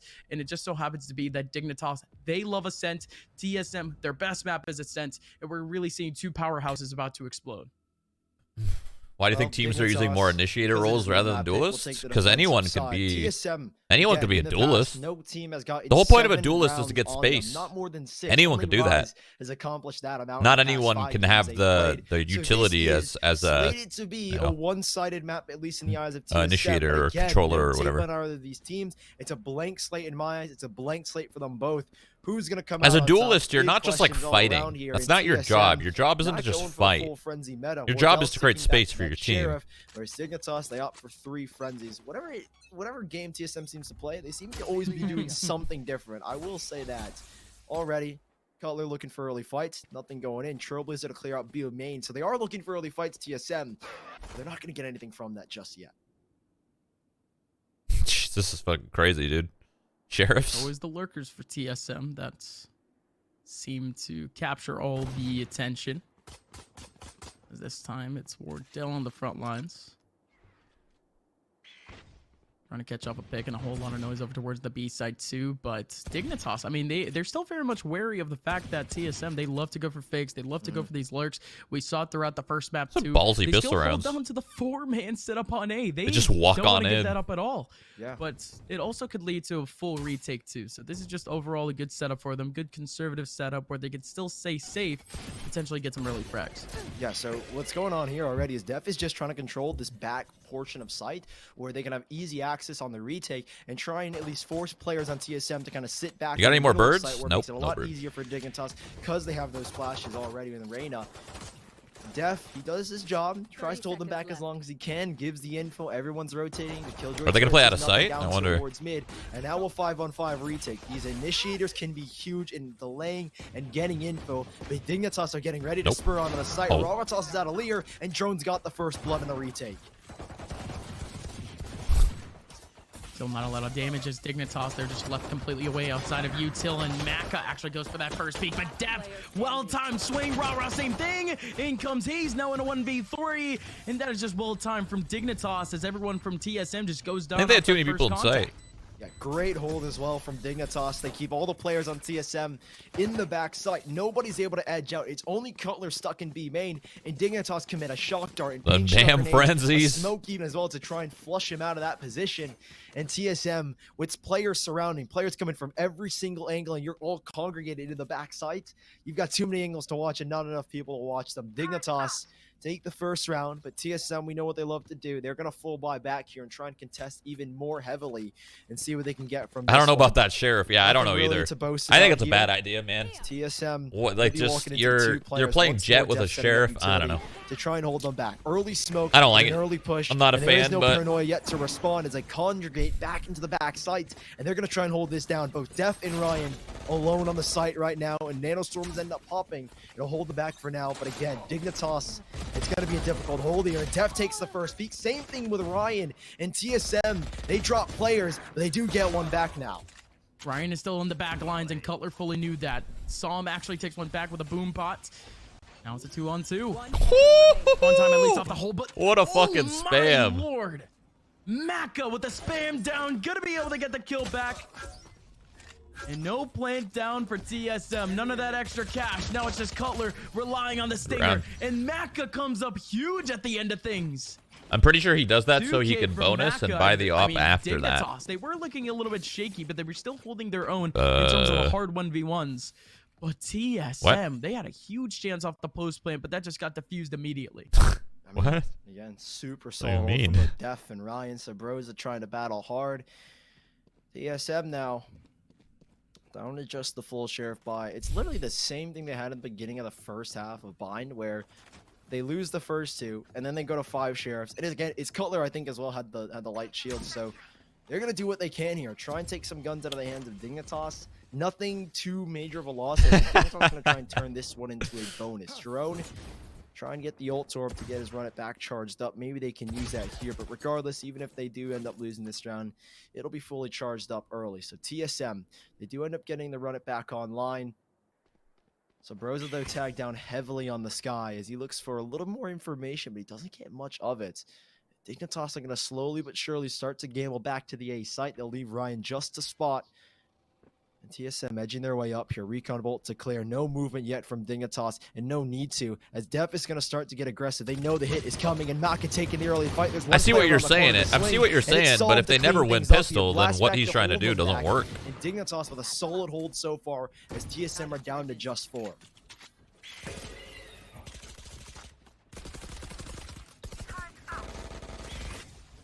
Hold at least from Dignitas with a 4-man hold of the sights. There. And in they go. God, Reyna's so first sick. pick. He has to be safe off the dismiss. Barely makes it in the back line, but Sabrosa was ready. Psalm gets one back. And Cutler. Have to look out over towards the heaven area, but still nothing of the sorts. So TSM, they just wanted that spike down, Sully. Try to get that economic damage into the hands of Dignitas, but even then it was, I guess you could say, well executed. They had the right util, but Dignitas heading into this next round, they're still switching up their composition. Usually they've been playing the KJ up in B. It's been a hard controller with really only one player playing around the heaven area and just trying to play in terms of hard rotation. What do you think of the This time, T1 they changes? want to just have as much control I as don't possible know. on both sites. Revealing area. I think they're chilling.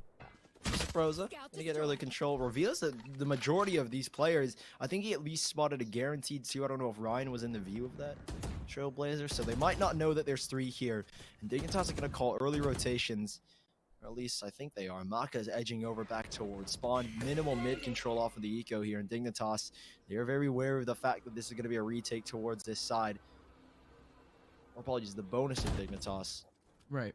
Not going to retake off of the Owl Drone, but it's super patient here for TSM. They've got the info they want. They're clearing out all the extremities, and now they can pick and choose where they want to go, because again, lack of mid control gives Wardell and Hayes here an opportunity to spring onto the B site, where Sabrosa has already cleared out B main.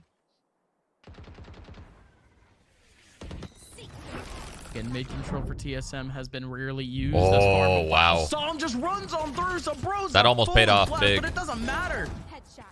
Psalm can't get the frag back. Same thing with Maka. And this hold of B is completely knocked down by the ones.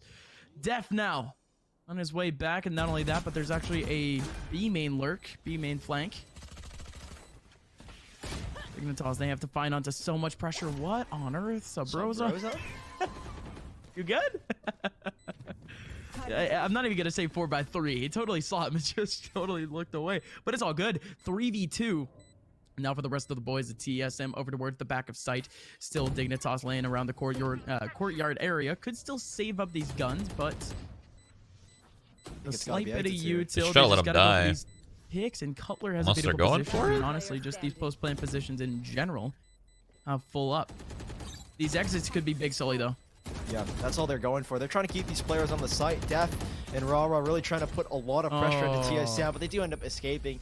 If they could have kept them there, 3 players go down, and that's 5 players have to rebuy back. So the idea is there, at least for both Def and Rara, but because Def ends up staying alive, he'll take a big hit in terms of credits. He's only going to get a K back, but he does have enough to drop a couple of his teammates. So nothing too big yet for Dignitas. They can see the round. It was ultimately their bonus. But TSM only dropping 2 players, nothing too major just yet. Wardell, one off of the knives, is going to try and battle, I think, here for the ult orb early on. Dignitas with their full buy back. Finally, some mid presence. That was the fault in the last round. It's going to be Def taking the early peek, and they leave B site completely empty. Standing ahead. Fury gonna actually tack on a little bit of damage at the back line, but TSM. That didn't work. But Rara, though. Still a couple of players on the front lines, but in comes Rara. No peek. There you go. Hayes finally gets that swing back. Still going to be able to get that another ult, one. dude. That could have been damage, if no kill. If Hayes didn't do that, Wardell, quick with he it. could have gotten 4. Only a singular player left for Dignitas. It's none other than Maka having to make the long rotation, and man, oh man, so efficient in terms of that A main pressure from TSM. And again, Dignitas going for pretty much just an all-out take, seeing what kind of early picks they can get. But nothing of the sort here, Sully, is now Maka. He's left remaining, just looking for exits, just as the last time. Info? None of it. Maka definitely in a peculiar position. So Broza, I think, already has his number, sees the barrel. Yeah, Maka at that point just wants to get out with maybe 1 or 2 kills. He'll be lucky if he gets 2. I think 1 was all he could find there, but even then, Sabrosa spots the barrel. Dignitas, full reset now, essentially. Def with the only ability to buy here. The only silver lining I will say is that Def is going to be guaranteed to possibly get the lockdown if he ends up getting a kill, or if Dignitas end up losing the round, if he ends up going down in general. So there's some things that Dignitas will carry on from this round into the next that'll help them moving forward, but it's all TSM, at least written over this round. The light buy from Dignitas. Stingers can be deadly, but the way TSM are playing, despite looking for early fights on, they're playing it completely safely, right? They're taking double swings. They're using 1 to 2 players to swing a position. They're even cleared up most of the obscure angles, ensuring that they're not going to get caught off guard, and even using these initiator utilities to take full map control. A main is theirs. There are 4 players here in rotation. Now a 5th coming in. Assault makes the rotation, but Drone to go in first. Trailblazer to lead the charge. Doors are closed. And TSM now have the site on lockdown. Well, at least site's clear. Oh! Dignitas have Hello? the side on lockdown, but they still need to buy it up over towards that back Oh lane. my god! Actually, a dash out. What a fucking dash, Wardell's dude! still alive, and Wardell still gets the kill back. And in we go. Def and Maka both with Deagles, gonna be able to get 2.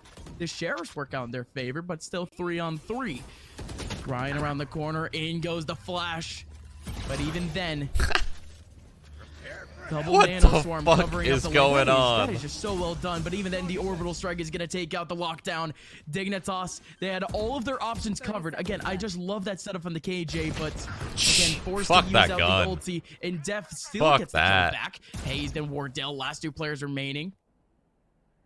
Still has a stinger. Same thing with a sheriff. 15 seconds left. Spike still hasn't gone down. Hayes does get the kill back onto Def. Mako swings. Only gets 1 for his favor. 3 rounds now that Dignitas have not been able to fight back off the initial coverage, but this time it's a little bit different, Sully. But TSM still has all of their options covered. Really risky swing from Wardell as well. Maybe TSM getting a little bit over eager to finish it off. And Wardell had a free spike plan. It's down to the wire. We've seen plays with Sheriffs that can pop off. I mean, Maka had a 3K in the last map of Bind. I mean, risky swing from Wardell. But at least they end up walking away with it. 4 players go down, heavy reinvestments, and even then, an even bigger one is that lockdown being used. Def ends up using the last to try and close it out, but they don't get it done. Dignitas have now used up one of their most major ultimates here, and TSM, well, the first player to go down is going to be Sabrosa. Def has now got 3 on that charge. As TSM set themselves up here on A. Once more, the doors go down, the smoke goes up. They have the site for now. The spike is sure to go down, and they're going to play the post plant. They do have Cutler playing off of the Hunter's Fury, and that'll be big as him and Wardell are congregated back towards A main, where they're going to scout things out, and Dignitas with a 5v4 retake to play against. Right here. What the? In terms of ulti, What does this do? TSM, they have all the Yo, options in is that the about to world. burn up top? Okay. They have all the control. Hunter's Fury. This That's one's gonna be so able to do sick. everything, and oh, look at that Molly coming in from hell too. Good lineup. Hayes just drops on in. Oh my takes God. Down Sam Ryan, and he's so ready. Head on a swivel. Make it a fourth. Come on, just get the ace. You know where the last person is. Go for the wide Oh my swing. God. Hayes with an ace. Holds down the site successfully for TSM as Dignitas. Clean. That was left fucking again with their clean, head dude. Scratching. Huge play, Hayes. Great side execution. TSM so patient, clearing out every Rank 14, single High lane. Warlord Sabrosa, Hayes. I Just thought he was saying. gonna struggle with taking B main as that lurk player, but he's doing it phenomenally with the Trailblazer, drawing attention away, and Hayes pivots around the site expertly. First 2 frags, the third is amazing, and then this fourth one, he already knows where the fifth is, like you said, sees the barrel, and he is a well-deserved ace man. 4-3 TSM. Off of the back of a very reckless hold by Dignitas, and TSM putting on great pressure early on. Here's again Sabrosa clearing out towards B main, only sees one, but he's putting on pressure here, and that's what matters. It's keeping at least Dignitas on the edge of their seat as they've got no idea where they're playing, but Rara up close with the Sheriff. What class did he get Drone rank around the 14 on? corner. Warrior. And while Drone has got the kill, no worries just yet. Dignitas off of this eco. Already down a man in a 4v5. It's Def to try and retake some map control, but Sabrosa ready, watching in case he wants to push. He's gonna say safe. His shoulder gets spotted. Still the frag back for Sabrosa. Def goes down. And I like that early pressure from Sabrosa. You mentioned that it keeps their opponents on their toes, but it really just leads up to a situation where He's these feeling it. players He's have fucking feeling it no right now. idea where Okay, TSM he's is dead. going. Although they see all this util, although they see the pressure, all they can do is frag back. And Song, certainly with a chance back. Good pick there, but still one more remaining in the back line. It's going to be Maka. And Sabrosa takes him down with another headshot. That's a 5th round for TSM, and it's looking to become almost routine at this point. Super simple stuff so far. No one really nearing their ult completion. They do have 2 really big post plants and 2 big site clears, both that orbital strike and that Hunter's Fury. TSM, the more you think about it, they have a perfect agent composition for taking sites, holding sites, and playing the post plants, and it does look like that's what they're doing here. 4 towards the A side once more. Sabrosa always playing that lurk. Hayes will check down towards mid. There are 3 players grouped up. A Paranoia, if they want to, at least from Ryan, but a deep smoke. They are getting aggressive, it feels like, and Ryan's taking a TP into the back site. Hunter's Fury to clear. I think that's also putting a lot of investment in an area that nobody is waiting, and while Def finds the first, he's gonna have to concede the site and try and play with his team for the retake. And it's Sabrosa on this like that needed to go big, but he was goes so down. fucked. He was so Once pitched. more, a Hunter's Fury and an orbital strike to play with on this retake. Yes, get the kills, get the kills, get the kills. Let's go. Let's go, Wardell. This is your round, baby. It's your fucking round. Up the information early, but Dignitas not exactly scattered. They're focusing all of their efforts over towards the cat area, but TSM still with the crosses up. Orbital strike not going to be able to catch anything. They can still fight up into Drop that a back line molly of in that heaven. smoke. With cat being broken down, Wardell still on the front line. Smoke going up to TSM, just delaying so much time. So clean from Cutler. Wardell holding down the line. This was a 5v3, and it's a 2v1 that just gets shut down. TSM. Wow. A 6th round in their favor. In Dignitas, no matter what advantage they have, it evaporates in a second. Good pressure in the back line from TSM, but they stay patient, and Dignitas walks right into their crosshairs. Huge play from both Wardell and Cutler, and not to Is this mention all the NA use or of is the there orbital EU strike teams to as well? get It's control of online, That back so. lines, Gus. They take everything for themselves. Dignitas were all Region-based. pushed into one section, and they were crossbars being held. Wardell and Cutler up top. Cutler drops to hell, and then you have Hayes sitting in A main. They play that so well at the disadvantage. And TSM, like I said in the first best of 3, there are 2 ways to play a disadvantage. You either get aggressive or you sit back and wait. And TSM had no business in getting that aggressive, but they did it, and they did it with perfection. Dignitas on the back foot, 6-3, with a very light buy consisting of stingers, are trying to battle back. But Sabrosa once more in this lurk, always being a nuisance.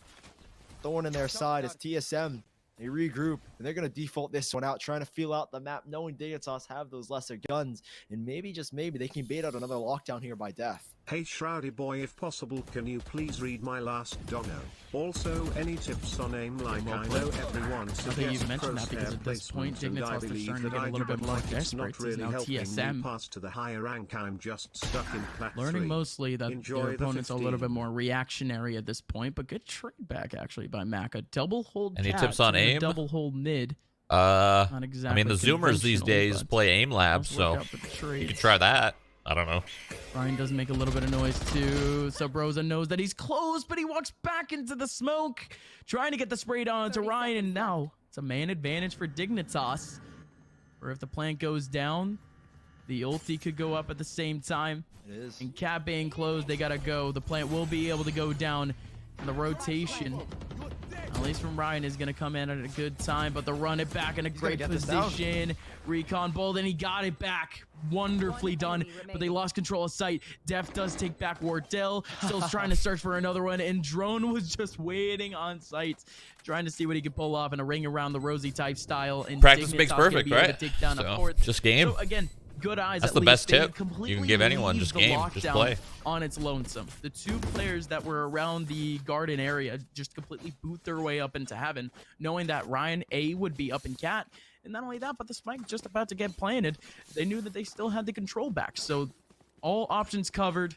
No way the TSM could. Every round, Subrosa goes outside B alone and just starts fucking. I think he's just trying to delay.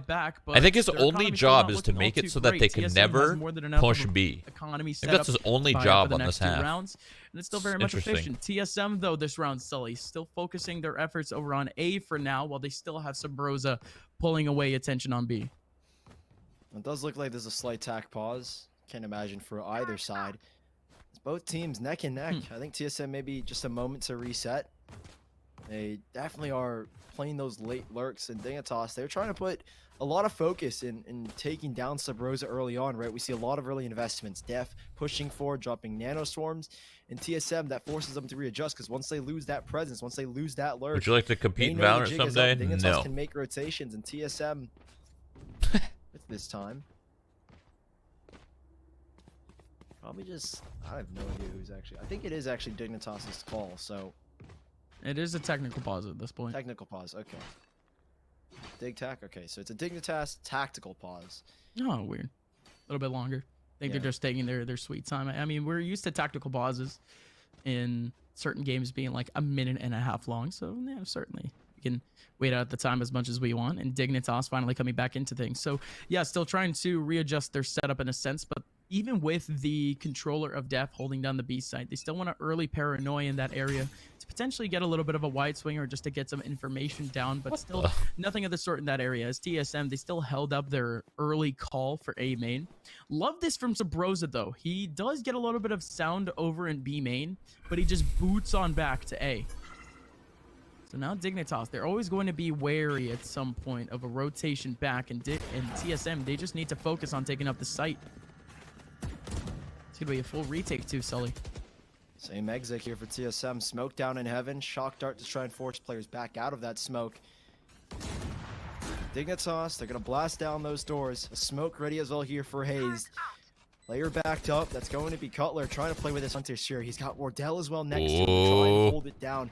Two players The stuck huge in flank. Dude, Subrosa's going to win this round. Rotating towards Cat. That's Subrosa, but there's been a lurk set up already. Alarm bot at the ready. They can spin around, but they're going in. They might not notice it. They might go unchecked here. Subrosa has been revealed. Flashes go in, guiding lights out, and there's the flank, but there are the kills. TSM. They got fucking owned. Psalm blast backed in, but he gets nothing for it. 1v3 and 36 HP. It's Cutler to gun him down. No Hunter Fury needed, and TSM going into the last round are looking good. 7-4 and looking for an 8th now.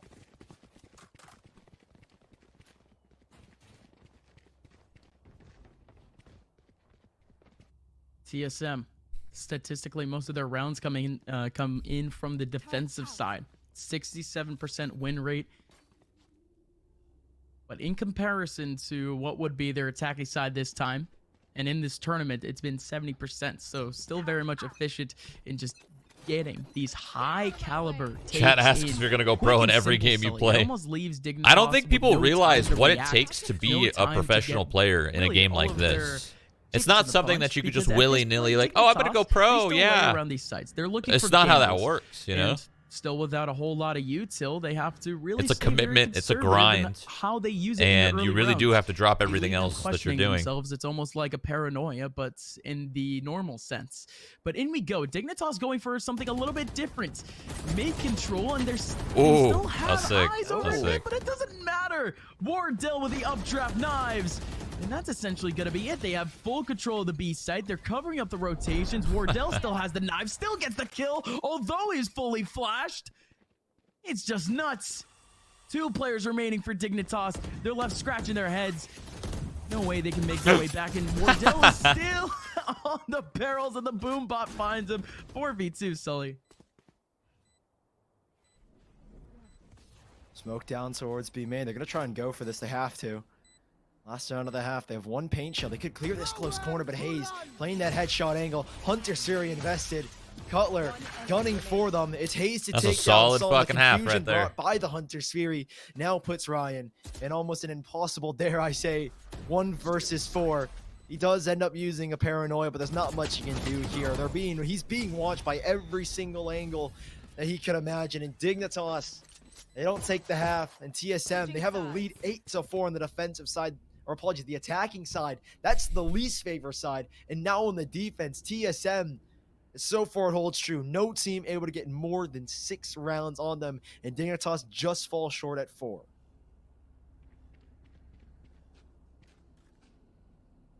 It's that crazy stat line that we mentioned with a lot of teams always having at least 1 map where they could just maintain their opponents. Imagine if to a low TSM won amount of pistol. rounds. TSM with a high amount of efficiency, and just off of this Let's see if they pistol win this round, I one. would be remiss to say that this one wouldn't be done and dusted. But Dignitas, again, still with a couple of tricks up their sleeve, especially in this round. They actually want to maintain Solemn over on the other side of the map. Still acting as a rotation, still acting as bait.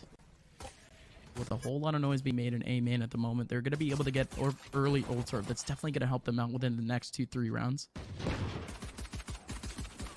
Shroud, I remember like last year you tweeted you may go pro in Valorant. Still Yeah, that was trying a to take fucking out at least joke. a little bit of contact, but Sully, again, Dignitas, they're still keeping a default, but it's a little bit more noisy than expected. Yeah. Let's feel like now Salma's just That trying to literally get makes players no pushing sense down to towards do. B main. Sabrosa using that trailblaze to get all the For info me. in the world. A return back tag from the Algon by Maka. Sabrosa still contesting. He's got info, and Rara's on a late lurk. I don't know what their game plan is here right now. They have no control towards B main. It's gonna be a Stop blind buying a exit as deagle. Rara Wardell? ends up collecting upon the first kill. He's been Fucking hell. now overhealed, if you will, and even takes down a second. Rara tearing them up on the A site and drone. Gunned down by the frenzy, leaves Cutler. Like, he's now in a literally very losing tricky them predicament, rounds. And now Sabrosa, He loses the 1 pistol. versus 5. Does seem like No offense they're to actually Wardell, okay. but An it's impossible not a good situation, but purchase. for now, It's just not. It Sabrosa makes gonna no try and get sense. something done, you know, just stat pad at this point. Stat pad. Good win for the exits. There's 1 player close that he could isolate. They're still gonna win this game though, so it doesn't matter. Well, maybe. We'll see. And he goes, Som gets the kill, and there you go.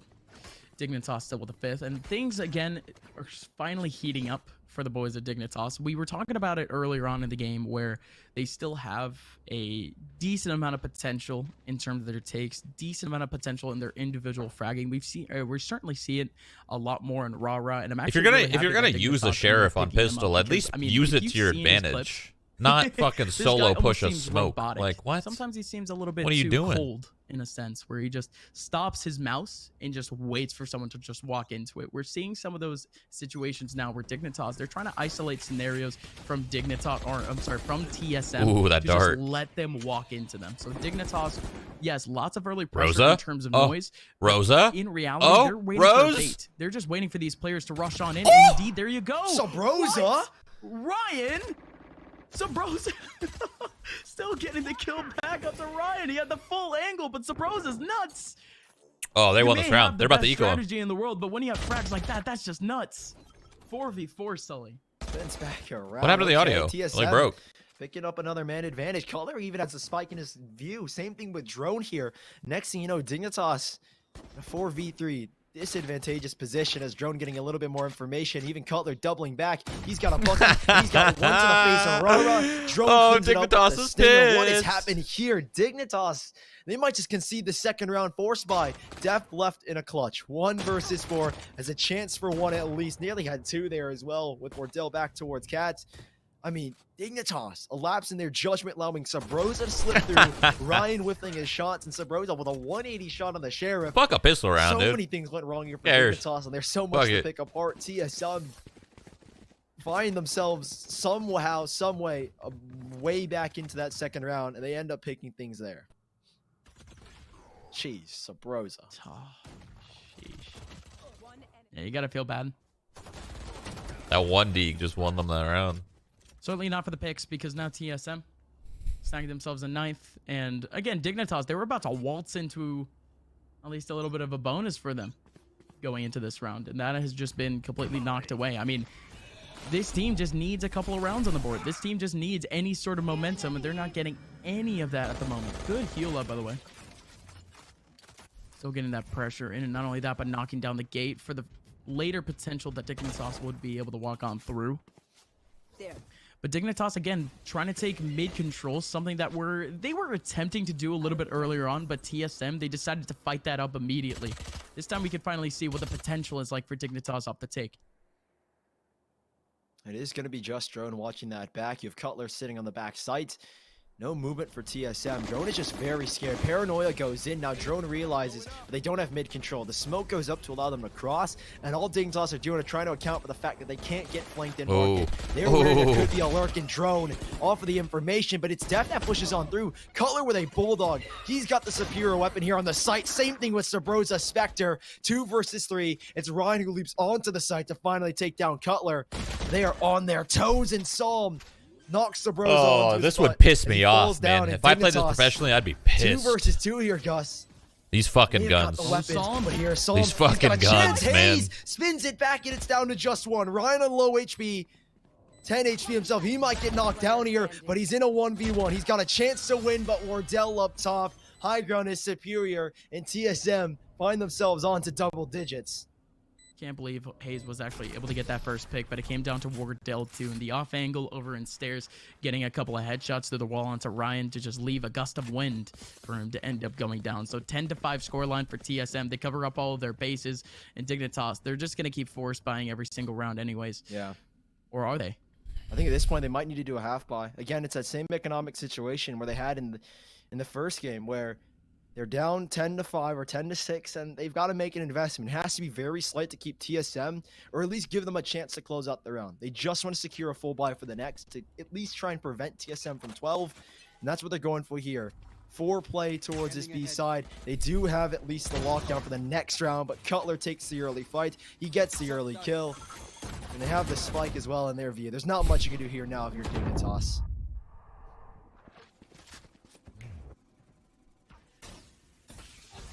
Those that say not much, really. Only thing that they could have done in that situation is just try to push out the 1v1s, potentially try to isolate, but that's not really what TSM is allowing. All of these interactions we're seeing from TSM, they're all tradable. Wardell and Sabrosa pushing out together through their smoke. Not only that, but the hold on B early on, B main pressure, that was a double. Even off of the retakes, they always assure that there's always going to be some sort of insurance policy off of a swing. And in this scenario, Dignitas, they fall into the traps again and again. Cutler gets the last kill. TSM at 11. Dignitas. That was an eco, so whatever. They're finally going to be able to get a buy. Yes, they'll force buy in the next, no issues. But this could just be the dagger into the souls of Dignitas if they lose it out. All it's going to take is 1 round here for TSM to send Dignitas back. Max money loss here at least provided for Dignitas. Great synergy off of the utility right now for TSM. They look like a whole different beast against Dignitas. Synergy off the utility. They lose this round, it's GG. So like, far, but if TSM wins this round, it's it's a little bit better here. Rara, after having a 25 kill performance on Vine, has fallen down to just 7 here, and definitely he will pick up the first kill. We talked about the lockdown, and they're going to try and contest Def. They know they get rid of him. There is no lockdown available, and he drops a nanostorm to at least prevent them on the push. So Dignitas, They will hold on to it. They regroup back towards the B side. Once more, Cutler and Drone. Both the players on this B side. Ooh, they know it's clear. They know it's clear, They dude. understand that it's going to be back towards B. There are only 2 players. Shit. They know it's B. They're going to play with the rest of their team. Hayes and Sabrosa. Now, Dignitas, what are you going to do? They know you're going B. Here they come. They're actually going to Are try you going to still go? Drone down towards spawn. Cutler up in market, wary of mid, however. And Dignitas, What there the goes fuck? a lock on the top of the lamp. That's and there's sick. nothing they can do to stop I them didn't know you from could do that. now. Lockdown in, and again, TSM just waiting for their opportunity to go on in with the Seekers out too. Drone. That run it back could have come in absolutely huge, but the spray on through the smoke ended up going massive. Saw him now with a showstopper right on through. Still gonna be able to get the second. TSM all stuck in the back line, and they just get exposed by Som. There he is. They just straight commit to that. Som, we've been waiting for him to pop off all game. They Just stuck when with his the team needs strat. him just to They said, evade "Fuck that it." match point. He comes in huge with a 3K. Now Dignitas with a chance back, proving that they can really get a take going if they've got the right util. Using up that lockdown. Now TSM though, they themselves have now got a much stronger situation where you've gotten rid of the main ultimates, right? You've gotten rid of the showstopper. No longer a lockdown. Now going forward, TSM, it should be a lot more straightforward to get to that 12th round. You don't have that presence in the back of your mind. Now Rara obviously, or apologies, Psalm obviously a little more closer to his ultimate. Ryan only one off of his ultimate as well. Now Dignitas, they understand that the majority of that was caused because of a lockdown and a showstopper. So can they keep the momentum? Hayes will be forced back. Nanostorm forcing him to swing as Def shuts him down. An early kill here for Dignitas. They're winning these early engagements. It's not something we see too often where TS end up losing these early fights. As Hayes goes out swinging by himself, it's Dignitas now in a 5v4, and they're playing so calm and collected. They're going to rotate back towards They're doing the it B again? side, and there are 2 players again. 5-man B Drone hit. and Cutler to try and hold it back. No A Hunter no series killjoy, all though. they've really got, and now they've got the info. Oh, dude, Sabrosa Cutler's that ult they could made. fuck this. Dignitas are now committed to Is this he gonna B use side. it? Nope. Use insurance policy and Drone, but he has to get They that got first it. frag. Yeah. Great eye, but in comes Cutler.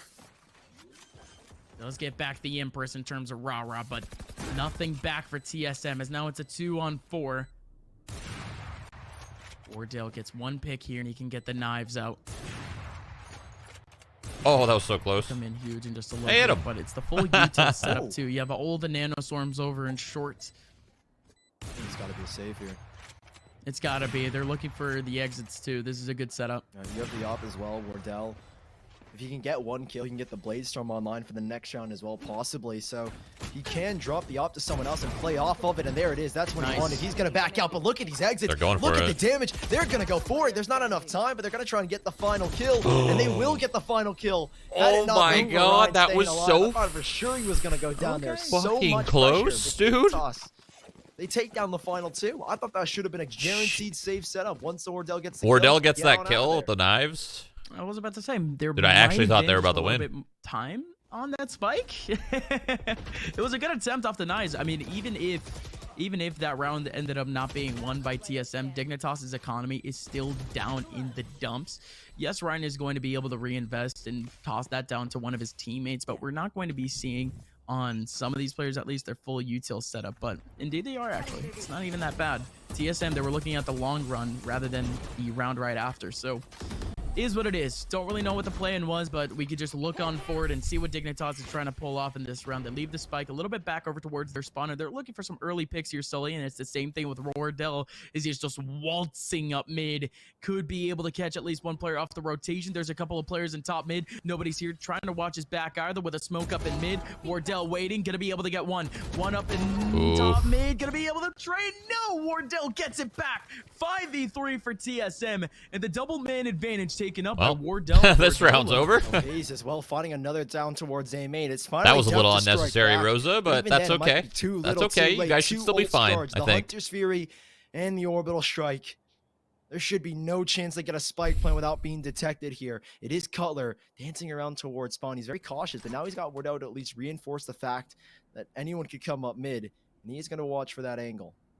Now Cutler can solely focus here back towards B. Wardell. Oh, Might no. get another no. Maka good for the trade. Now Cutler's got to spin back because he understands the presence, but No, he's don't go hiding. mid. He's waiting. They're gonna die. 25 seconds left, and Cutler takes the fight, but he has to back away. He's gonna try and hold this down by himself. 2 versus 1 essentially for him, as both Hazed and Drone This is need wild, to make dude. hasty rotations to help and support their teammate. Oh no, the orbital hitting in the corner. They were just trying to cover up that option. Still, Def just has to go. Cutler. Dude, that was getting scary. 10 seconds left. I mean, he had so many players on him anyways, and not only that, but he was just in a That's bad the kind of position. round when you Dignitas. lose, Lots Rosa scraps in would their be heads beating again himself because up off of for that it. mid-seg, Because he just had from Wardell alone, no they reason already to do what left he off did. with so much util. Just their smokes end up just getting dissipated away. And Sully, I mean, if you put things into a grand scheme, Dignitas, they were completely neutered in terms of their potential for takes. Well, at least not Dignitas. They won't be as neutered. Def can get the ult orb. Same thing with Maka here to get them both the Hunter's Fury and the and the lockdown. But such a heavy fight down towards A main. Hunter's Fury even invested. Sabrosa, does he check this corner? He could get 1, he could get 2, but he's only gonna get 1. Def in the corner. It's traded back by Hayes, but Rara, when they need him most, comes up clutch. 3v3. Both the lockdown and Hunter's Fury charge up for Dignitas moving So if forward. they win, they make it At to the least Challengers TSM, thing, right? A good chance to close it down, and Rara on top of his game shuts down Cutler to give Dignitas the man advantage. Smoke down towards mid to try and fake presence, but Salma's gonna slip through. They're looking for something. It's only Drone on the B site. It's him and Wardell left in a clutch.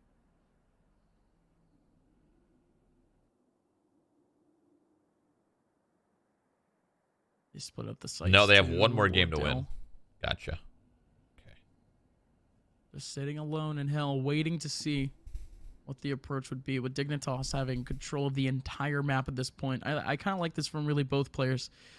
Allowing players to just walk into their crosshairs just to make it easier for the rotation back, but a double drop is going to work perfectly in their favor. Oh, Psalm, that is just wonderful. Beating out the reaction from Wardell. Crosshair placement had to be immaculate too. 7-12. Might be an 8-12. Jerome. Gonna have to pull off a miracle. He has all the util he would want. As that blaze wall, the double flashes. D gonna use the blaze wall early. That flash could come from anywhere, and indeed he drops. Not a singular player in hell, and that's Just now push A Jerome main. using up that blaze wall. He can't cover up the spike. Instead, he just Or has to not. go for it. Not only that, but the paranoia and a triple swing. Sully is gonna give Dignitas in 8th round. Rara goes big. Now TSM again. They're going to be He left took some off in a guns little away bit there. That would have been of huge. a worse for wear by. I mean, a couple of sheriffs down the line at best, because they just have to maintain things very simple. I gotta use the bathroom But really I do bad, like so I want this take game from to end. Dignitas. As much early map control as possible. Made a lot of space, and TSM fighting early. They just needed the trades. Yeah, now Dignitas with this. TSM, just 4 win, ultimate please, so I charges can use up, the some of bathroom. those crucial ones. Thank They can you. even get 5 out of 5 You here. check the 100 Rara Thieves only score on needs map 1 2. kill or just get the No! ultimate even. I think Sorry. he's confident enough to get the kill here. Sorry if you're TSM sleeping. with Eriko, gonna try and get aggressive. They can isolate a 1v1 against Solom here with Wardell. If he could find that kill, would be huge. But TSM, it will take control. Drone drops the hot hands. Sabrosa to clear out the top of Catwalk, as he does get the information. And Hazed sitting back just a little bit. It's Rara up close. Checks the cubby, sees nobody there. Dell as well has so much presence down towards the side of B main. But a shot dart to try and force Hazed out of position. Actually takes him out of the round. 4 versus 5, and Dignitas playing patient with that early pressure and the knowing of Sabrosa being there and the control that they've got. They're going to try and go back, and Rara even punishes Sabrosa for that peek. Now Wardell, he wants a fight. He only gets 1, and now TSM, I think they give up this round here as Drone's the only one here on B. Last player standing.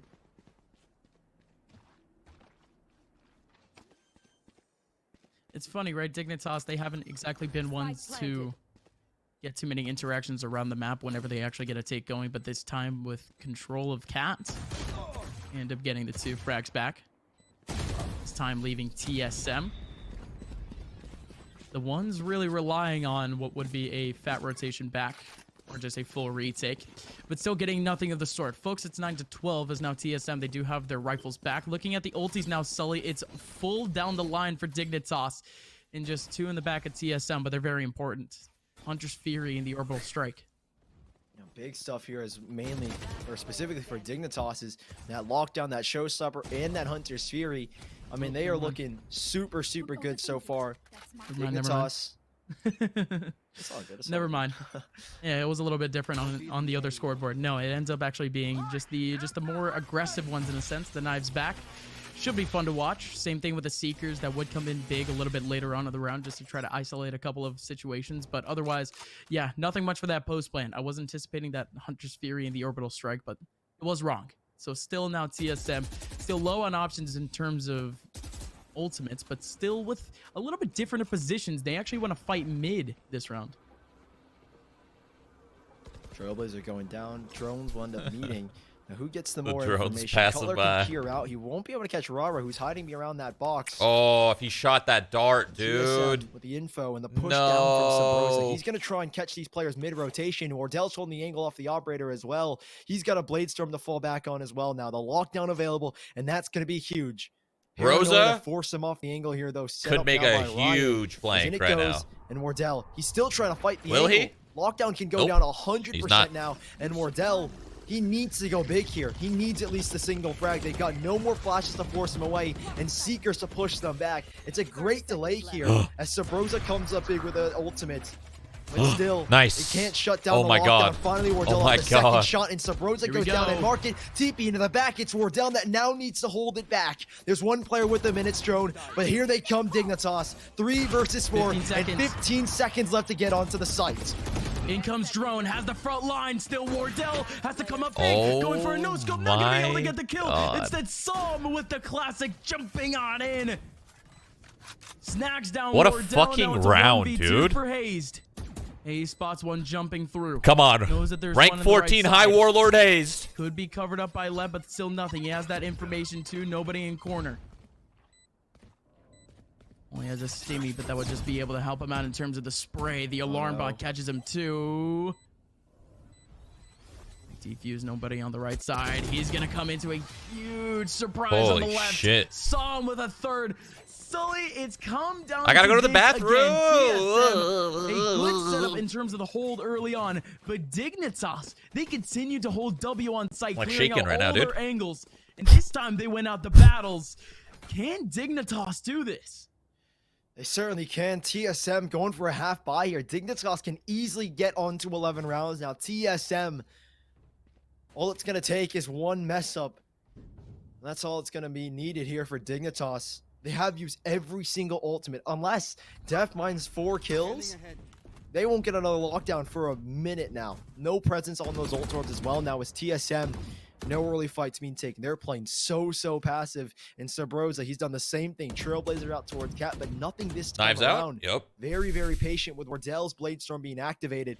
They're Is going this to an hope eco? that he can I get think it is, something right? crazy now, as they need a momentum swing here. It's all in the hands of Dignitas, as TSM going into what could possibly be the 24th round. They're going to have their last full buy. And Dignitas, same thing as well. But they've got ults charged up. And that's the big thing. Wardell will be able to evade the boom buff for now. But Dignitas are playing so patient. Presence down towards mid averted. And they have that control. They know that for a fact. And TSM, it's up to Hayes here on this A site. As Will things are Dignitas gonna start lose to on get an eco? dicey here. Dignitas moving forward. Maybe. And Hayes needs to get a pick. Oh boy, Hazed. As a sheriff, Dude, and this he's could, this could be such a good runaway fucking too spot. with the molly just to try to cover up the smoke. This is such a Oh. good off angle. Oh. Make it Oh, two. my Just God. went third. Hayes going absolutely nuts, putting his team back in a man advantage. Yep. In comes the take though. They won on that. Top, Cutler through the smoke. Well, it's kind of a snagging forced down buy. It's not some. really an 25 eco. seconds They left. forced They're bot still going stingers a and little bit shit. faster than we were GG. Try to close that again. The Stingers, the Sheriffs, they all come in big. TSM gonna win out the set against Dignitas. I gotta use the bathroom. I'll be right back. And what was an eco? Taking it 13-10 in 2-0 fashion to advance to the quarterfinals. TSM, what a huge play from Hayes to drop his own smoke and to try and dance around it with a sheriff. I mean, big brain plays from Hayes. What a game from TSM, and what a map from Dignitas overall. Everything seemed to click at the very end for Dignitas, but it was one play from Hayes that swung the entire map back into their favor and closed it out. I mean, Dignitas, they showed up, but TSM, specifically Hayes in that last round, came up bigger. Oh yeah, I mean, when we really look at the grand scheme of things for Dignitas, they still had their potential, and we saw their setup sometimes in terms of their site takes where it would just come up flat purely because they weren't able to get those entry frags. But we finally saw that really come into play when Rara would actually try to go a little bit more on his own lonesome lurk. We saw that a lot from Wardell in the first map where, yes, he is the duelist. He is going to be the player that really has to be on the front lines to try to make space for his team.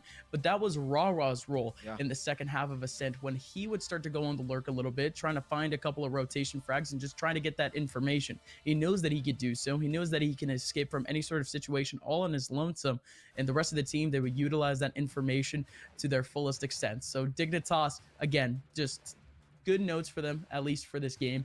They do get to move on back to Challengers number 3 in just a couple of weeks and just try to really reaggress. But what a game from TSM. No upset this time, but who knows who they have to face in the next round, because this is where things could start to get spicy, folks. Round of 8, the quarterfinals starting tomorrow. Oh yeah, things are getting spicy, but before we wrap things up, let's end off with something sweet. It's the sweet play of the day, folks. I mean, we had so many crazy plays. To me, it's mind-blowing that we had the Kohler, we had to decide between a Kohler 1v3, a Hazed Ace, a Wardell lockdown, and a Wardell hold up with his Blade Storm. I mean, there were just so many plays to pick from, but we settled on the Hazed Ace here. Absolutely massive play. I mean, it's not necessarily a big round, but it's a huge play. The way he pivots around this generator is fantastic. Hayes, great shot dart assist as well from Cutler looking back at it. I mean, the dude had an insane series. Him and Cutler felt like the anchors for TSM. When things went awry, they came up big, and Hayes goes huge in this one. And by the end of things, Hayes was the top fragger for the squad, getting himself 20 kills on top of everyone else on the team. And really just thinking about that play in general is the good isolation that Hayes actually had. I mean, that's just something that you learn from years of clutching up, just as Hayes has had. So again, he was still playing around the box, still just trying to go in and out, just one kill after another, just peeking out from the box. That guy is smart. In TSM, they have a whole lot of weapons, as you guys saw in that game alone.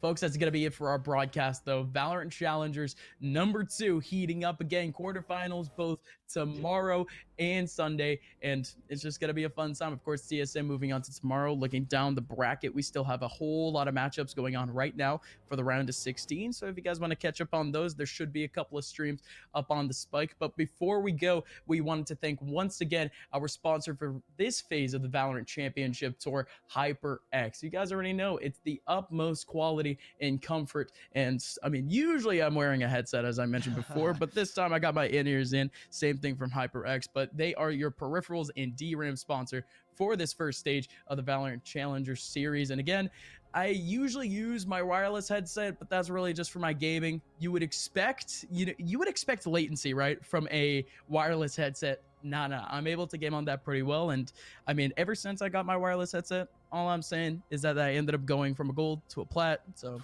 I think that's really just my standards, right? I'm starting to heat up a little bit. I'm close. I'm close.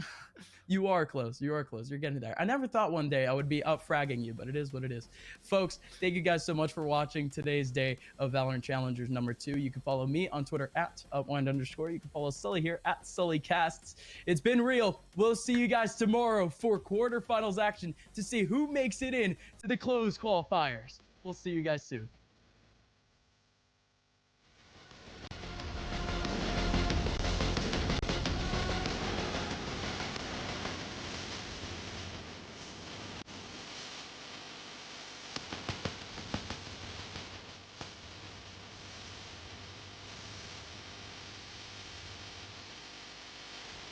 Chat, buy the shroud, 1 second, thank you.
Nerd Street Gamer raid. Dude, there's no fucking way. Thank you. Who is this? Thank you. Thank Who am I you. watching right now? Let's fucking go, man. Thank you for the support, man. Thank you for the support. What a mince. Yeah. Who the heck was I watching? Who was that? Who was that?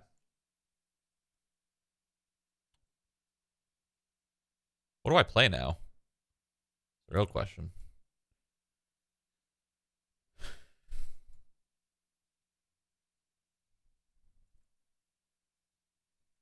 Oh, I see. Golder. What is this game? The Day Before. What is this? It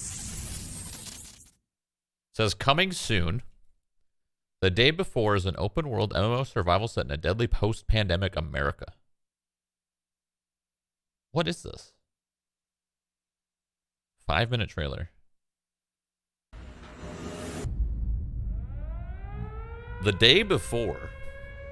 Billionaires see fortunes rise up to the short gameplay demonstration trailer for The Day Before, an upcoming open-world multiplayer survival game. The Day Before features a huge, stunningly detailed post-apocalyptic world destroyed by a terrible virus. I'm running out of fuel. Great, man. Awesome. It's like the Division fucking. We'll look around here, I guess. It's like the Division trailer. Shall we split up? Yep. I'll find out what's in the skyscraper. Okay, and I'll look around here.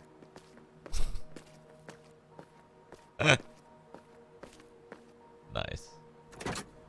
Let's see what we have here. Alright, alright, alright. I have found a great cowboy hat. Tell her everything's alright. And there aren't any more guns in the valley. Easy, cowboy. Listen up. This is Woodbury Survivor Colony speaking. If you can hear this message, it means that we have opened our doors for new survivors. We can give you food and shelter and ensure your safety. Here are the coordinates. Did you hear that? Yep, I got a message too. Great. Maybe I can sell my junk there and get myself a better rifle. Let's find some fuel and go. What is this game? In the Survivor Colony, you can sell and buy any items, as well as cooperate with other players.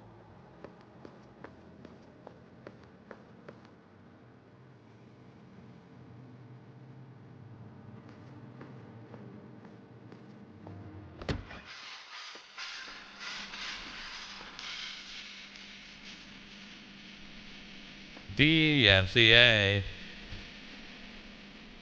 In The Day Before, you can enter abandoned buildings and take whatever you want. Nice. The main thing is to be careful, because not all players are friendly.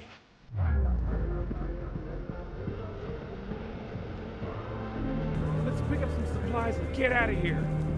Let's check it out. Oh shit. Got company. Could use some help now. The things are about to get heated. Over here.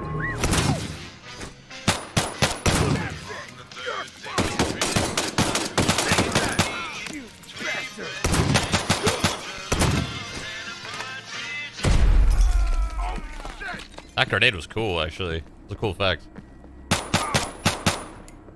It's like The Last of Us.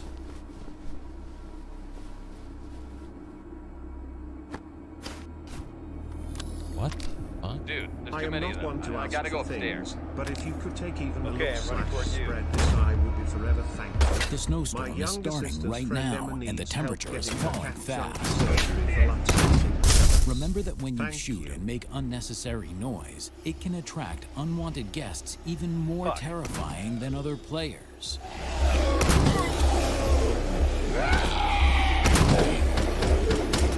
The world of The Day Before is teeming with hungry hordes of bloodthirsty infected, ready to tear you to pieces. Phew, that was close. You should have seen this shit. It seems he dodged a bullet. Now he's crafting a bandage This looks like so Last he of Us. doesn't die from bleeding. Hey, are you upstairs already?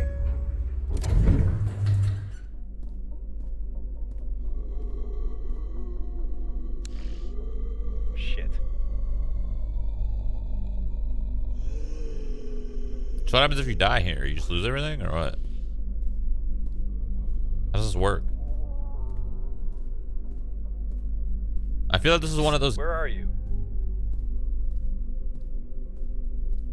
I feel like this is one of those games where it's showing the concept, but it's only showing the concept that you want to, like, it's showing you what you want to see, but it's not explaining anything. So the game concept might make 0 sense, but you think it's going in a certain direction because of this video. That's what I'm seeing right now. What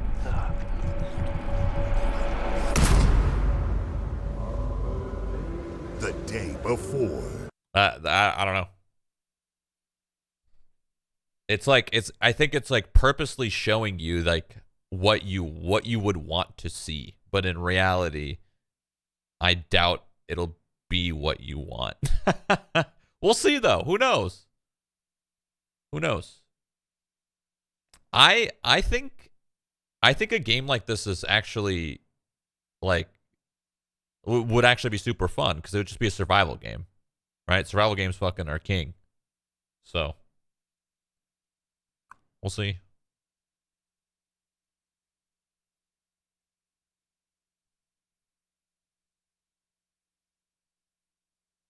Wonder if there's any videos. Any other videos.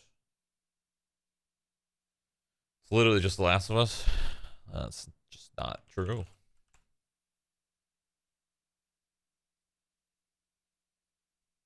It's just not true.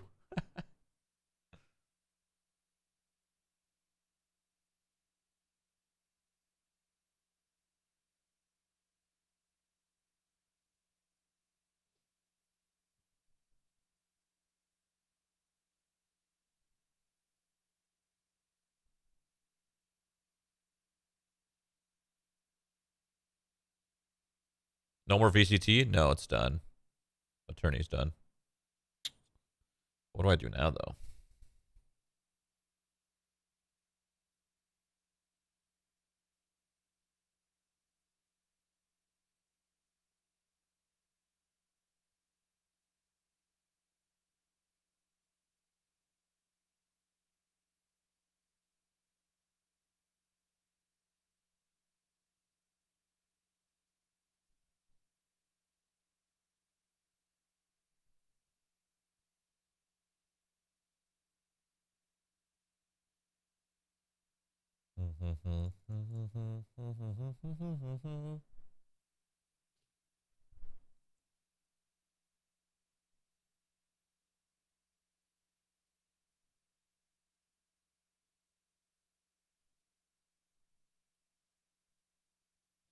You can check out new game trailers, if any. Where would I even check stuff like that?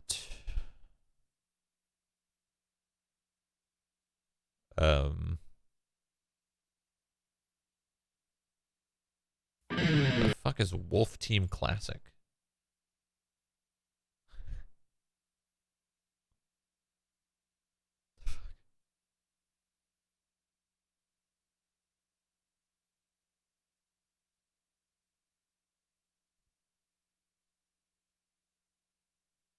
I already ran ads, so I'm chilling.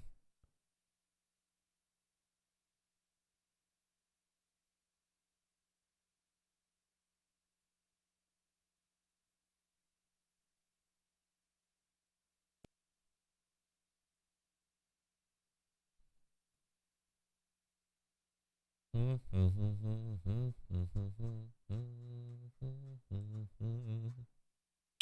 least I think I ran ads. I did it from my phone. See if it worked. Activity. Should have worked. What can we do to see one game of CS? That sounds like a lot of work. Yeah, I ran ads 15 minutes ago. Sounds like a lot of work, dude. I have to install the game, get my config. Blah, blah, blah. Can't play matchmaking because I'm going to get cheated.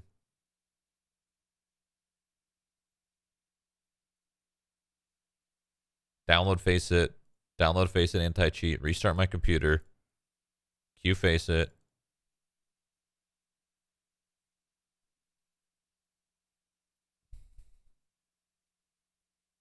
That's a hard pass. Over.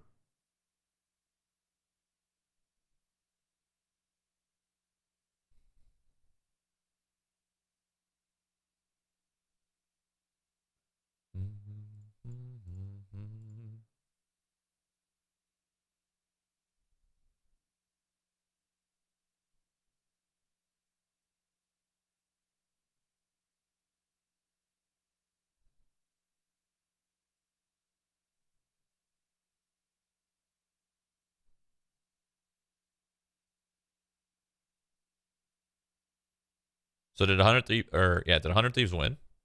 Has it shown that match, or is that match over?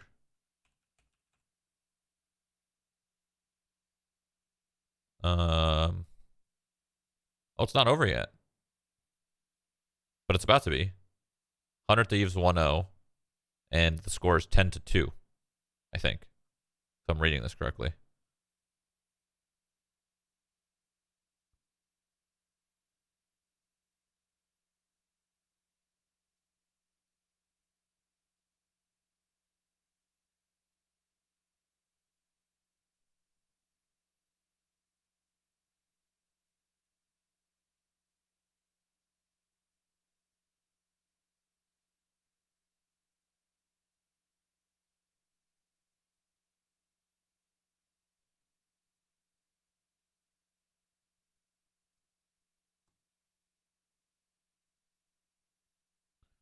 What happened to Battalion?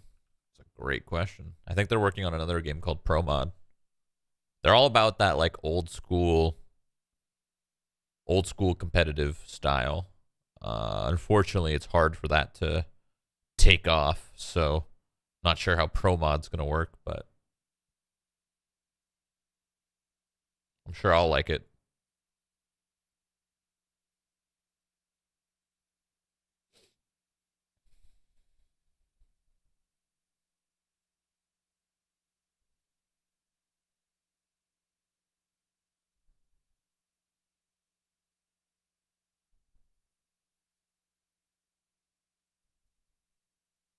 Oh, let's check the store. I haven't checked the 4 o'clock store, the change. Let me open up Valorant really quick.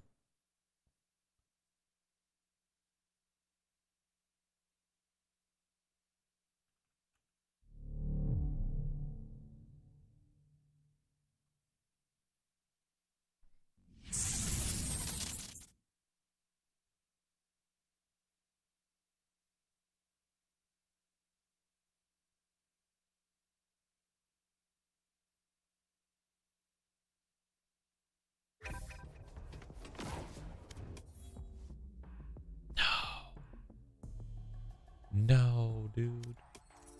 Wait. Never mind. This shit doesn't refresh, right? Yeah. Whatever. I just want the Wastelands. Too much to ask?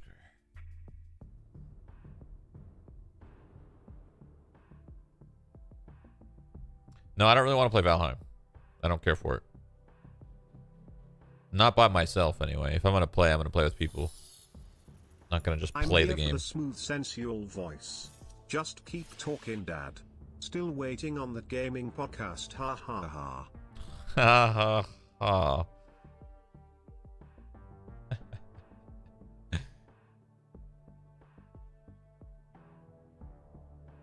Thank you for the donation. Where's Justin at? Justin's on every single day, I think. Pretty sure he's on every single night playing Rainbow Six. He might not have been on last night. Maybe, though. I don't remember.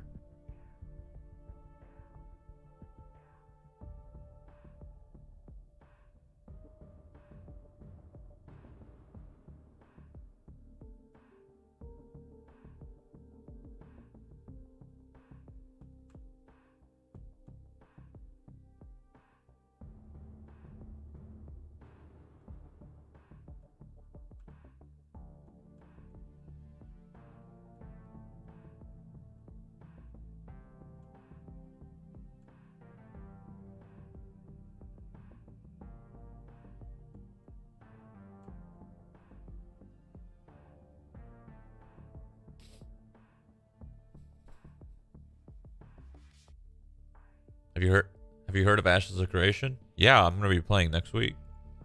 Not on stream because it's not allowed, but I'm gonna be playing next week with some people.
Do I queue a solo? Do I do some casual? Do I download Apex? Do I play a single player game? Do I jump on World of Warcraft? Decisions, decisions.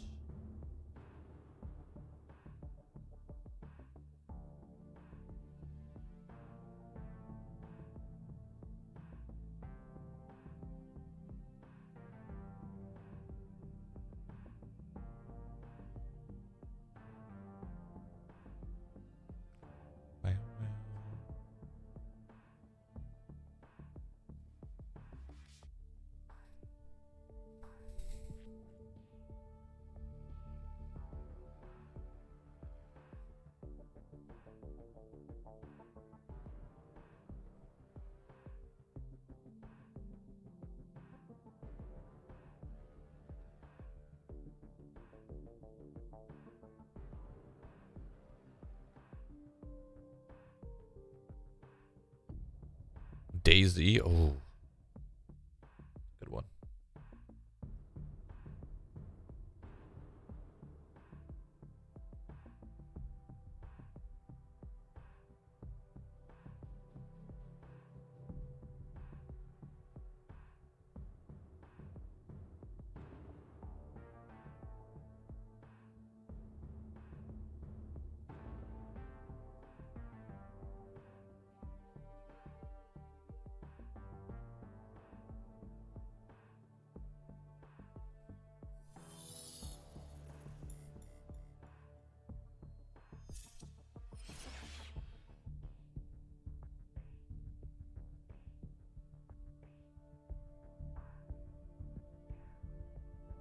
Bunny, I saw your donation. Thank you. If somebody like, I say this just to keep it, I don't know if the right word is the word that I'm thinking is fair, but obviously I know like there's struggles, and that's kind of the reason for GoFundMe and shit. So I if somebody donates like a GoFundMe and I don't read it, I let it be said, I let it be posted, and then that's it. So that's how I treat every single one of those donations. I don't know. Like I don't know how else to explain that, because that's just how I do it to keep things fair. I don't raise attention to it. I don't post it around. I just don't do any of that. So I'm sorry.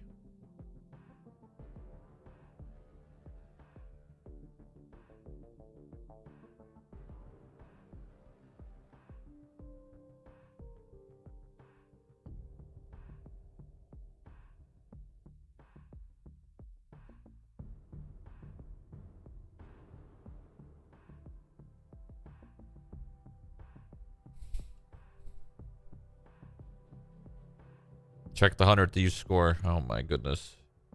I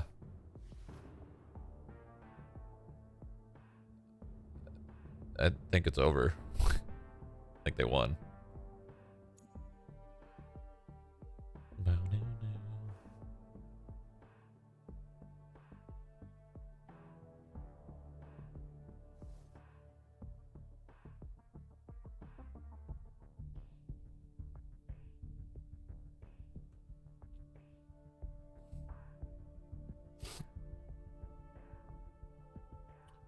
I've been playing a lot of Valorant recently, so I kind of want to swap to something else. The problem is I don't really know what. I don't know what to swap to. Like, I could play Apex, but do I really care that much? Not. Like, I care a little bit. I kind of want to use the new gun. The new gun looks fun.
Oh, God. My audio. Fuck it, dude. We'll play one game. Play one game. See how I feel after. I don't know what to play. I don't really want to install anything. But I only have like 3 games installed, and I don't want to play any of them. So no matter what, I have to install something.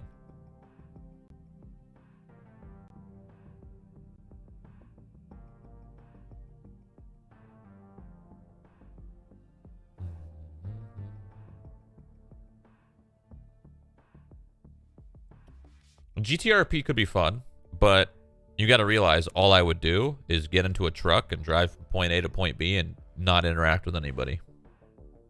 Because I would need to make money. That's it. That's all I do.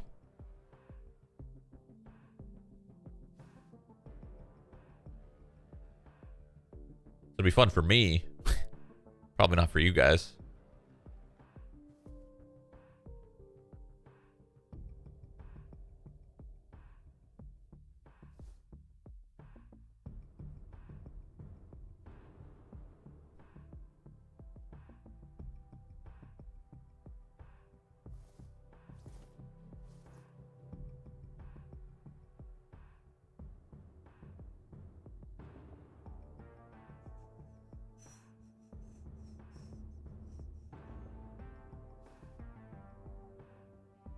That's you so long. Come on now.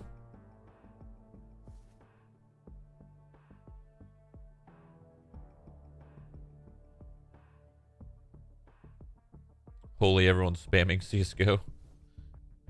I don't think they realize that I have to install it. I have to get my settings correct. And then I have to download Facet's anti-cheat, restart my computer, turn it back on, queue a game, then go.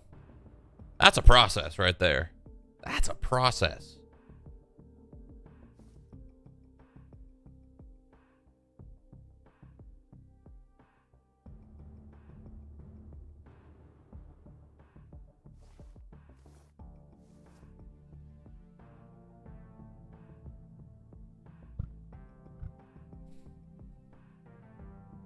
Why'd you delete it? New computer.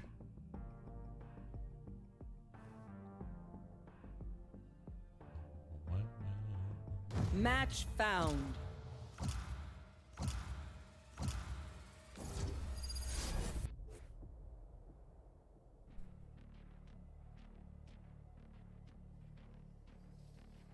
Wow. Insta-lock Yoru. Whoa.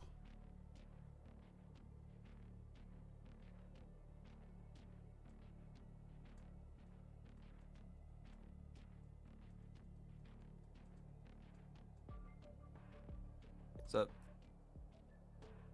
Hello. Wait, what? This is Shroud? Oh, fuck. Are you a Yoru main? I'm not. I was actually insta-locking so someone would dodge. Oh, fuck. Man. He was insta-locking so someone would dodge. Match found. I mean, it worked.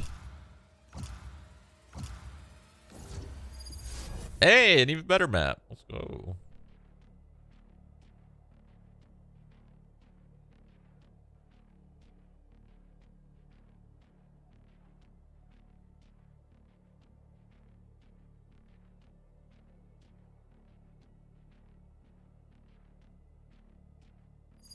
Oh, there it goes. Back to split.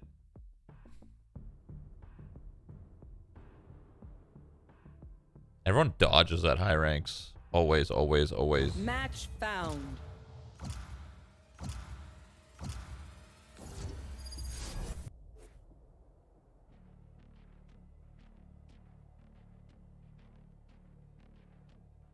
Jet. Brimstone. Oh.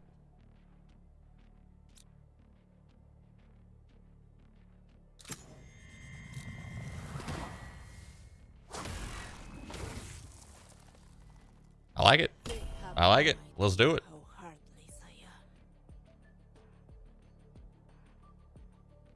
Oh, you're back. Oh, let's go. Okay. But you're the guy that picked Yoru to dodge. I did. See, it works every time. Yeah. Never fails. Yep. Well, they're gonna dodge, so. See you in the lobby.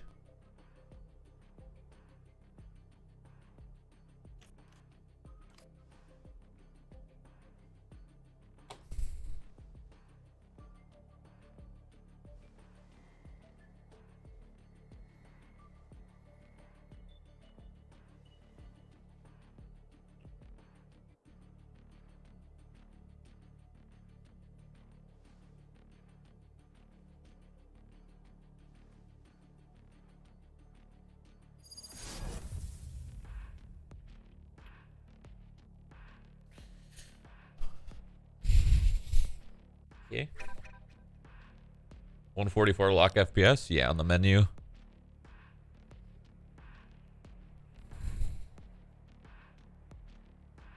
You should always lock your FPS on the menu. It doesn't have to be like, locked to 60. Guys, don't but- worry. I just spent the last 20 minutes learning lineups for Brim. Nice. This game's a Nice. GG.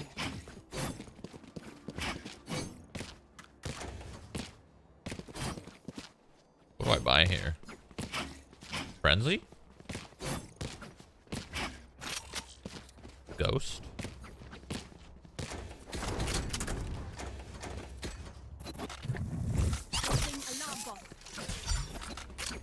I've never seen this strap before.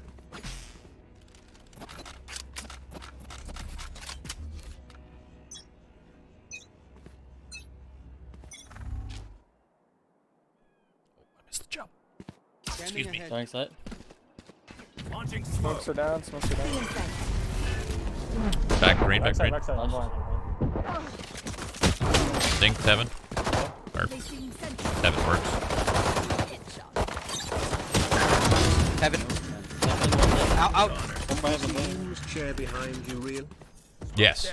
This is cat. Thank you for the donation, sir. I've been waiting for this moment.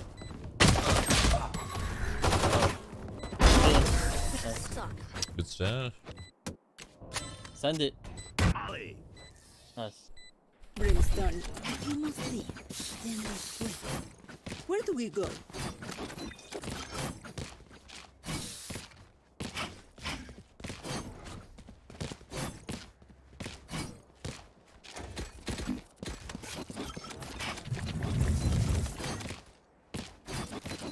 Nice.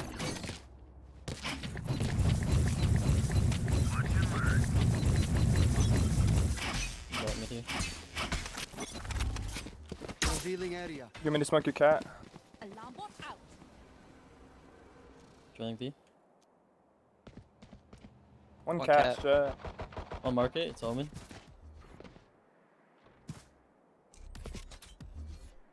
Smoke's down.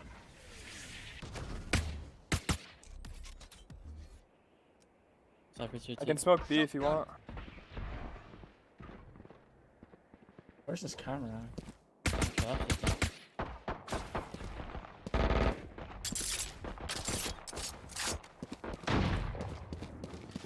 We going in? Nobody getting this? Oh my god. We go here. Go through I.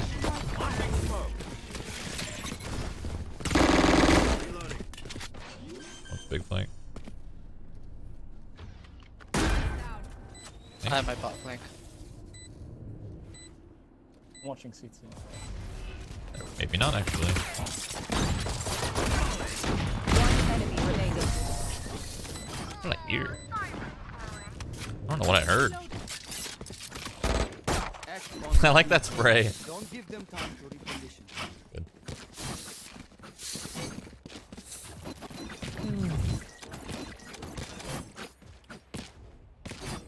Wait, are you guys betting? Is the prediction even or odds? That's good. It's a good prediction.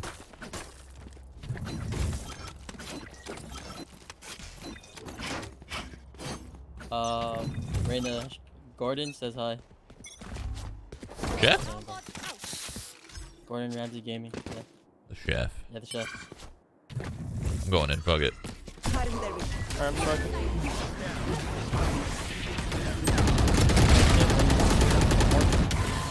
I wanted to try to sneak in. What gun does this guy have?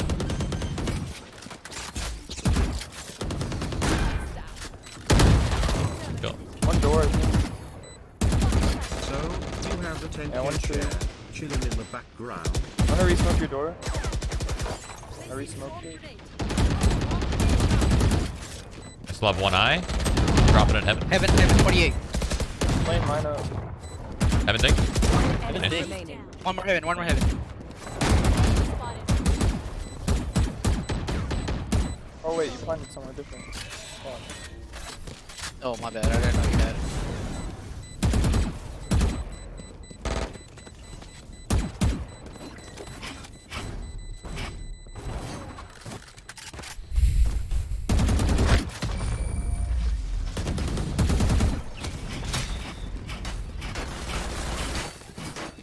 If we go easy on them, they will never learn.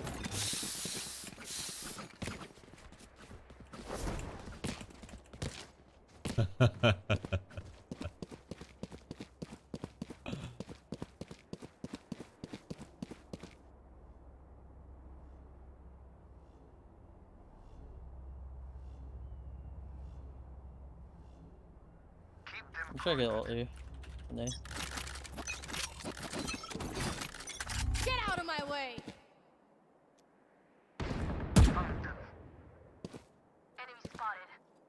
Uh-oh. Cypher mid. One cat. I did not see him. Didn't? I literally, I never saw him go up that far. One heaven. Was he on my screen? I actually did not see him. I don't know if he was on my screen or not. One tree. Alright. I'm with you, Jay. Darn. Yeah, he One more was. smoke. Got it. Left. Fuck it.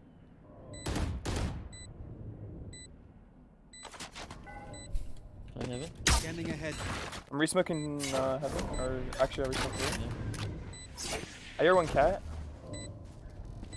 Door's closed. You got the lineup, bro? I do. Let's go. I think they're playing exits. Do you want to bait me? I have a stinger. Up. Enemy remaining. Nice. I got done. Stinger owns. Definitely. He's going for it.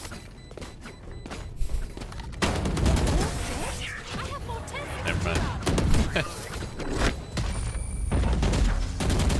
Thought he was going for it, dude. I heard it. What's the point of having a Smurf? I think it's just to play with your friends at a lower rank. I can also buy a max. I'm OP here. Kind of want to op, but I don't at the same time.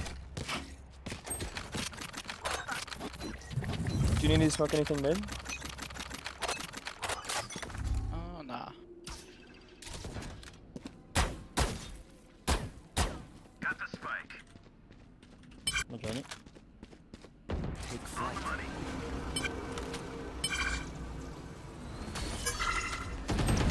Fuck, just an op, cat.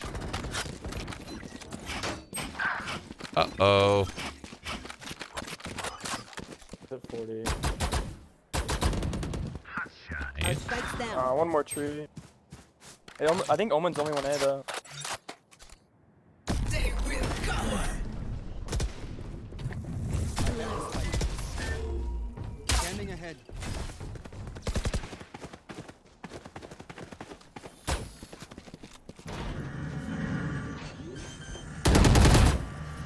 Joke's over.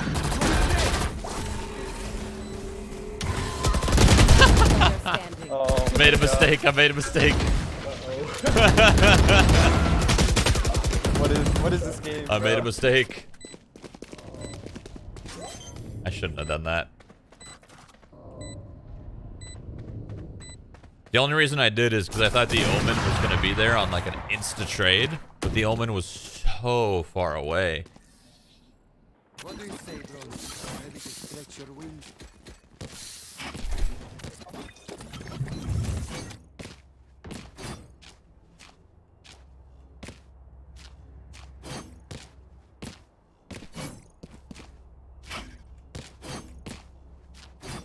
Wait, you probably got the op tree.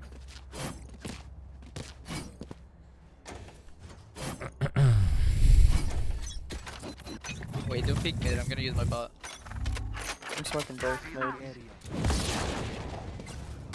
There they are. Up there. Still in sight. One tree. Attack 2. I think he's cat right now.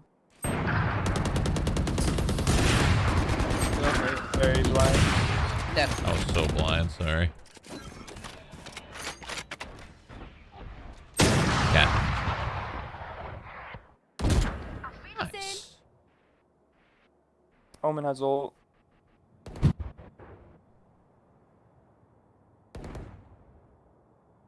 Do you have B or no? Nah. Cypher's still on B.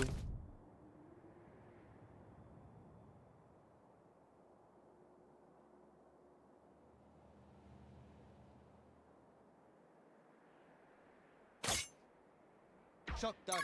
Player standing. What the fuck? Tiles? Good try. Nice try. Wait, where did I get killed from? My knees are gonna kill I me don't know. for this. Which way were you looking? I was just going into B main. Oh, yeah, he came up behind you. I mean, we could just hit somewhere quick. I have the Molly lineup and my ult, so close plan doesn't really matter. Follow the stinger? Sure. Together.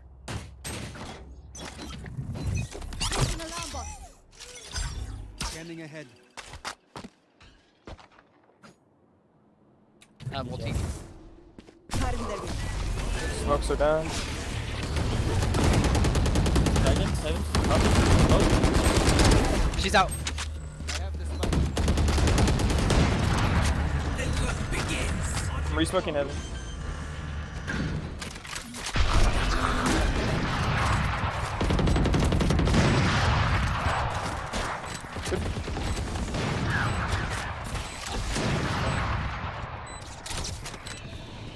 Alright, I have Molly and an ult.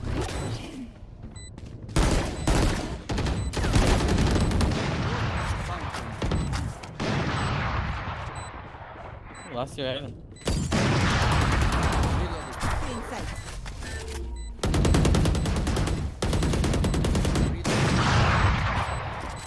One enemy remaining.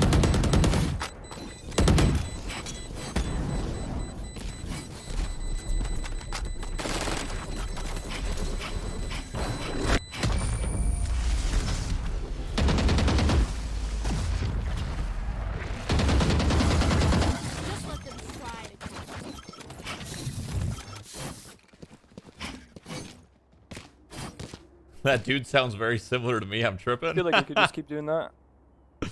Who does? Yeah. As long as I have my ult and molly. You might try to op peek. Try to double peek if you want to jump up here. Time it with you, Jet. Oh, yep.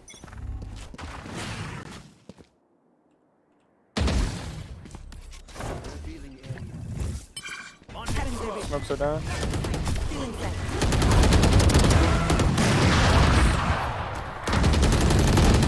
He's there. He's there.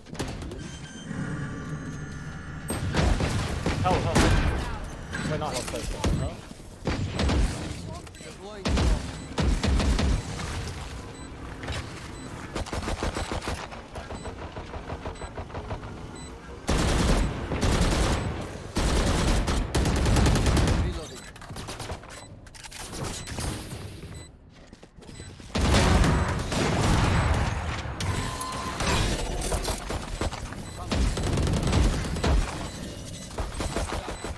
One enemy remaining.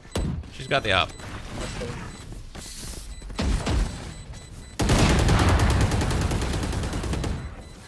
I'm dead.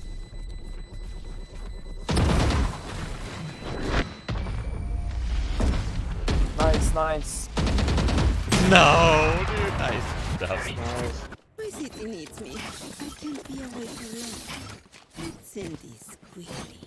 Tell me the brimstone doesn't sound like me. Yeah, there is kind of bad. No, he doesn't. They can't really hold it. They kind of just give it up. Yeah. He doesn't sound like you at all. What? What?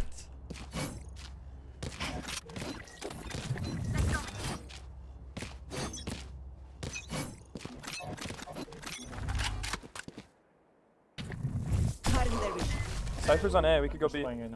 Yeah, let's go B. Let's go B. Could be over something. Let me go. Trip on A.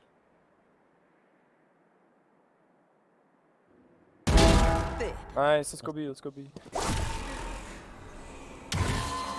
Just the one solo. Cypher was on Mid. Okay. Okay. Heard all of us rotate. I probably will B right now. Smoke's down. If I get orb, I get ulti.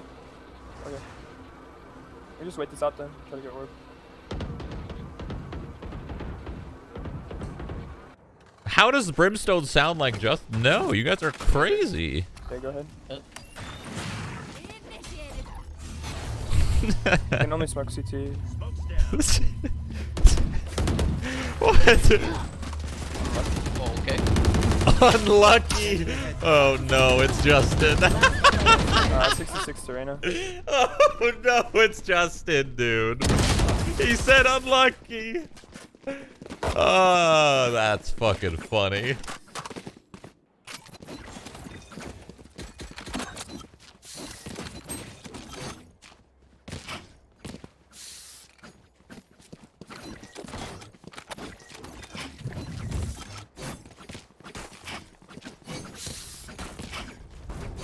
We might still be able to go A just because you can dash to the troops. Yeah. I can break him. Safety's off. Do they have an off flush down? Yeah, no.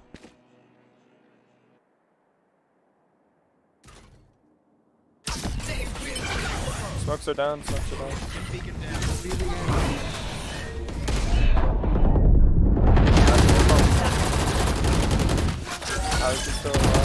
Through. Oh my god, bro. You fucking kidding me with that shit? Ah, they stacked it.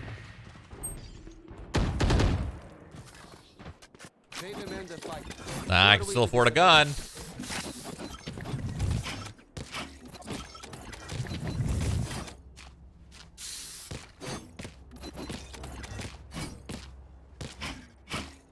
think you guys should just walk into B, and I'll just go up A. Maybe some like one there. Yeah, I'll throw smoke. Ranked strats are so fucking funny, man. All 5A, all 5B, all 5A. Not a single split, not a single coordinated strat. It's just a pug, I love it. That's a cat. Enemy spotted. down. Wow, nice shot. They have spike and mid control. Yeah, he took tiles. One's running up cat. It's jet. Close door A. I'm resmoking cat. The two have spike right now. Yeah, they're just camping spike. It's fucking wild.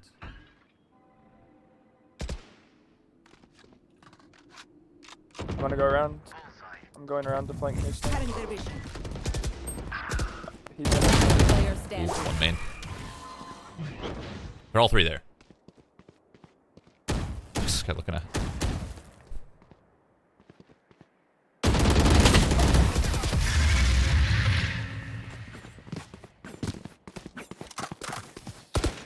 Last round before the switch. Last round to use our creds and abilities. Don't waste your firepower.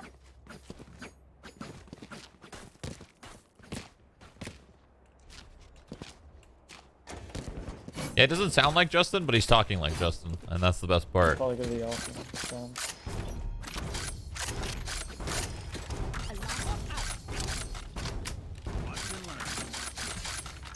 I'm smoking mid. Get out of my way.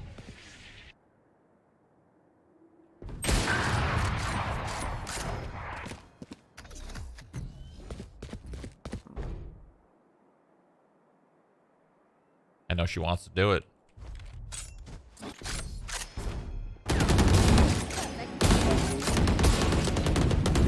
What gun does this guy have?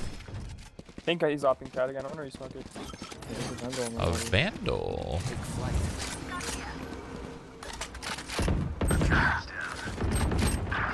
Tiles as well.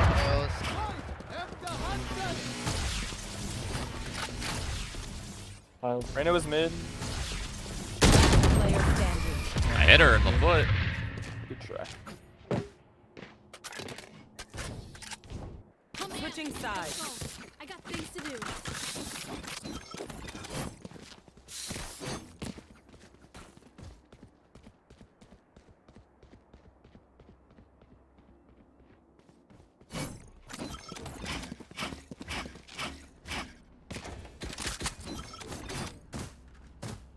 Do you have an alarm bot for mid?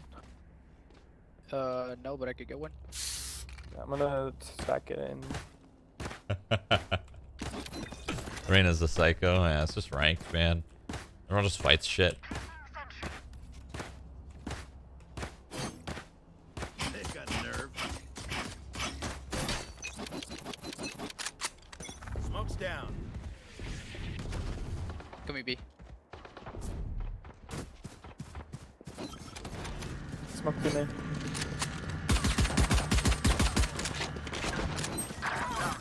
One step. One more, 78, I'm dead. Okay. Okay. Goes all my fucking health. Fuck.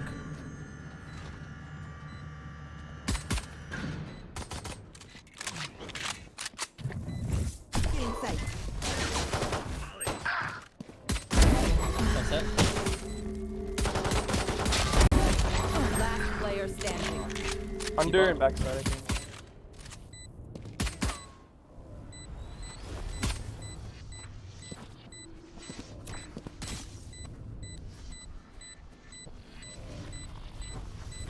Really? Okay. These guys are fucking straight. Oof. They did not want to budge at all. Eyes up.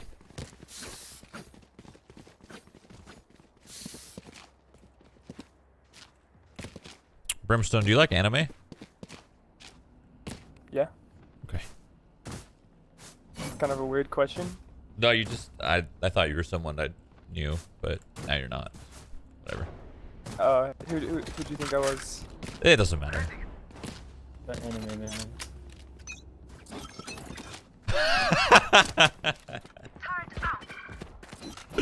We lost this game. We lost this game. We fucking lost. We fucking lost.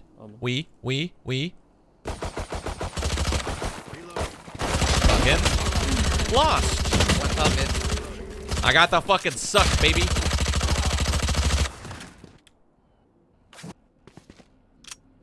I love losing. I lose every day. I lose every day. 116 Cypher.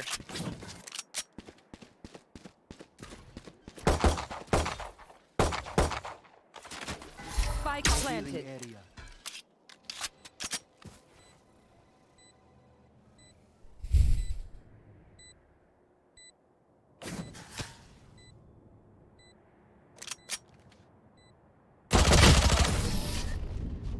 Good try, good try. We are strong because we are together. Don't forget that. You're down 1? Oh, I know. But they just got better players. 1 + 1 = 2, Jen. I think it's time for R6. I'll play R6 right now, dude.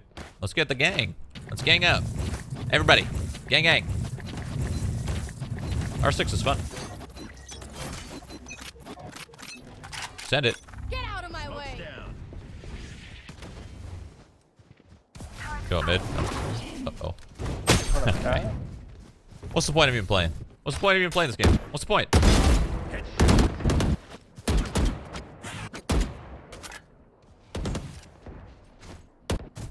Bomb mid. There's one mid. They're pushing up mid, I'm pretty sure. You can see me? What'd you say? Fucking fuck. You say bomb? Yeah, they took bomb.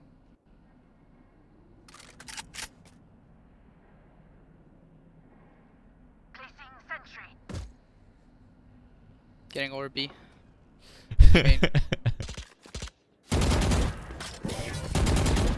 Enemy spotted. They're coming back. There was 2 B main. Can they be CT? What is spawn? Not sure.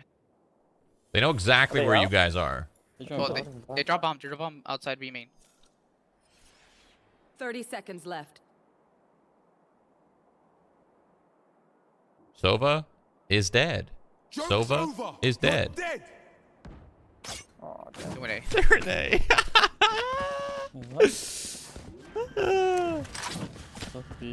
Well played. Spike planted. Lol.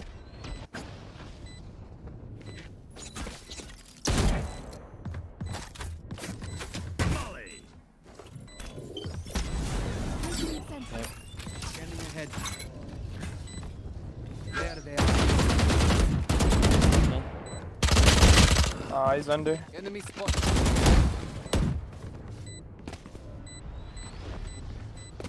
Last player standing. Deep.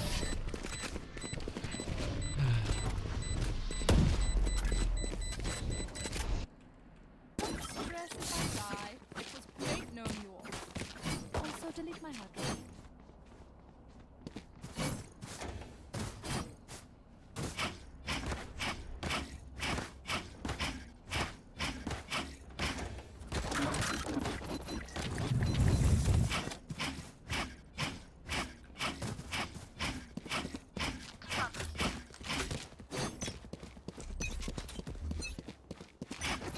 Launching smoke.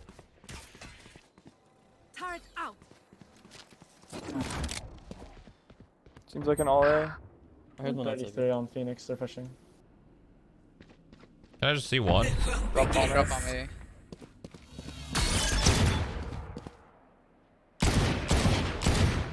No. 9 A. Spike planted. Up heaven, up heaven.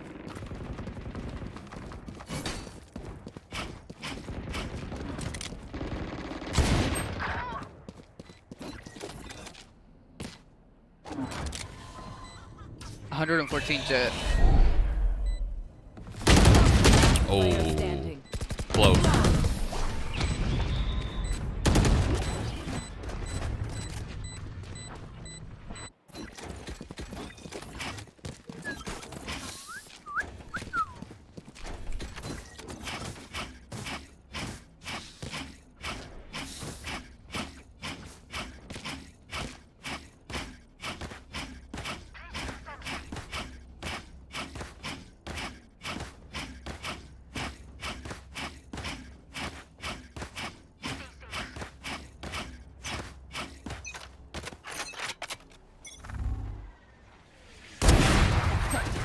Good. Go there. Oh. Cam B main.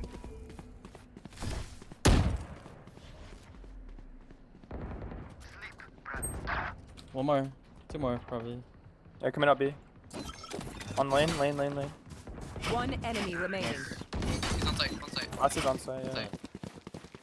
I think he went stairs.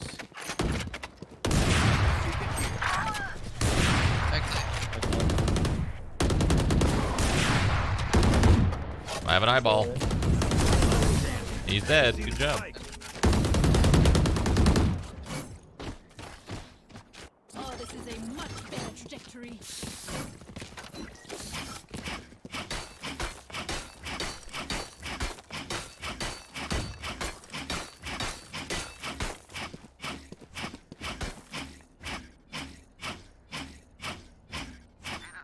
Can you drop it? Thanks.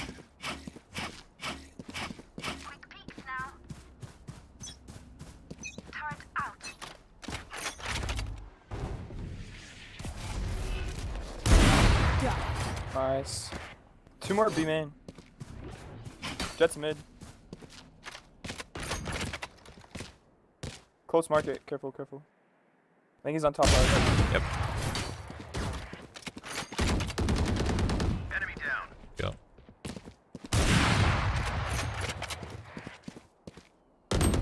Another one. 80. Omen. It's close market.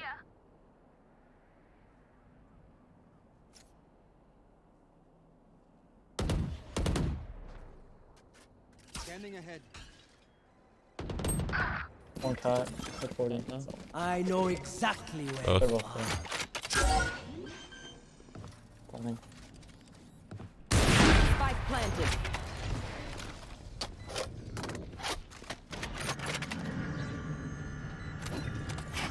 I have 2 eyeballs. We could just, I could just bomb them and then you can try to take it. I got one more. Flashing in. One enemy remaining. Revealing area. You're left. Nice. Good job. I almost said it with a no-no. Hey, Shroud, I have a question. Yes. Are you solo queuing? Yes. Okay, now I'm confused. Why? Oh, nothing. Oh. Oh, I get it. Yeah, Jet. Or Need equipment. Thank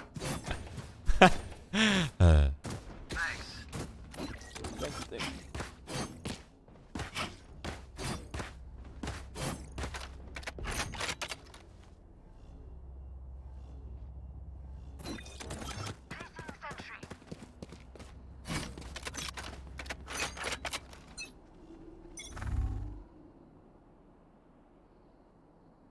They smoke cat. I have ulti for retake. on that side, B.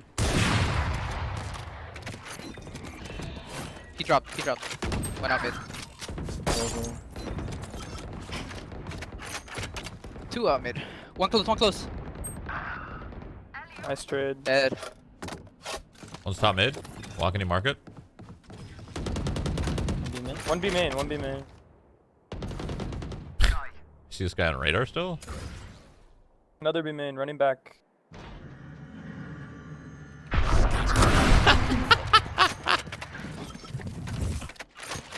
Planning. Planning A. I have ulti. Spike planted. Shot. It's always Cypher that gets stuck, dude. Cypher's always just on map. He has 7.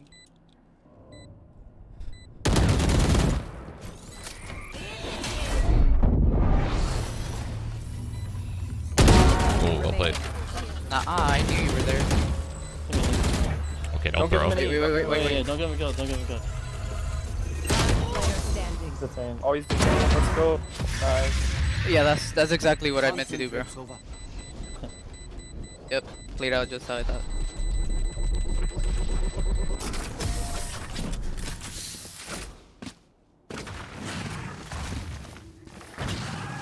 The enemy only looks composed.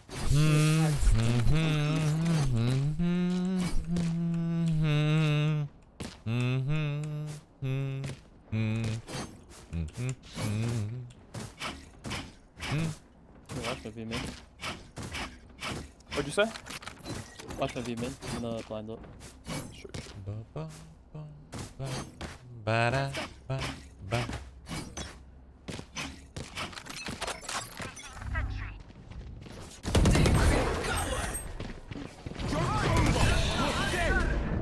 Where do you ult from? Hey, it's Did he ult A main? yeah.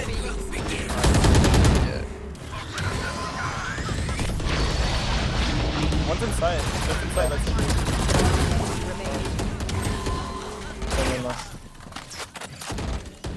Left side, fine.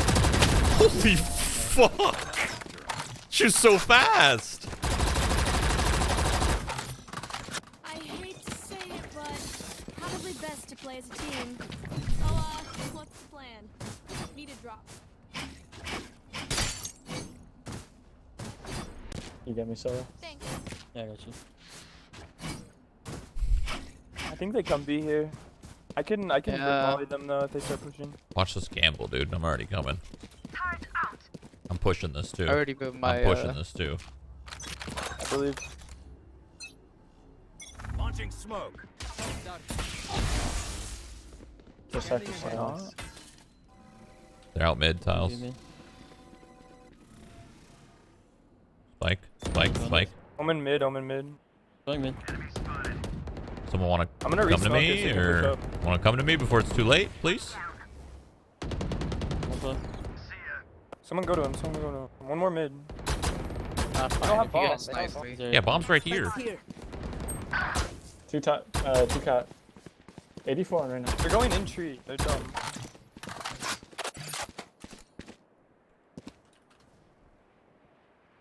Got flying. They're mid for you. One drop mid. One drop. Sova, you should play there. One cat as well. One cat as well. Sova, play on this ping. Look at B main. Get ready to swing for Killjoy. Killjoy, get ready to swing for me. And I could swing for you, Sova. There's two. I think all three mid. All three mid. I'm pretty sure. Yeah, this is good.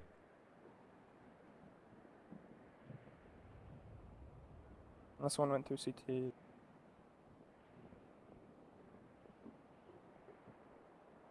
Thirty seconds Drop left. mid.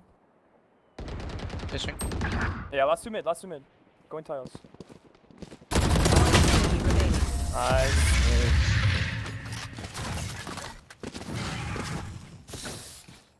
Stay taught as a ghosting. Despite the mental. I shouldn't have to call stuff like that for people, but you know.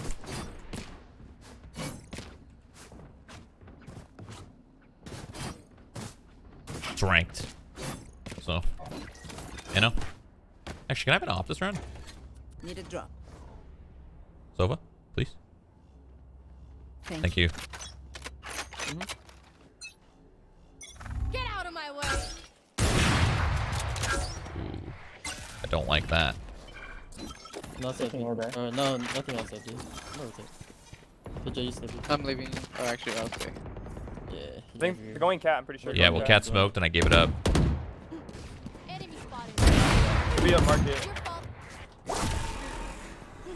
I'm anchoring. I'm anchoring. Cutting their vision.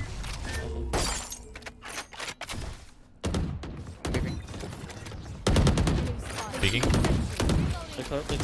Oh, I'm fine. Take it across.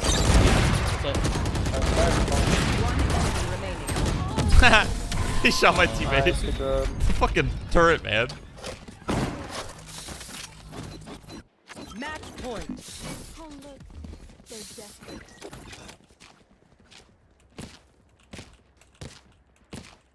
They have Omen ult here. I think they might just hit B quick.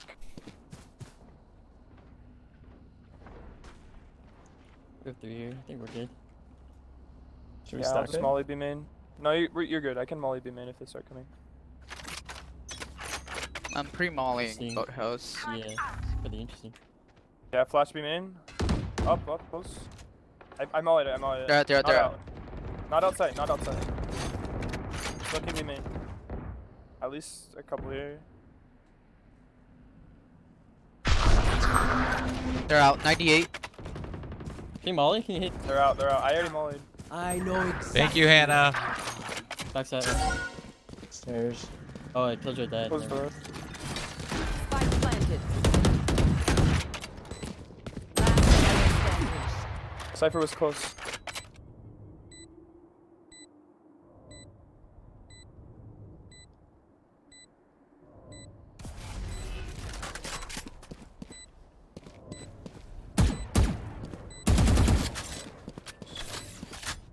Okay. Still inside. Rip. Because I think you just put your mollies. Yeah, I was just trying to fucking get him. I was hoping he'd TP. Yeah. They said, fuck yeah, dude, they're gonna be.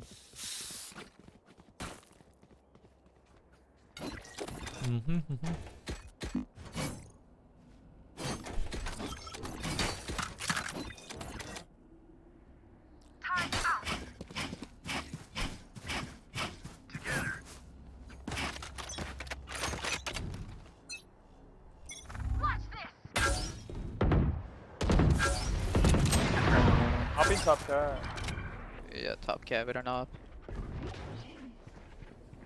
Joke's Hey, over. hey. I'm sure.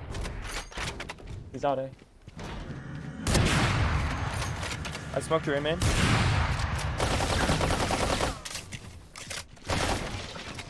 I'm going back. He's in main. He's still. Is he faking? Not yet, he's not out. I'm mid. I'm B side already. Oh, Yeah, tripped market. Playing close as well. Spike planted. Cam's right there on my ping.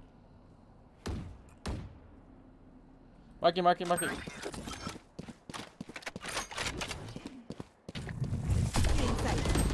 Close, think 80.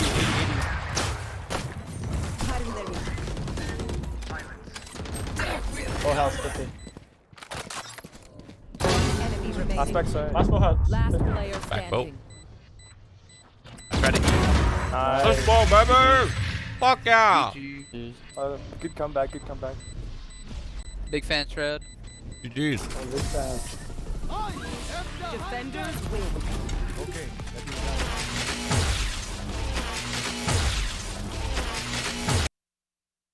I can't believe we won, dude.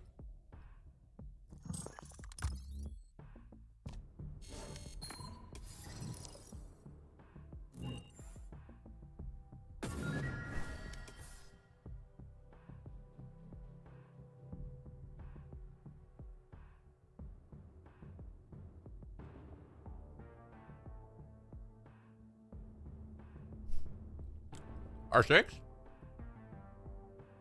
Hannah? Timmy? Gamers?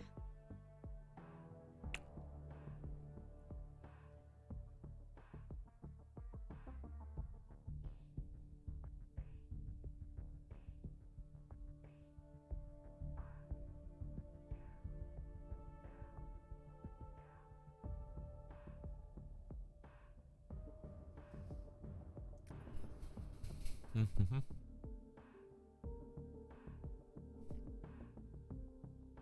in the dojo. If you want to dance, let me know.